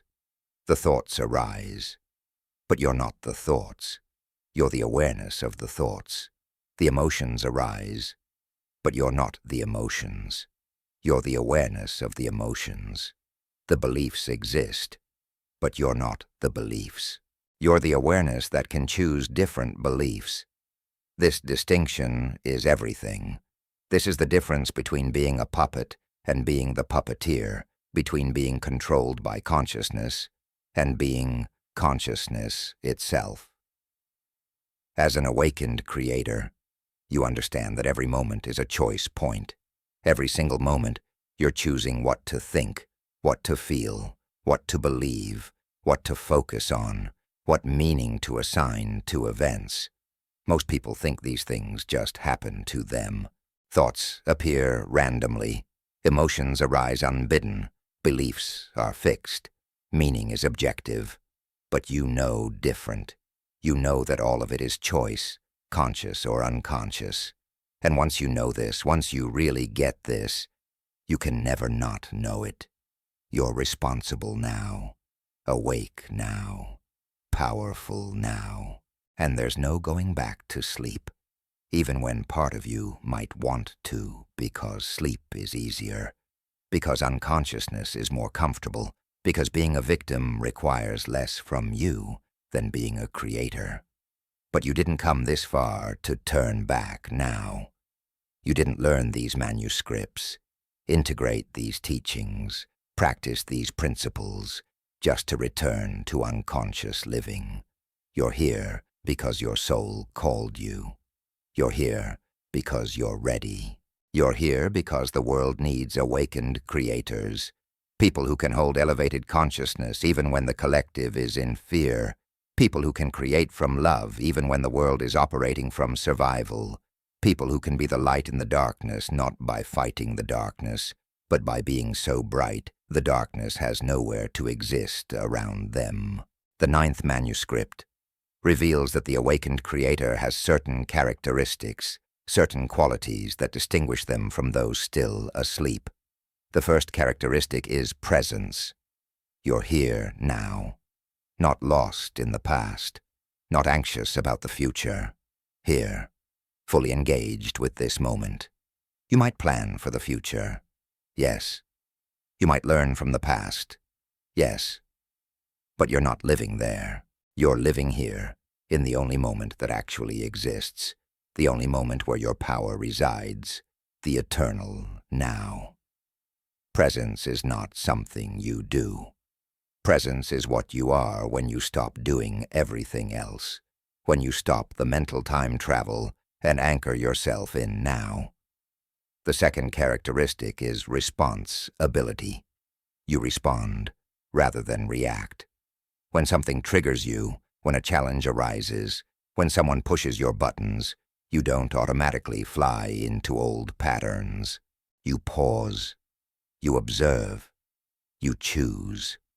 You respond consciously rather than reacting unconsciously. This doesn't mean you don't feel emotions. You feel everything, probably more deeply than before, because you're no longer numbing yourself. But you don't let the emotions control your behavior. You feel them, you honor them, you let them move through you, and then you choose your response from your highest self rather than your wounded self. The third characteristic is creator consciousness. You see yourself as the source of your experience, not victim, not even manifester trying to get things from the universe. Creator.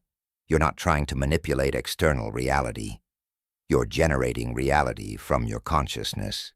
You're not hoping the universe will deliver. You're being the universe expressing through human form. You're not asking for permission. You're claiming your power. This is a fundamental shift in identity. You're not human trying to be spiritual. You're spirit being human. You're not small self reaching for big self. You're infinite consciousness temporarily experiencing limitation by choice. The fourth characteristic is emotional mastery. You feel your emotions fully, but you're not controlled by them. You understand that emotions are information, energy in motion, feedback from your consciousness. You don't suppress them or deny them. You also don't wallow in them or identify with them. You feel anger without being angry. You experience sadness without being sad. You touch fear without being afraid. The emotion is an experience you're having, not who you are. And because you maintain this distinction, you can choose which emotions to cultivate, which to release, which to transform. You're no longer at the mercy of emotional weather. You're the sky in which weather happens. The fifth characteristic is alignment. Your thoughts, emotions, beliefs, words, and actions are all congruent. You're not saying one thing and doing another. You're not believing one thing and feeling another. You're not wanting one thing and creating another. Everything is aligned, coherent, integrated. This creates tremendous power because there's no internal conflict, no energy leaking out through contradictions. When you're fully aligned, when your entire being is pointing in the same direction, manifestation happens quickly, easily, almost effortlessly, because there's no resistance within you to block the flow. The sixth characteristic is intuitive living. You trust your inner guidance more than external authority. You listen to your gut, your heart, your knowing. You've developed your intuitive capacity to the point where you can distinguish between fear-based thoughts and intuitive guidance, between ego whispers and soul knowing, and you follow your intuition even when it doesn't make logical sense, even when people around you don't understand, even when you can't explain why you know what you know. You trust yourself completely because you recognize that your intuition is the universe communicating directly with you. The seventh characteristic is generosity of spirit. You give freely, not from obligation but from overflow. You share your gifts, your knowledge, your abundance, your love without keeping score, without expecting return. You understand that giving and receiving are the same energy moving in a circle. What you give, you receive. What you hoard, you lose. You operate from abundance consciousness, knowing there's always more, knowing you're always supported, knowing that the more you give from fullness, the more fullness you experience. Your generosity isn't sacrifice. It's the natural expression of understanding that you and everyone else are the same consciousness, experiencing itself through different forms. The eighth characteristic is unshakable peace, not the peace that depends on everything being perfect, but the peace that exists regardless of circumstances. You found the still point within yourself, the center of the cyclone where everything is calm, even when chaos swirls around you. You know who you are beneath all the drama, beneath all the circumstances, beneath all the challenges. You're rooted in your true nature as consciousness itself, and from that rootedness, comes a peace that passes understanding, a calm that can't be disturbed by external events because it doesn't depend on external events. The ninth characteristic is purpose-driven living. You know why you're here, not just intellectually, but in your bones, in your cells, in your soul. You've connected with your purpose, your unique expression, your particular way of contributing to the evolution of consciousness on this planet, and you live from that purpose. Your decisions are guided by it. Your actions serve it. Your life expresses it. You're no longer drifting or following someone else's path or doing what you think you should do. You're doing what you came here to do, and that alignment with purpose gives your life meaning, direction, fulfillment that no external achievement could ever provide. The 10th characteristic is joy. Not happiness, which depends on circumstances, but joy, which is the natural state of consciousness unobstructed by resistance. You've learned to find joy in the simple act of being alive, in breathing, in sensing, in experiencing. You don't need anything to happen for you to access joy. It's always available because it's your essential nature. Yes, you still want things. Yes, you still have goals and dreams and desires. But your joy doesn't depend on achieving them. You're joyful now, and you're using that joy as fuel for your creation, rather than making creation a condition for your joy. Living as an awakened creator means integrating all 9 manuscripts into one coherent way of being. You know you're the creator, and you create consciously. You understand, emotion is power, and you master your emotional state. You recognize beliefs create reality, and you choose empowering beliefs. You access the quantum field regularly, drawing from infinite possibility. You embody the state of your desires before they manifest. You transcend linear time, healing the past and accessing the future from now. You see reality as mirror, taking responsibility for everything you experience. You balance intention with surrender, controlling what you can and releasing what you can't. You integrate all of this into a natural, fluid, moment-by-moment practice of conscious creation. This is not about perfection. You'll still have moments of unconsciousness. You'll still slip into old patterns sometimes. You'll still face challenges, experience emotions, encounter obstacles. But the difference is, you'll catch yourself faster. You'll return to awareness more quickly. You'll choose consciously more often. And over time, through consistent practice, through commitment to staying awake, the awakened state becomes your default rather than the exception. You spend more time conscious than unconscious. You create more deliberately than accidentally. You live more from choice than from habit. The 9th manuscript teaches that you have a responsibility that comes with this knowledge, this power, this awakening. You're responsible for holding higher consciousness in a world that often operates from lower consciousness.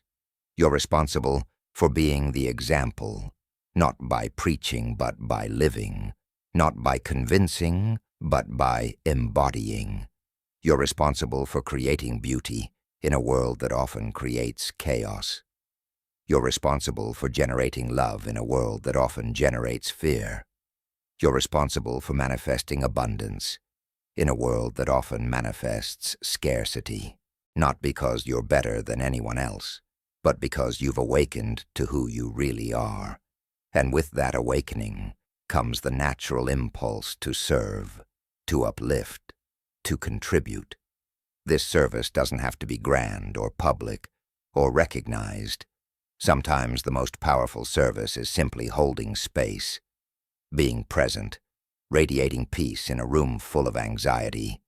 Sometimes it's making one person laugh when they desperately needed levity. Sometimes it's saying the right word at the right time that shifts someone's perspective.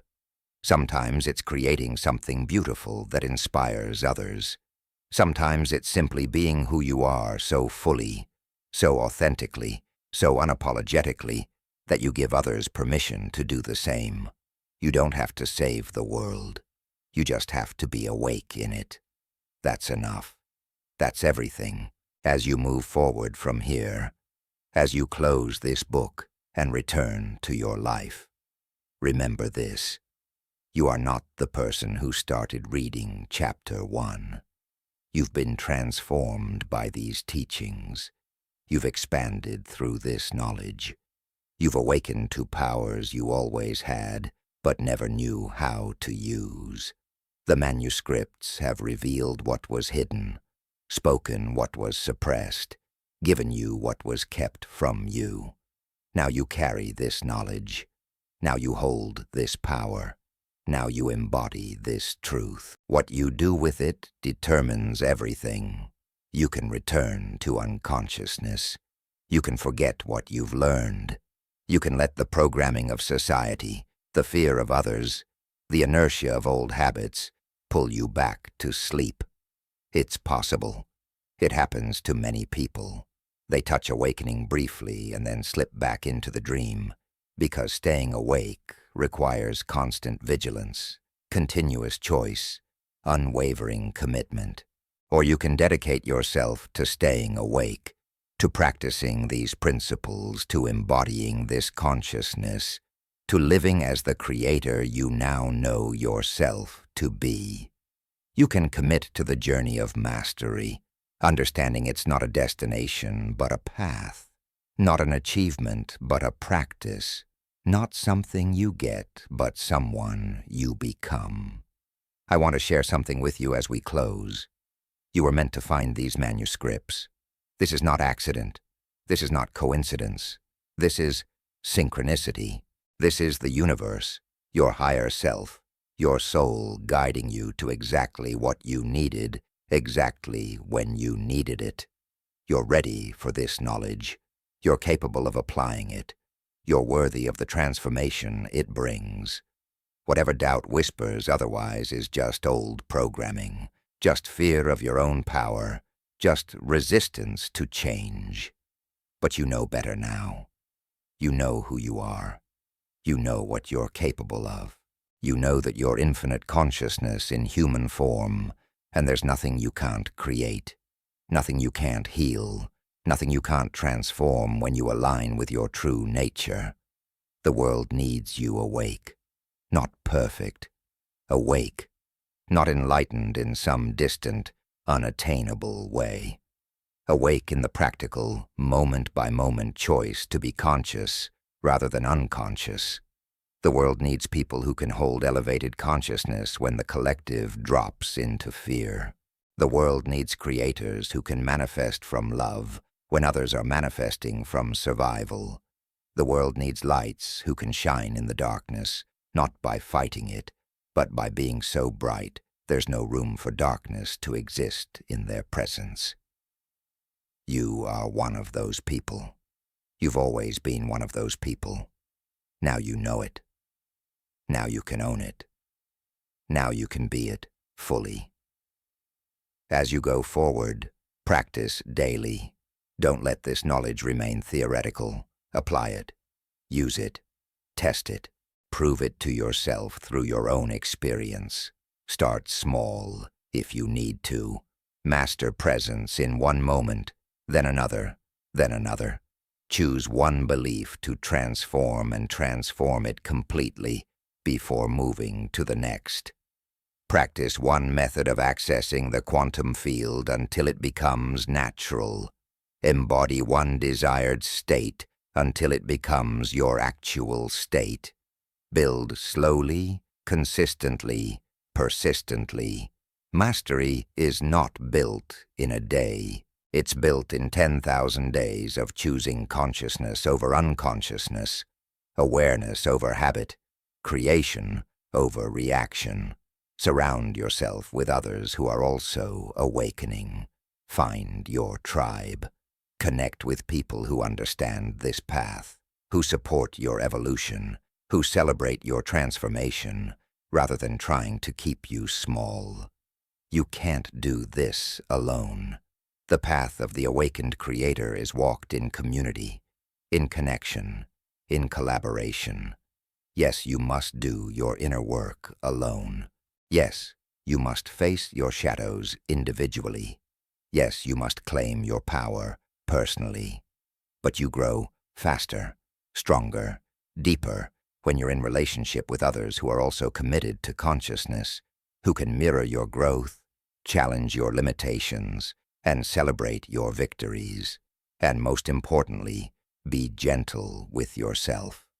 This is not about being perfect. This is about being conscious. You'll make mistakes. You'll forget. You'll slip back into old patterns.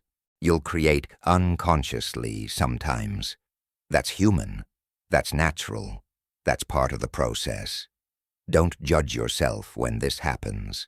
Don't collapse into shame or give up in frustration. Simply notice, acknowledge, forgive yourself, and choose again. Every moment is a new opportunity to wake up. Every breath is a chance to choose consciousness. Every experience is an invitation to practice presence. You don't have to get it right every time. You just have to keep choosing, keep practicing, keep returning to awareness again and again and again. The journey of the awakened creator is the most exciting, most fulfilling, most meaningful journey you can take.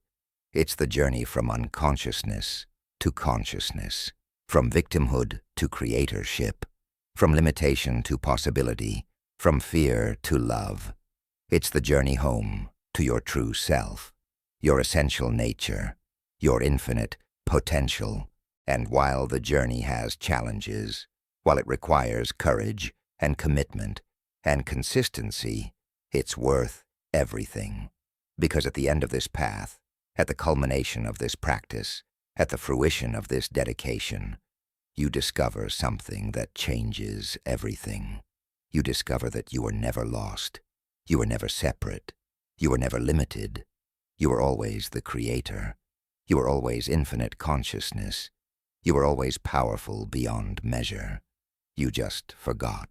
And these manuscripts, these teachings, these practices, they didn't give you anything new. They reminded you of what you always were, what you've always been, what you'll always be. You are the creator. You are consciousness. You are infinite possibility taking form. You are the universe experiencing itself subjectively. You are eternal awareness temporarily focused through human perspective. You are everything and nothing, form and formlessness, limited and limitless simultaneously. This is not metaphor. This is not philosophy. This is literal truth. This is who you are beneath the conditioning, beneath the identity, beneath the beliefs about limitation. This is your essential nature. And now that you've remembered it, now that you've awakened to it, now that you've claimed it, your life will never be the same. You can never truly go back to sleep. You can only move forward, deeper into consciousness, higher into awareness, fuller into expression of your infinite creative nature. Welcome home, Creator. Welcome to consciousness. Welcome to your power. The 9 manuscripts have been revealed. The hidden knowledge has been spoken. The forbidden truth has been given. Now it's yours. Now it's your responsibility. Now it's your opportunity.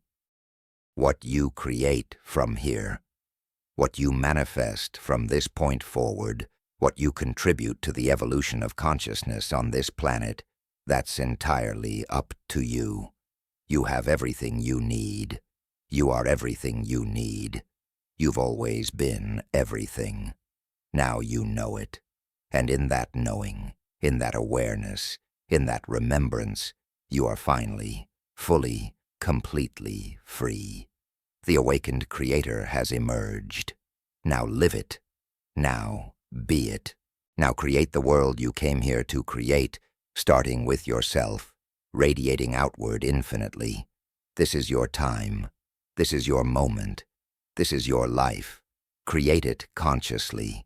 Create it beautifully. Create it powerfully. You know how. The manuscripts have shown you the way. Now walk it, one awakened moment at a time, forever.